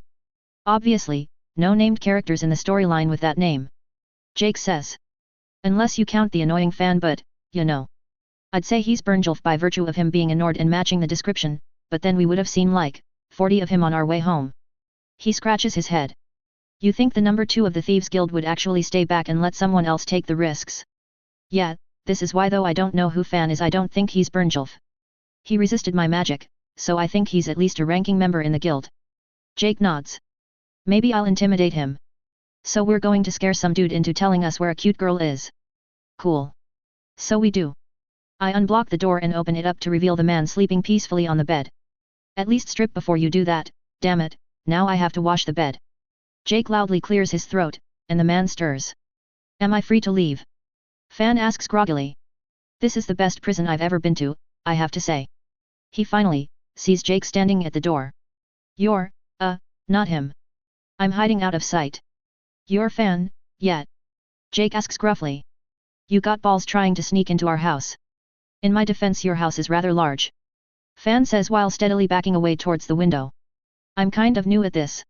Yeah, I bet. Jake turns on his intimidating aura. Why do you have something of ours? I didn't know it was yours. Fan says slowly, not seemingly affected at all. In other words, he's confident enough in his own abilities that Jake doesn't scare him at all. Either he's incredibly stupid or else he's on Arya's level. Jake feels it too, and moves to draw his dagger. Whoa. Fan raises his hands. I really don't want to fight here. Neither do we, but you're obviously lying about who you are. Jake says. Way I see it. You're a big shot in the Thieves Guild. I'm pretty okay with offing you right here to save ourselves the trouble later, especially if you're actually an enemy of ours. Fan blinks. Alright, I'll talk. He leans against the cabinet. Not entirely sure where you get off resorting to murder as your first action. It's less murder and more a room in our house catches on fire. I say, still out of sight. We really need to clean our chimneys. Fan laughs, completely unfazed. Not the most straightforward plan, but I do appreciate the ingenuity. Let's talk, shall we? Trust is a two-way street, right? Ha. A little hard to trust a guy that climbed my roof. Fan laughs a little more. You do have a very climbable roof. Can't fault a seasoned thief like me for going after an easy mark in Riften of all places. You know what, fair. Fine, let's play this with a bit of honor, if only because otherwise shivving him is the only other option and I don't really like my chances in the worst case scenario. The three of us go to the kitchen area and take seats. Apart from us, Mel is also present. The two of them lock eyes but nothing is said. Well, first of all, thank you for choosing to avoid a fight. Fan says, grinning. It'd put a damper on my spirits to kill a wizard who can convincingly fake a coin. How does he know about that? That's nice, I guess. I shrug. I don't think I'd be here if I can do that, but hey, you do you. His grin doesn't really leave his face. Certainly. He takes out Arya's bottle. We received this bottle from a fetching lass by the name of Arya. He says. She gave it to the Thieves Guild as compensation for information about a certain man. I am, sadly, not aware of much more than this. And if you did you wouldn't tell us. And therefore you haven't seen her at all for, however long she was here. Maybe, Bernjulf shrugs. My informants have confirmed that she is still in the Ratway, if that's what you're asking. Jake's eyebrows go up. You didn't give them directions. The cost of that was a touch higher than she was willing to pay. Bernjulf says. Besides, I got the impression that she knew more than she let on, especially after pawning this. So, her dragonborn compass kicked in? But then, why is she still down there? I mean, regardless of how much verticality the Ratway has, Riften as a city isn't, you know, huge.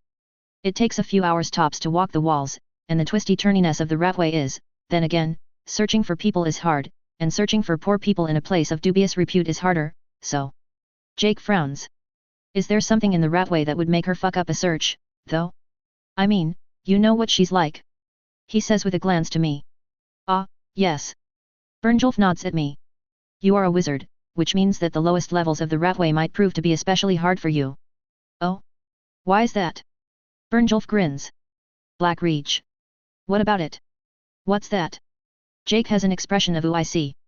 I mean, I know Black Reach is this Hughes area underneath Skyrim but I don't think I've ever touched it when I played. Black Reach is the pride and bane of Riften. Bernjulf says. The lower parts of the Ratway are under the influence of Black Reach's magic, and as a result those of a more learned nature tend to be disoriented a bit more down there. First I've ever heard of this, but okay. Assuming if this is true, then a part of the reason why Arya's having trouble is likely because she's special, which is nice, but Delphine is with her and she strikes me as being more of a power type, so. We question Bernjulf further on other subjects as they come up. Mostly duds. He knew that I circulated fake coins because some of it was messed up and those appeared in the Thieves Guild. I assume those are the coins I made earlier on the trip. I don't know how he knows, though. He also knows that we are the Warwolf Company, though that's not exactly a secret. Even if you forget about Jake and me it's pretty well known that Warwolf has 4 smoking hot stacked pink catgirl lieutenants. We are, to him, a mercenary troop of some strength and he's sure that we will gain plenty of business soon. Don't know how to feel about that. Lastly, our current location, by virtue of being previously abandoned and now suddenly new, has no ties with the Thieves Guild. The way he said it makes it sound like I should, upgrade our defenses at some point. Ultimately, by virtue of us believing that he is in fact Bernjulf and not some other douche nozzle, we decide to let him go with a polite warning. The Thieves Guild case T-line is basically about Bernjulf and his current leader and what amounts to an internal dispute, and while I believe that shiving Bernjulf will result in the guild collapsing under its own mismanagement, Jake's more along the lines of letting Bernjulf take over, or at least let them continue to screw each other over, since it reduces the risk of a power vacuum that someone else, i.e. Blackbriars, could possibly fill. Or else nobody fills it and bloodbath ensues. I honestly can't care enough either way, and let's be honest, shiving a dude would raise some pretty immediate questions regardless of if fire is involved, ergo, mercy's good. Given that we're gonna get robbed at some point though, we need to get our mitts on an enchanting table, so that's what we'll be doing alongside our current efforts to make friends with our neighbors, because neighborhood watches are good. And Arya? Let's be honest, she's not gonna die from anything, so let's just not worry about her for now. If we get our name out there, then she's going to know that we're in town and thus show up whenever she shows up, if only because we're a free bed and a hot meal. About 2 days later. Tiana, seduced, a tutor mage from the nobility district, I think, and he gave her information pertaining to an abandoned cottage some distance south of Riften.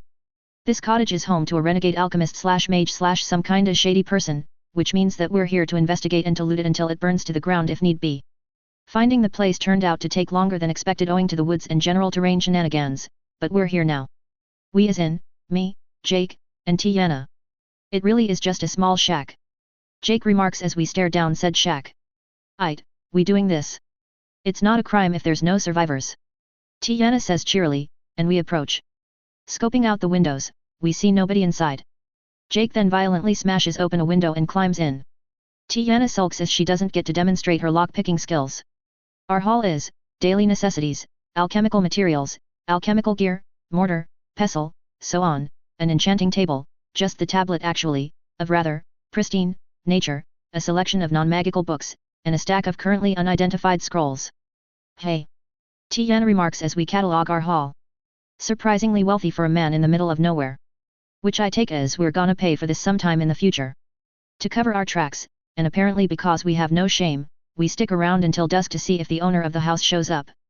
Not Tiana, mind, we send her off with the cart and our haul ahead of time so as to give her plausible deniability. Either way, the owner of the house shows up about an hour after dark, along with an entourage of 3 guards and what seems to be a dead spriggan strung up like a hunting kill. Better an accident with no witnesses. Jake mutters. Kinda weird to be worried about covering our attempt to cover our tracks, but I do agree. Jake, with his overwhelming bullshit strength, rushes and cuts down the targets. I don't want to call them enemies, the targets. He cuts down the targets so hard it looks like they were pasted by something powerful and fast. And then I finish the piece off by incinerating the bodies, the places they were hit, and the house itself with a burst of flames taking all my mana and then some. My status goes red after I do so and I become unable to cast again, but I figure it's worth it. As we're no longer wandering, the trip back only takes us the better part of the night, so our party of 3 returns on a cart loaded down by wood before noon. It's not unusual for us to do this, so nobody cares. Nobody made a move on the house during that time either, which is nice. Anywho. It's not like Mel needed a second set, but having backups so she can clean her primary set is always nice. My new table, though, according to Teenarum, this is one of the better tables in existence, accessible to only high-paying customers. Worrisome in more ways than one, but we've torched all evidence and my enchanting room is built into the basement with literal steel in its walls, so whatever. That room would take us around 10 days to actually build, which means that the tablet would be sitting unused in the storage until then. Next day. Order of the day is, let's make a name for ourselves so Arya will notice. Jake, and Tima, was introduced to an underground fighting pit, of a sort. Rumors travel fast, so we're going there to make some noise. And we're going to. As Jake puts it, I'm pretty common, but we wouldn't be. The way it works is this, Jake is awesome at bashing heads, but not everyone good at bashing heads is Jake. If there's also a strong-ass mage nearby, read, me, then the rumors would go further. I'm trying to compare our situation to Whiterun, but I had a patron in the form of the Battleborns, didn't I? So looking back I suppose the legwork had been done for me. Well, in any event, this makes for good exercise. The fighting pit is, a wrecked boat. Supposedly, it was a medium-sized transport vessel that was driven by a drunk little fuck who rammed it into a warehouse. It was too expensive to tear it down, so the owners sold it for a penny and some entrepreneurial squatters turned it into a fighting arena. There's a large half-soaked sand pit sitting in the middle of the warehouse section of the building, and stands built into the boat half of the building. It's crowded, with seating for, about 30 people? Though the amount of people here is obviously more than that. The building itself has a massive cloth over the top but no roof, so other folk can watch from more precarious positions. Surprisingly, there's a bunch of mages here, too. Or not that surprising, since Jake brought me here. The mages are basically a mix of two polar opposites, tutor mages of upper crusty families that are here for insert reason here, but mostly just to let off steam, and young trainee mages trying to up their ego size. Murder is obviously a no-no, but there are healers on hand, and different parties tend to have their own healers, so it's more just about incredible pain for the sake of local fame and ego. And why am I here again? Alright, you know how it goes, first to say uncle loses, so no silencing. The arena master, Argonian, says to the two contestants in the ring. That rope in the middle? No passing that line. Also, no fire, and any missed shots will cost you septims. Makes sense, really.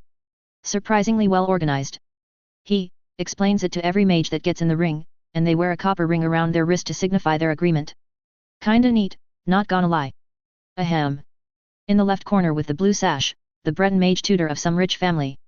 In the right corner with the red sash, Joe. Joe is a young imperial dude. The rings may be 40 paces long, 20 wide, so not much room to maneuver. While AoE spells aren't forbidden, it gets you jeered, so apparently nobody does them. Either way, both sides start basically the same way, wards and shock. Wards and shock. Like every match is wards and shock. Eventually the weaker one loses. In this case, Joe gets his ward blown out and then gets treated like a Sith victim, so he taps out. I should note that the actual win rate between the two sides is actually pretty even. Wards are expensive to maintain and a good shock will punch through it, so it's a bit like rocket tag given that, well, most people who are here are scoping themselves out in a way. Incidentally, I should also note that it's very, very likely that recruiters from many different factions are here, too, considering how often I keep seeing promising Joes get pulled aside for a chat and a pocket of coins after matches. In other words, fuck it, go all out. We're going to attract eyes anyway, might as well learn to deal with it now rather than later. Some rounds later, we're in the ring. Slight case of the butterflies. Nobody is actually announced, mind you, we just get tossed in the ring, get shit explained to us, take positions, and go at it. Regulars obviously get recognized, but we're not that, so met. Now, my initial plan was to just coat myself in wards and then punch the dude on the other side, but I guess the rules prevent that, so boohoo. Ding. Wards wards wards. 5 layers of wards immediately spring up between ourselves and the opponent. The big difference between us and our opponent is that we don't need our hands to project a ward. Note to self, control output. Target, under the assumption that we are not warding, readies 2 bolts of shock, loosening his own ward. The audience collectively groans. Chance. He gets shocked. Takes a good 5 seconds, but he quits soon enough. Easy. I get 5 gold as bet winnings. Pools are kinda small here. Some more rounds pass. There are physical rounds here, too, mind. Most are of a fisticuffs nature. Jake gets in a few rounds. He holds back, largely to help himself practice and not rely on perk power so much. I patch him up when he gets a few solid ones to the face. Easy. Tima also gets in a few rounds. Her winnings are substantially larger and she brings over the people she fights to me so I can patch up their claw wounds as extra service. While I've never seen her fight barehanded, I don't think the extra fighting game bounce is a part of how she usually handles things. Still, she has no problems. My next round is against an actual mage, I guess? Nice to meet ye. The Breton mage, different from earlier, says warmly as greetings as we step into the ring. I teach for the Orla family. I nod. Pleased. I'm a support staff for the Warwolf Mercenary Company, I guess. Come to think of it, I have so many roles that it's really hard to pin down what my title should be. Vice Guild Leader? That'll hurt my ego if I lose, so no. A mercenary mage, The Orla mage grins. Nice. I saw your healing earlier, good to have a practitioner with a nice head on his shoulders. We take our positions. Ding. Ward ward ward, oh my geez. Almost as quickly as our 5-layer wards finished, our target hits us with a bolt of ice. It cleanly penetrates the first 2 layers before being partially stopped by the third one. Christ, are you serious? Ward ward ward. The target, for his part, blinks in surprise at the fact that his shot didn't cause a full ward break, and lines up another shot. Oh no, you don't. Pew pew pew pew. We shoot shocks at the target. His wards absorb some of it, but most of it scatters off into the sand. Really? He curved it. I mean, I can do it too, but it's been 6 seconds, and he also has to channel a high-powered attack. Oh lordy. Another ice lance flies our way. We don't dodge. The ice lance pierces all 5 wards and taps us on our forehead. Okay, wow, I can feel that humility coming along. Let's do this seriously, then. We finally use our hands to create wards. The wards I make as a reaction are just lumps of mana. I have a lot of it, so it's not like efficiency matters, but having them punched through like that hurts. Actually, you know what? It's not very often I get to actually go toe-to-toe with another mage. Teenarum is the best, not me, combat mage in our group, but she's also self-trained, so, this is actually a really good opportunity for me. Arya doesn't count cause she's in the ward up and punch camp. First off, a curved ward. Let's focus on speed and strength. Our ward gets made. Because of our speed, the outline of the ward is extremely visible. Not bad. Our target grins. Not bad at all. Here I come. He very obviously creates an ice lance, smaller than before, and telegraphs his throw. Fuck. We quickly lay out our 5 fast wards. The ice lance pierces through all of them and digs into the wood under our armpit. Shit. A Nord says and claps. Piers is going all out. He's obviously excited and how about a little concern about me, hey? That said, he just punched clean through that ward, hey? Probably not something that can happen in the confusion of a real fight, but still not something to be careless about. Let's try again. We close our eyes, concentrate, and create another ward. Piers smiles, creates an ice lance, and then oh you've got to be kidding me. The ice lance hits off center and punches through the wards, then shatters. On one hand, progress. On the other, I give. I lost 10 gold on that one. Deservedly so, but hell. Piers also lost 10 for damages to the arena, so ha. After the fight, Piers accompanies me to Jake's sitting area. There are many sets of eyes on the two of us. It makes me jumpy. Not bad, not bad. Piers says after we take our seats. Your wards are something, but they lack finesse. He says. For a 20 septim bribe, I'll happily tell you why. Fucker. Here you go. I give him the coins. Alright. Piers creates a disc of raw magic in his hands, and it begins to spin. Alright, see this? Pretty simple, yet. Basic training, yet. He shoots another ball of magic that makes contact with the disc, it spins like the disc, and then slips through. Oh. Well. Hey. Power is still power, be it magica or might. Piers says. Understanding and being able to read the flow is important. I got so caught up I forgot about that. Fuck trademark. Yet, following a flow lets you get around wards and shit. That's, if not necessarily common knowledge as taught, it's common knowledge that you learn without being explicitly taught, like swimming faster by going with the current, or where to interject fuck into the middle of English words. That said, being able to read it from a distance is pretty hard. Granted, we were basically working in test conditions where it's easier to concentrate, but still. We create a 5-layer curved ward over our hand. The magic within the wards circle around the core slowly. We then create a small ice shard with a similar spin and push it through the center. There's a bit of resistance, but it goes through with disturbing ease. That's problematic. Really problematic. The reason why I make redundant wards is because I knew about the flow-ish. It was never a focus of mine, too many other things, but to have its weakness exposed like this is worrying. That said, better now than later, I used a shouldn't have wards to stop Dragon Fire before, right? How did that work? We sit and practice with our wards some more. If we imagine magic as waves, then theoretically we should be able to cancel out incoming spells by doing counter waves. I imagine that's how things like anti-fire wards work. So, in that case, layered wards with sensible patterns working against each other would be stronger. In other words, I need to practice with making 5 wards of differing patterns to the point where it becomes second nature, hey? If I'm throwing up wards in a fight then there's no way I have the time to think about how it's structured, so patterns it is, I guess. Practice. Piers watches the wards on our hands with a strange gleam in his eyes. Well, 5 minutes isn't much. The biggest issue is still the fact that there's always going to be a core that everything spins around. Not spinning obviously creates no core, but a ward without a spin can be pierced by a mage of enough opposing skill, even if the magic power difference isn't high, as Piers has shown. The times where this will matter will be in battles between me and a high-caliber mage, so I can't skimp on this. I'll worry about it later. I'll have to worry about it later. Piers whistles. I take it you didn't learn it just now, He claps me on the shoulder. This is a good place to get some combat experience, so you don't freeze up out there. Next time, try attacking. The next time is about 20 rounds later. Again, No big flashy magic.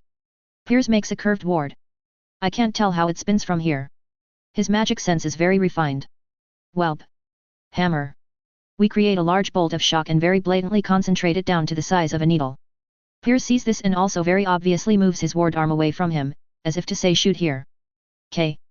The bolt of shock hits the ward and pierces it clean through, scattering on the wood behind it. The ward, however, holds. Hey. This would be fatal if it hits, yet? Disqualified. Yet. Fuck. Hey, wait a minute, he tried to kill me the last time and you guys didn't DQ him. What gives? Nepotism is everywhere. Pa.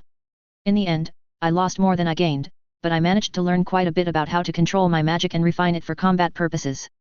That said, I'm not sure how useful it is. I mean, as I've said before, this training is useful for those very select moments where I fight against a skilled mage, and I'm sure that will happen at some point, but from a more day-to-day perspective, I'm a gadget mage? Rainbow mage? Support? Nuke? Why did I give myself so many roles? But basically, I have a lot of firepower by myself, and otherwise I will have equipment to make up for those shortcomings. If, after all that, I get caught in a one-on-one duel with just raw magic, then by all rights I already lost. That said, knowing that a one-on-one might end up with me on the losing end despite my magic reserves is a good lesson to learn. Not worth the 100 gold though. Fuck Piers. He's cool, but fuck him. 2 days later. Our marvelous plan of making a loud noise and then sitting and waiting bore fruit. Hey. A very dirty and disheveled Arya says at the cusp of morning, on our doorstep. Long time no see. She looks exhausted. A rather battered Delphine is behind her. We get them squared away with breakfast. Atra and Alma prepare showers for them. They've gotten really good at that. Anyways. Exposition.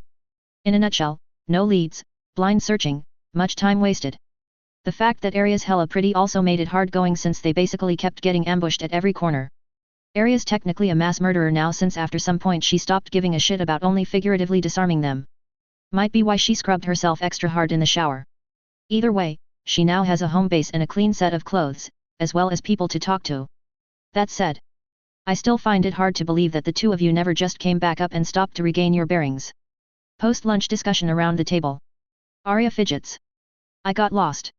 The lower levels were really confusing for some reason. Delphine nods. Yab. Clairvoyance wasn't working at all and the lights were dim. Still, it's been weeks at this point. Well, we do come up every night to sleep and such. Arya says. But the ratway is winding, and thus losing your way is almost a guarantee. In other words, she can't auto-map. Makes sense. Plus a detailed top-down map in a zone as large as a realistic ghetto would be useless anyway. Well, for now, rest here and plan. Constant searching is obviously not doing you any favors. Arya sighs and draws her sword hilt. It's snapped clean. Replacements. She puts money on the table. I feel bad about working you without compensation. She adds. No prob. Sure thing. Atra, Alma, take her measurements so I can work on a new set of armor too. Both girls nod with enthusiasm. What, none for me. Delphine grins. I blink. You're not going back in, though. She had said as much in her debrief. Pa, cheapskate. She laughs. Correct. I want to look more into the Thieves Guild, but some new gear would be nice. Her armor is currently sitting in the corner, completely in tatters. I'll see what I can do. In the end, Arya and Delphine needed about 3 days to fully recover from their search. In the meantime, their new weapons and armor were finished. For Arya, she's requested equipment for low-light SCQC, 5 short swords, a belt of throwing knives, 10 in total, a large shield, with spikes in front, a short spear, a 2-handed warhammer, and spiked brass knuckles made from steel. Super close quarters combat. The shield and the spear are a set. The shield is large enough to cover Arya's entire body, with the sides hewn out for her spear. The spear is shortened for stabbing, and is otherwise fairly normal in make. Both are designed for holding down a hallway and then stabbing violently. The warhammer is for clearing obstacles, so it's extra heavy and is not weighed for combat. The knuckles are, for CQC purposes. Technically they're not knuckles as they're built into the gauntlets, but the difference is meaningless.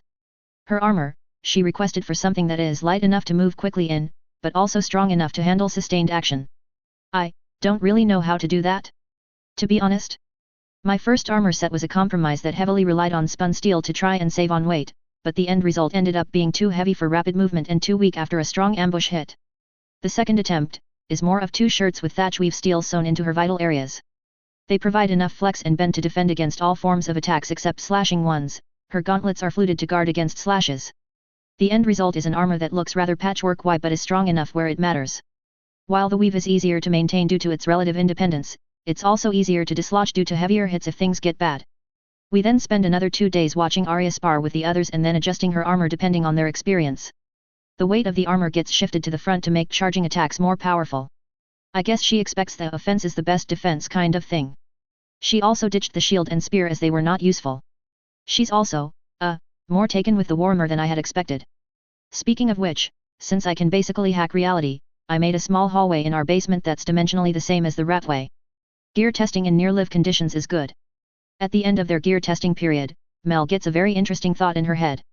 It literally came from nowhere, too. We're looking for this Esbern person, correct? Mel said. Right. Delphine agreed. And he's on the run from the Thalmor. Arya this time. So, wouldn't he be avoiding all contact while the Imperial Army is still stationed here? And then nobody said anything for the next minute, because we all felt really stupid for not realizing it sooner. While we haven't seen any Thalmor within Riften, the only way we'd be able to tell is if they wear their armor, and, covering those kinds of distinguishing features is not exactly a hard thing to do. But, yeah, either way, Esbern's likely not going to answer to anything while Riften's under Imperial occupation, which would make contacting him hard. The day after, Delphine hatched a brilliant-ish plan. The plan involves papering the Ratway in letters addressed to Esbern. If they're removed, then it means that either Esbern moves around, unlikely, or else the Thalmor are looking for him too, very likely.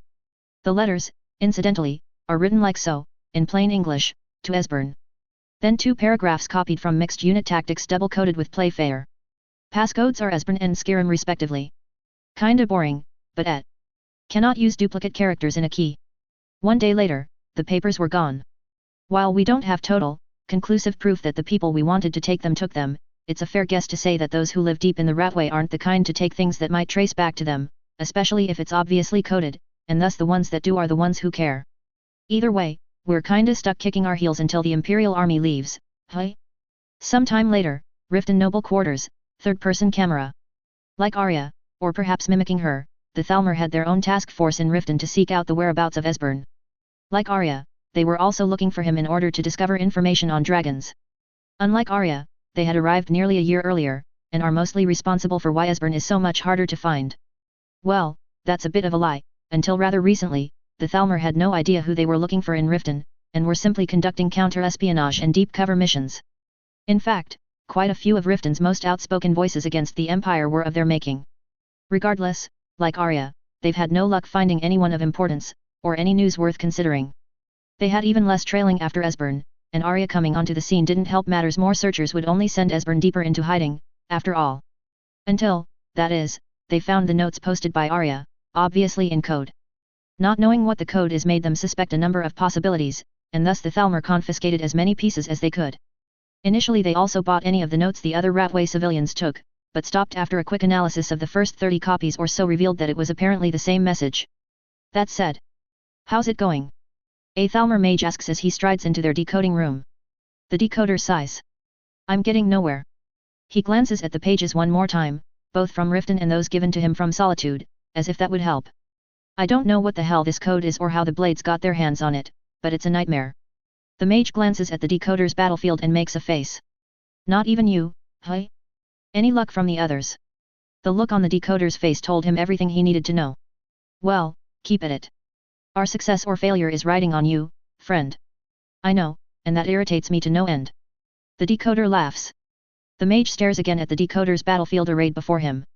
In the grand ballroom of this slightly dilapidated mansion, 3 tables were pushed together with papers and books strewn about both on and off the table. Several possible ciphers and permutations were laid out next to a partial solution for the letter, all of which invariably devolve into gibberish. The sheer amount of possible ciphers and ingenious solutions made it very clear that the decoders are trying their best, and having nothing to show for it. Where did the Blades get this? The mage can't help but wonder.